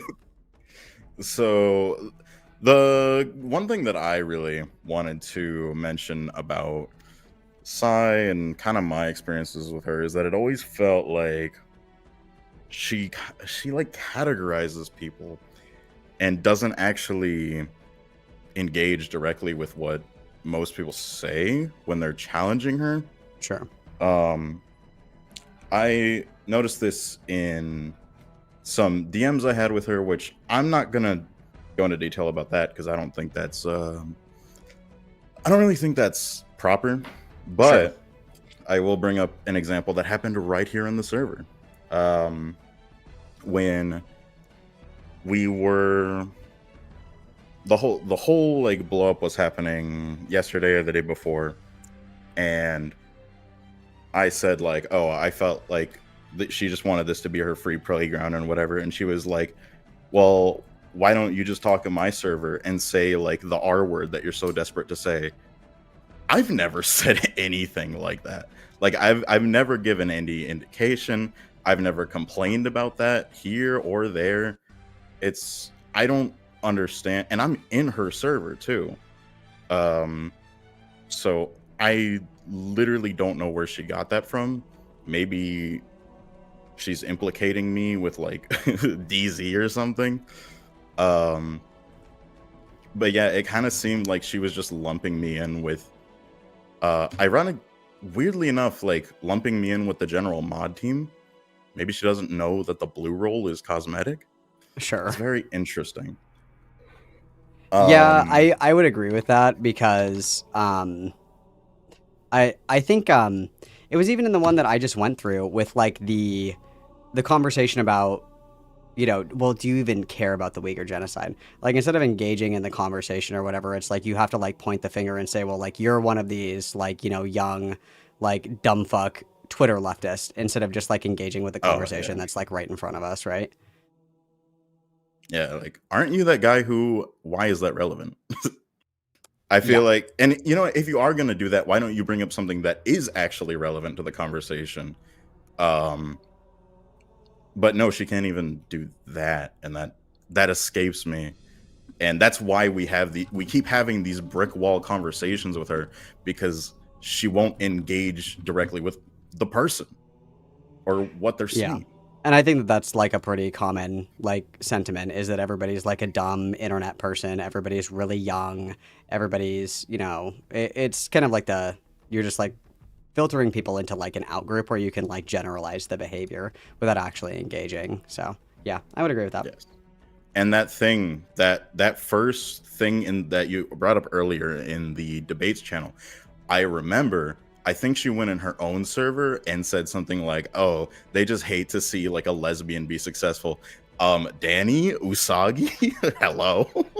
Yeah, I literally don't have any lesbians in my server. I hate them so.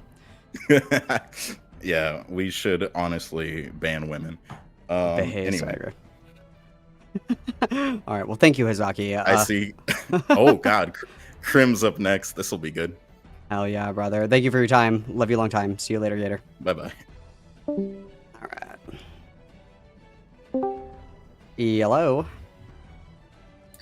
Oh, hello. Oh, hello. I didn't expect that to happen so quickly. What's up? Not much, just chilling. Hizaki saw you and was like, "Oh, I gotta go." So you're fine. You're fine. No problem. No problem. What can I do for you this evening? What do you desire to yap about? I guess I just kind of wanted to make some clarifying statements about the lead up to our fallout and some of the, I suppose, accusations and lies that happened afterwards for her, where she was trying to make me look bad. Sure. So, the two big things that happened afterwards being the quote-unquote bathtub estrogen, and I don't want to get into the Patricia stuff again, but she's brought that up again, are just not true. I did have a conversation with her when we were talking about DIY HRT, and I'm coming at this from like a harm reduction perspective as someone who has had that training with mental health and everything, and has worked in spaces where that is the approach that we take. And I brought up the fact like, hey, when I was younger, I knew younger trans girls that before they could get to a doctor, they would use birth control. This wasn't DIY. I grew the estrogen myself. This was like stuff that you could get at a pharmacy that people were taking until they got to the point where they could get on hormones. And I guess just like any street drug, I would rather they not do that. I would rather people, take a prescription, be monitored by a doctor, but I understand that like that is not the reality for a lot of trans people, especially the ones that I knew that were doing it, that were like living on the street. So like I'm not going to be mad at them for doing something that's going to keep them alive until they can get to a doctor, if that makes sense. That's always been my position. Ideally, I would like you to, pharmacist, doctor, everything. But I know that just doesn't happen, and I'm not going to say that everybody who does that is like ontologically evil. That's always been my position. And I explained that very clearly to her, specifically using that example, and now I'm just being thrown in with some pretty crappy activity, in my opinion. And I don't know, should I send you a screenshot in DMs, or like how should I send it to you? DMs is fine, or you can put it in the stream chat, whatever is clever, whatever is easier or most comfortable.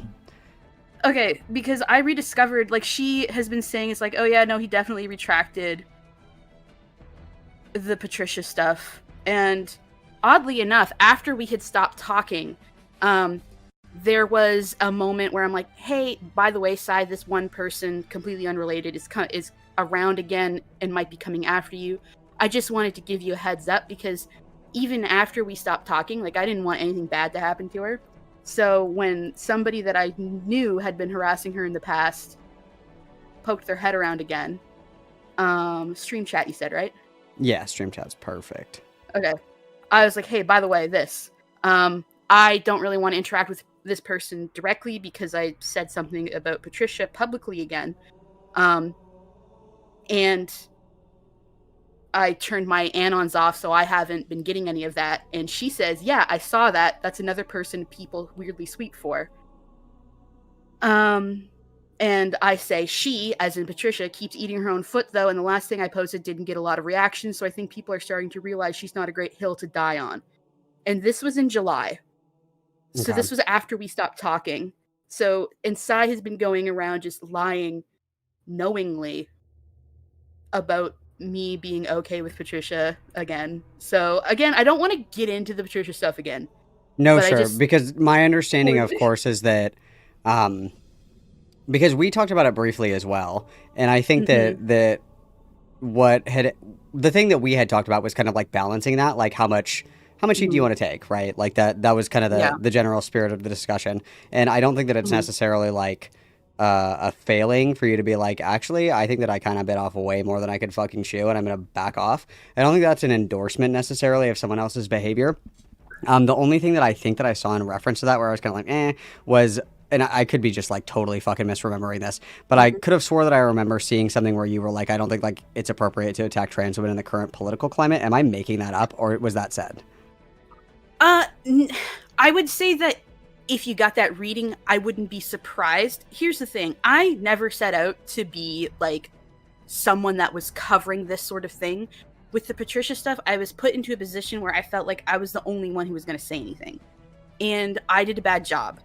And I felt like the way that I covered it and the way that I handled it, I don't think it was helpful. And I think that a lot of it was fueled more by, it's kind of hard. I think that she's a terrible person. I think she's dangerous to minors. I think if you're younger, stay away from her, please. Do not talk to this person. Do not engage with this person. I hope something happens to stop her from doing the things that I have a good feeling that she's doing right now. However, I don't think I was equipped to talk about it. And I think that people were less warned and it was less informative and more just fuel for political fires. Do you know what I mean? Yeah, I mean, it makes sense to me, like the way that you're saying it now. Like, I don't remember the original post that I saw. But I think that was kind of the sentiment that I took away from it. But the way that you're explaining it now, and then like with hindsight, talking about, thinking that we may have bit off a little bit more than we could chew, thinking about like the backlash, and maybe like the conversations that we had previously about like, how much heat do you really want to take for this? Kind of factoring all that in, it makes sense that it's, kind of a culmination of things. And it was more so like, I wasn't like equipped to handle this the way that it should have been handled, and because of that, I think that I might have accidentally like not done a good enough job, and it kind of sounded like I was just like bitching that she was trans, and that wasn't my intention. So that makes sense to me now. Obviously, if that was the implication that a lot of people took from your original statement, I could understand that because that was kind of the sentiment that I was left with. But I mean, clarifying now, that does make sense to me that if you're going to cover something like that and you feel like you did a bad job, and because of that, it like kind of leaves that line of attack open, and that wasn't your intention. I could understand why you would be like, that was just kind of a fuck up because I didn't have, I wasn't ready to do something like that, or I didn't have enough information. I didn't present it the way that I wanted to. That makes sense. and I have been spending the last few months trying to balance like clarifying and re-clarifying and being like, no, I do not think this person is safe. 4 months now without putting myself in the position of speaking as an authority on the situation, because I don't think I'm an authority on the situation. This is just not the kind of content I want to make, and I just think I'm not super cut out for it.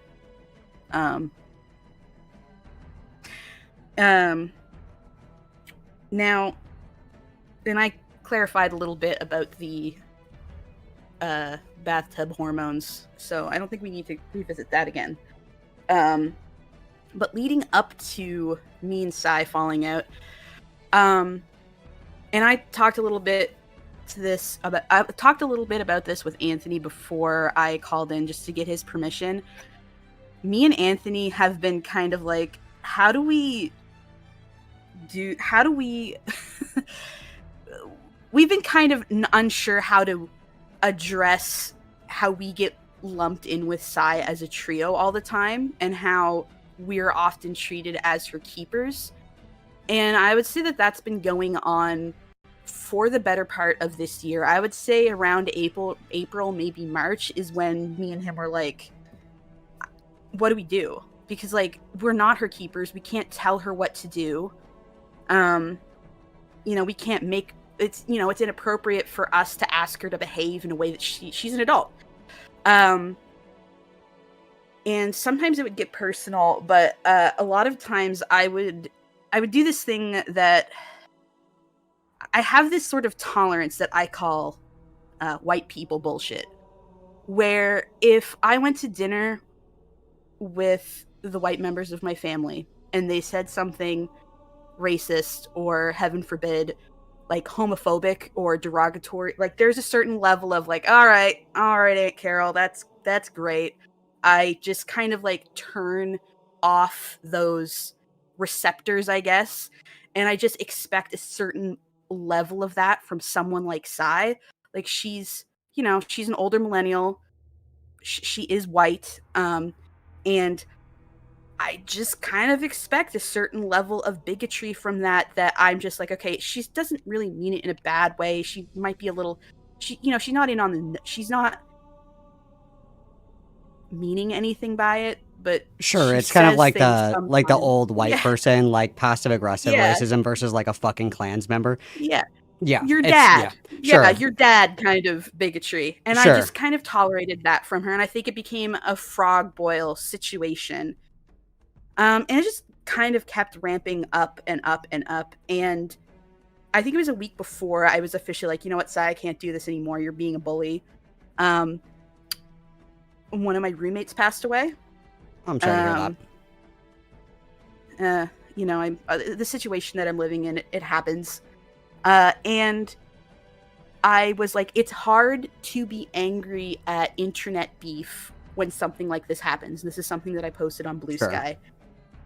And I do not care that, I think I might have mentioned Sai by name. I don't care if Sai's a little rude or offensive, because people were, again, coming at me saying, like, why do you tolerate Sai's bullshit? I'm like, I have a hard time caring about someone's cartoon opinions when I just am dealing with a death right now. And and about an hour or two after I posted that, Sai DM'd me, and she's like, how are you doing? Like, are you okay? Like, it came across as very kind and genuine. I'm like, oh, well, thank you for messaging me. I'm doing okay. It's just, this is kind of rough. And then I go to check my Blue Sky notifications, and I see that she had gotten into an argument with some random person about is queer a slur discourse on a post about somebody I live with dying. And she knows that I identify with that word, and it's been a big bugbear for us for a very long time, where it's like, okay, I know you don't like it, but I use that word for myself, and we'll just agree to disagree. And at that point, I was just like, look, Sai, I cannot have this conversation with you right now. I do not appreciate you coming into a post where I'm dealing with like real world grief and making it all about this. And she had this habit of it was not just like it's a slur, but anybody who uses this word is just like a misogynistic, racist, like rape apologist or rape threatener, because people were coming into her anons threatening to assault her. And she was like, yep, this is what people who call themselves queer are like. And at one point, I remember telling her, hey, I wish that when you thought of people that used the word queer, that you thought of your friends like me and Anthony, rather than people like that. Because I've had bad experiences with people that call themselves lesbians, but I don't think of them when I think of the word lesbian. I think of people like my mom's, and sometimes I think about you. I don't think about the worst acting members of that community because, you know, it's kind of homophobic to do so. And Sure. I was like, can you do like, why? And I wish, it hurts me that that's the kind of person you think about whenever you think about that word. I will never use that word for you, but I wish that you would kind of shift your opinion on that word enough to not think of literal people that are threatening to rape you. You know what I mean? Sure. Yeah. So, and that was never what it was about. And I told her as much. I am not ending this because of this word. I was willing to let it be in an agree to disagree situation. But she constantly brought it back to that word. And she constantly tried to change the trajectory of our conversations to, hey, you're being a racist bully, to queer is a slur discourse. And it's just never what it was about for me. And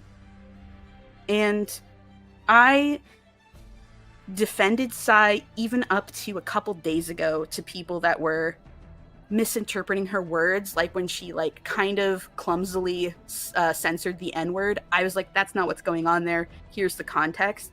So for her to start making up all these lies about me when Anthony finally was like, okay, yeah, you're right, this is enough, because I'm the one who convinced Anthony to finally say enough is enough, because I told Anthony when I sent Sai that message, and I'm like, I can't do it anymore. And he's like, I agree.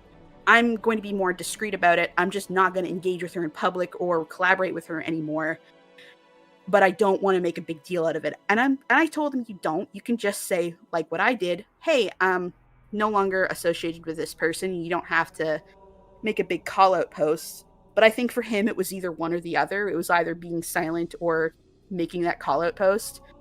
I love Anthony, but he's a bit of a yapaholic. And I think he was feeling, yeah. I think he was feeling really guilty for a long time. And I was like, okay, Anthony, I think the one thing that finally got through to him is like, can I be a little crass? Of course. Is that fine? Always. Okay. Okay, so it is true that Lio Convoy might get a boner for 5 seconds because you don't talk to Sai anymore. But Sure, is it yeah. worth preventing that when so many of your friends have been personally hurt by Sai? And it isn't just me. It's his friends that he has had longer than he has had a YouTube channel that she's been kind of shitty towards, and have told him as much. And he's like, I just don't want to. It was basically like, I don't want to rock the boat. And I get it. But it was me that kind of finally kicked him through that door. And I feel a little bad that it's kind of blown up into this, but this has been a long time coming with Anthony. He has been like, I don't want to associate with her anymore. I'm just going to do cold shoulder. And I've been telling him for months that that's not going to be enough. You're going to have to say something eventually. Sure. And he finally did. And I guess that's pretty much it. That's what I wanted to share.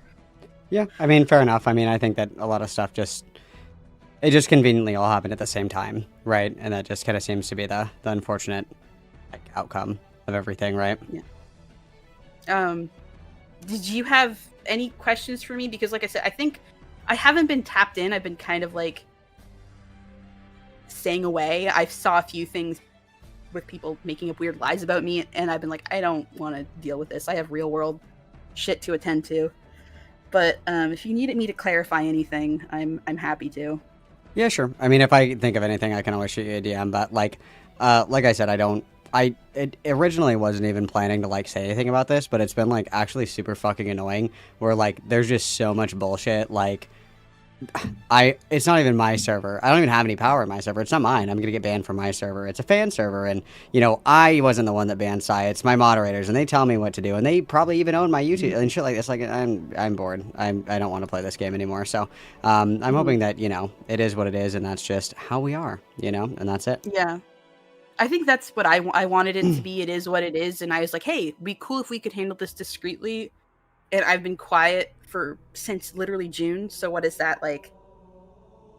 I can't do math. It's like 5-6 months. And she just couldn't let it be discreet. She couldn't let it be quiet. So I'm trying to be as calm and as gentle as possible when I say that, like, this I'm tired, I'm over it, and I don't want to make this a big public deal any more than I have to.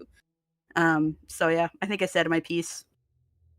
Yeah, I mean, fair enough. Like I said, it is what it is. It is what it is. But I am very bored of the speculation game. So that's really all it comes down to for me. So either way, I appreciate your insight and all that other good stuff. Appreciate it greatly. I hope you have a wonderful evening. You too. Bye-bye. Bye. Yeah. Johnny, no, I'm not letting you fuck it in my Discord. You could be 11. I'm not doing that. Nice try. You could be 11. I don't trust you. You could be 11. Yeah.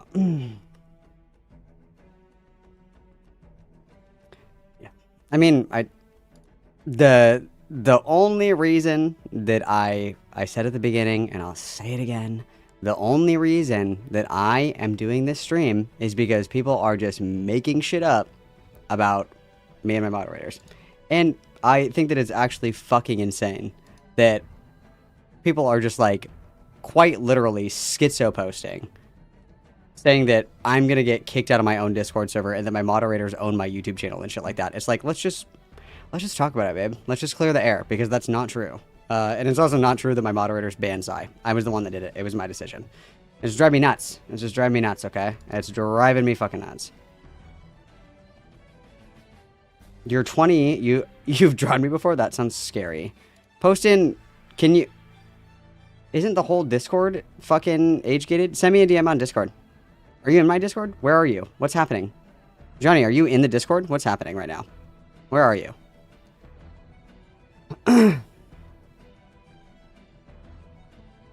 I don't know what. What do I not know?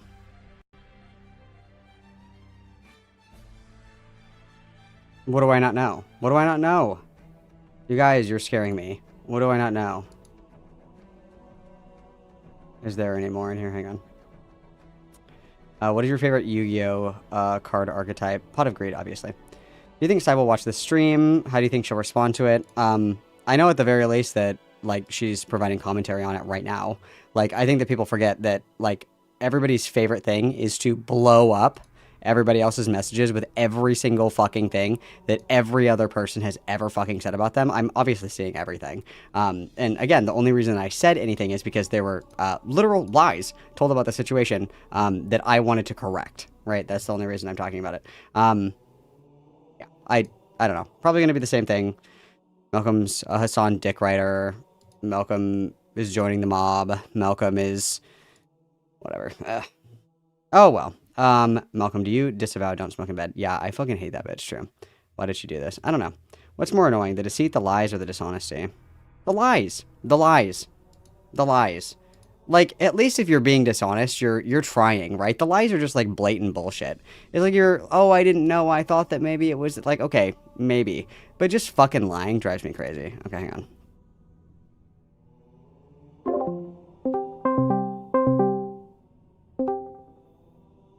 What can I do for you? Oh, hello? I can't hear you, Johnny. I can't hear you. Oh, I heard you. Oh, try again. Oh, there we go. There we go. What's up, buddy? Hey. Hello. Yes, so I am here to run defense for No, I'm kidding. Yeah, I was I'm- like, let's go. No, sorry. Yeah, I'm just calling in to say, like, ultimately, I don't think Sai is a racist and xenophobe, right?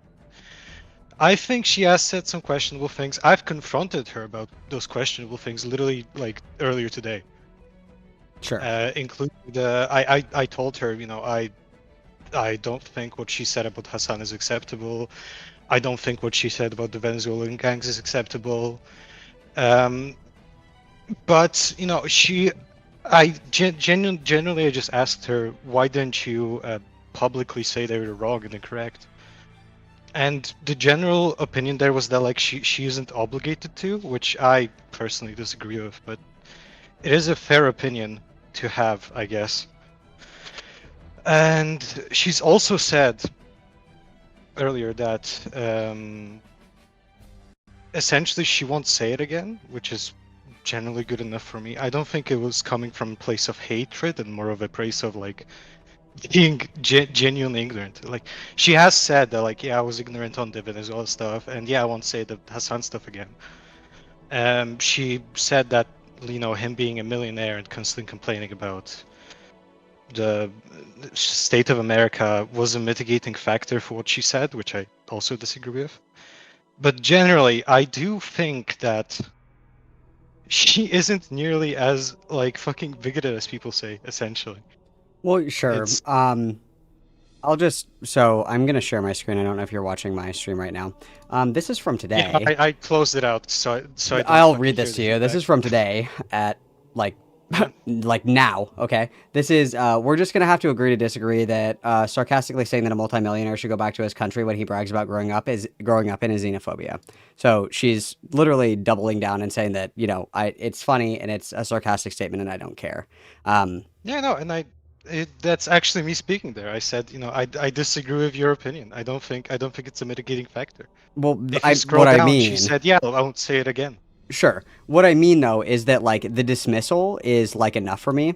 And as far as the conversations about the Venezuelans, what I said earlier is what I mean with my chest is like, even if you're uninformed, which I don't believe for a second, given the current political climate in this country, I don't believe that she's ill-informed on it. But even if she was ill-informed, if I am to grant that, I don't accept that the default like opinion is that, one, we're gonna like racially profile the wrong gang, the wrong country, and then say that these people should be deported to an open-air gulag that's essentially a fucking death camp that people don't return from. They die at this camp, at this fucking prison, Yeah, I right, know. in El Salvador. I don't think that that's the default position. If you're neutral and you don't know, I don't believe that. I completely see your argument. I just think, like I said, I don't think it came from a place of hate, but rather just genuine misinformation and a dumb fuck argument. Honestly. Sure. I don't think that ignorance like excuses bigotry, though, right? Like, Yeah, I do think so, and I did say I think she should have apologized in public for it, but she did say, yeah, I was ignorant, I was wrong, and I'm sorry. sure. That's just That's why what I read from the way she was talking to me about specifically the Venezuelan stuff. Sure. I know she doubled down on the Hassan stuff, and I will continue to condemn her for that. But I don't think that makes her xenophobe. I don't think she would go up to a random like Turkish person that wasn't a multimillionaire and say, yeah, if you don't like it here, go back to your country. Because I mean, does that really openly matter that accused he's a multimillionaire, though? Yeah, like, I don't. Like I said, I don't think it's a mitigating factor in terms of it being a xenophobic statement, but I think it is a mitigating factor for her being xenophobic because I think the intent does matter here. I mean, And I did say I said the exact same thing you said. You can criticize Hassan a million different ways. I don't think she should have pulled this card. I mean, if that's like kind of your general takeaway, that's fine. I just completely disagree with it because I think that it is, I think that it is an outlandish expectation that somebody who, that like think of the current political climate and the Trump administration right now. What was just voted on? The overturning of gay marriage. Obviously, we're all kind of in tune with what's going on. I mean, unless she lives in a box with her eyes closed. I was living in the box recently. I have. Well, you're not finals. American. I can literally hear it in your voice, so it's a little different. Okay. Yeah, true. I mean, all of my friends keep up American politics, but I've just kind of been disconnected recently. Sure, and I mean that's fine, but I mean I just think that it's I think that you know, that's not something that I want in my Discord server. And there was plenty an opportunity to have that conversation, and the conversation was not had. It was just like dodged and justified endlessly. And so it, you that's know, fair. I just, like I said, I don't think this is enough to condemn Sai as racist and irreversibly like ontologically evil. well, I never said that As she was everyone in chat ontologically seems to be evil. doing. I said that it was a, you know, a racist statement. It is a racist statement. Yeah. I think that Yeah. repeated racist statements like point to somebody having racist like thoughts or feelings or sentiments or whatever the fuck. I'm not saying that I mean, that she's like a card carrying KKK member, but those are definitely racist sentiments and racist statements.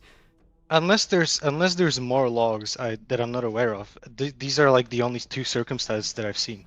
The other one of that I'm her familiar saying with anything. is when they're talking about the queer as a slur discourse or whatever, and then like basically, you know, arguing that the queer is like just as bad as the N-word. I mean, I guess you could say that's like racially insensitive, but it's the unwilling to like have that conversation, because if I said something really fucked up and I didn't mean it, or, you know, I was ill-informed or something like that, I would be able to have that conversation. I wouldn't just like roll over and be like, actually, it's all the woke left and everybody wants me to have an opinion on everything. Like, I would actually be like, actually, you know what, guys, that was actually super fucked up. My bad. I totally shouldn't have said that.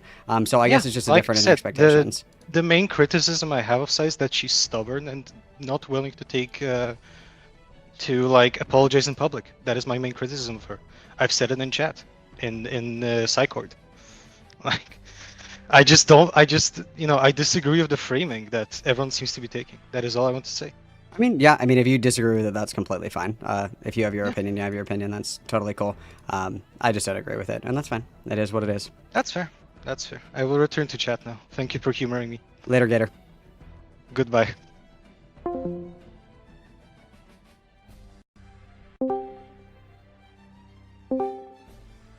Yes, RB, what can I do for you? RB, I cannot hear you if you were speaking. Can't hear you, RB. Hi. Oh, there you go. No? Hello. Fantastic. What can I do for you? Hi. I literally had one thing that I wanted to say. And it's just primarily that I should preempt this with not to like power level or anything, but a major part of the degree that I have was like specifically queer history and queer politics.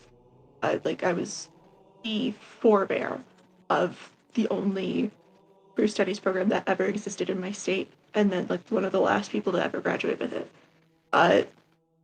So like it's like the baby that I had. It's like the one thing I know about. Really, Sai is first of all condescending. Second, she's not knowledgeable on the things that she claims to be knowledgeable about. I can remember this specific incident where it was like one of her many queer slur discourse incidents within the server, where she was going on and on about queer history, and like I finally got the chance to actually talk with her about it, and she was just talking down to me like I couldn't possibly know anything, and it was wild. And you know, like obviously I do know a thing or two, perhaps, like a thing or two. Sure. It's not lived, but I do know a thing or two, mayhaps. But beyond that, the use case of the word queer within academia is for the purpose of categorization. It's not for the purpose of describing people. It's for queer literature, queer politics, queer academia. It's not for like going like that is a queer man right there. That's a queer man. I'm pointing at him. Queer man. I think that she just fundamentally cannot understand that she is not educated on everything just because she thinks she is. And at some point she has to realize that being so stubborn is keeping her from learning basically anything. Sure, it's hubris, right? As most things are in that instance. Yeah. Sick. Well, thank you for your time, Arby. Thank you for your service. Yeah, that was basically it. Sorry. Beautiful. Have a good night. Appreciate you. You too. Okay. Last few guys, and then I'm ready to fuck off, guys. I'm ready to fuck off. Who gets Barbie in the divorce? Me, obviously. Would you say that Sai is ontologically evil? 100%, yeah. She's a lesbian, of course. Why are people so shit at Discord? It's the thing. On the Lewis McClung to Malcolm scale, IQ, where does Sai fall? I'm not sure. I think that generally speaking, there's, and this is usually like a boomer quality, right? Age does not beget wisdom. Experience begets wisdom. That's the common mistake here. Okay, you can have somebody who's 80 years old that's dumb as fuck, and you can have somebody who's 20 who's lived 1,000 lives and knows more than anybody else will ever know. Okay, age does not beget wisdom. Age does not beget respect, especially with younger generations. Respect is earned; it's not given based on like chronological age. That's usually how a lot of younger generations tend to operate. And yeah, I mean, just because like, you know, being an old person doesn't automatically like unlock hidden lore and knowledge. And I think that there's truthfully nothing wrong with like having an opinion and agreeing with your opinion and all that other good stuff or whatever. But if you're going to say those opinions publicly, like you have to, like, people are going to want an answer to that, right? So, a lot of the times it's like, oh, I don't talk about this. I don't talk about that. I never talk about I never talk about fast food, guys. I never talk about it. And then I have a lot of very strong opinions on Arby's versus Jack in the Box curly fries. I thought you didn't talk about fast food. No, I don't. Why do you want my opinion on fast food? When it's being freely given, it's going to be challenged, and it's expected that people are going to want to understand what the fuck you're talking about, right? That's obviously, if you're talking about it publicly, people are going to want a public understanding of why the fuck you're saying those things that you want to say. If you don't want to talk about politics, don't fucking talk about politics. And there are ways to talk about politics, broadly speaking, without actually talking about politics. I do it all the fucking time. We had the whole conversation about from the river to the sea thing without talking about my politics at all. It's actually incredibly easy to do. If you don't want people to ask questions about your opinions, keep them to yourself. It's very simple. You know, whatever, dude. I just work here. This is hopefully, and I pray, who is your favorite mod and why is it don't smoke in bed? That's a whataboutism. Anyway, yeah, so this is hopefully the only stream, or the only content that we will ever have to fucking do talking about this again. The only reason I wanted to do this is so it's on record, stated clearly in English, hopefully with people to have the ability to transcribe the audio into whatever language they need to best understand. I own my Discord server. It is my fucking Discord server. If I wanted full fucking access or whatever, the only access I don't have is changing one emoji. Rowan would give it to me. I want Rowan to have the special accolade because he went out of his way to make it for me because it's very kind. My moderators, I support their decisions, their moderation decisions. There was never any disproportionate or inappropriate or overreach of mod powers in response to Sai or anyone else's fucking behavior. It was moderated fairly. Nobody owns my YouTube channel except for me. I support my moderators and their decisions. What was the other thing? I don't remember what the other thing was anymore. It's all blending together. I feel like I have an emulsion blender like in my fucking head right now. Like, I was the one that banned Sai. I made that decision, and I'll make it again 1,000 fucking times over. The mod team is a collaborative thing. We help come to decisions together about things, and I support the people who are moderators in my Discord server and their judgments. That's why they're fucking moderators. And they're not just internet fucking random people. They're people that I trust and that I know. And I will fucking ban people for saying insane shit in my fucking Discord server. And I'll do it again. So let's just, like, again, it's, you guys can think and feel whatever the fuck you want about Sai. I don't care if you disagree with my opinions on her, my takes, my general sentiments. She violated the rules of my Discord server and therefore was removed. And the facts of the situations don't fucking change just because it's somebody that you like. I was the one that did it. If it was somebody else that did it, I would defend it. And just because somebody else made the Discord server for me doesn't mean that there's going to be like a fucking coup d'etat and I'm going to be fucking hung off of a balcony like Mussolini. That's not going to happen, okay? So let's fucking chill. Let's fucking chill, okay? Hopefully this is the last fucking stream that I have to do on this. The only reason, again, that I did this is because everybody is lying and I'm bored of it. So plain English, write it down, throw it down, flip it, reverse it, memorize it, lock in, never forget. 9/11, okay? This is the truth of the situation, okay? That's what actually happened. Thank you very much for coming to my TED Talk. Good God, fuck. Guys, can you ban L really quick? Thanks. I'm just kidding.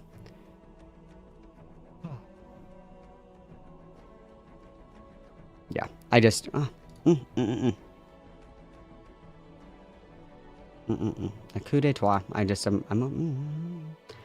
fine. Everything is fine. I just don't want to fucking deal with the shit, okay? I don't care. Think whatever you want. Don't lie about what happened. It's annoying and it's stupid. It's annoying and it's stupid. Okay? Other than that, don't care. If you guys like Sai, like Sai. If you don't like Sai, don't like Sai. Don't care. I'm not gonna lose any sleep over it. I will crash the fuck out and rage against the machine. There are lies. I hate a liar. Okay. Hopefully that satisfied everyone's insatiable bloodlust.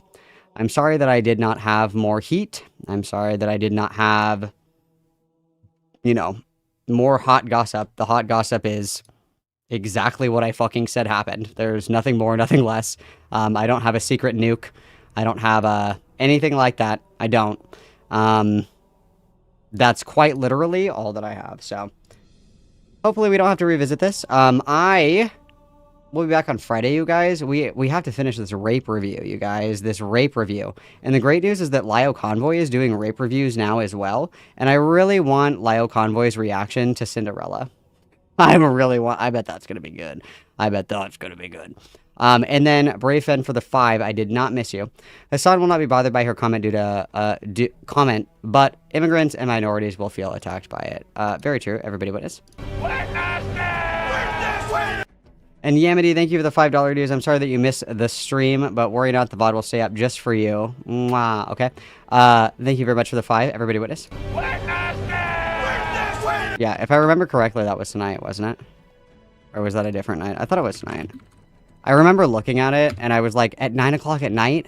And then I was like, oh yeah, he just finished streaming 3 hours ago. It's only an hour and 24 minutes long. That's actually not bad. Looking at the Parlo, YouTube, and internet adjacent situation, it's only an hour and 24 minutes long.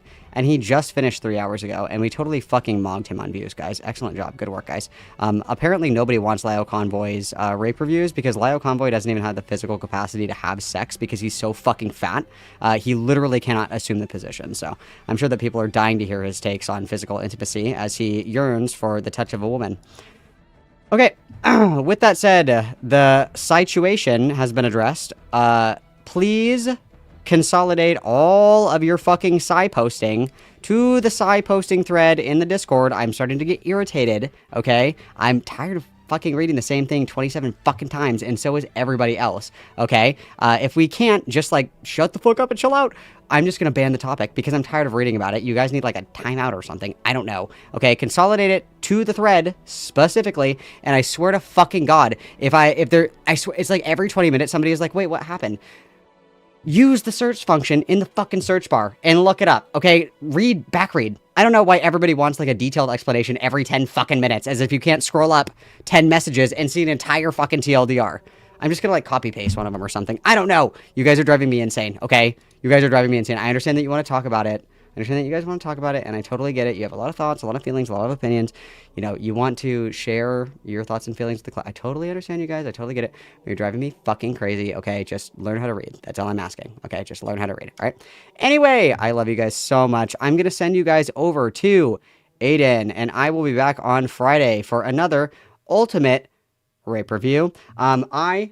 Love you guys so much. Thank you for hanging out with me this evening. I appreciate it greatly, you guys, and I appreciate your generosity this fine evening, Mamacitas. You are very kind, show-stopping, incredible, and brilliant, and I appreciate every single one of you, little chuddalinguses. Love you long time. I will see you guys on Friday. Hug hug kiss kiss XOXO gossip girl. I always fucking do that. I forget that gossip girl. Okay, there we go. Okay, now I'm really going. Bye.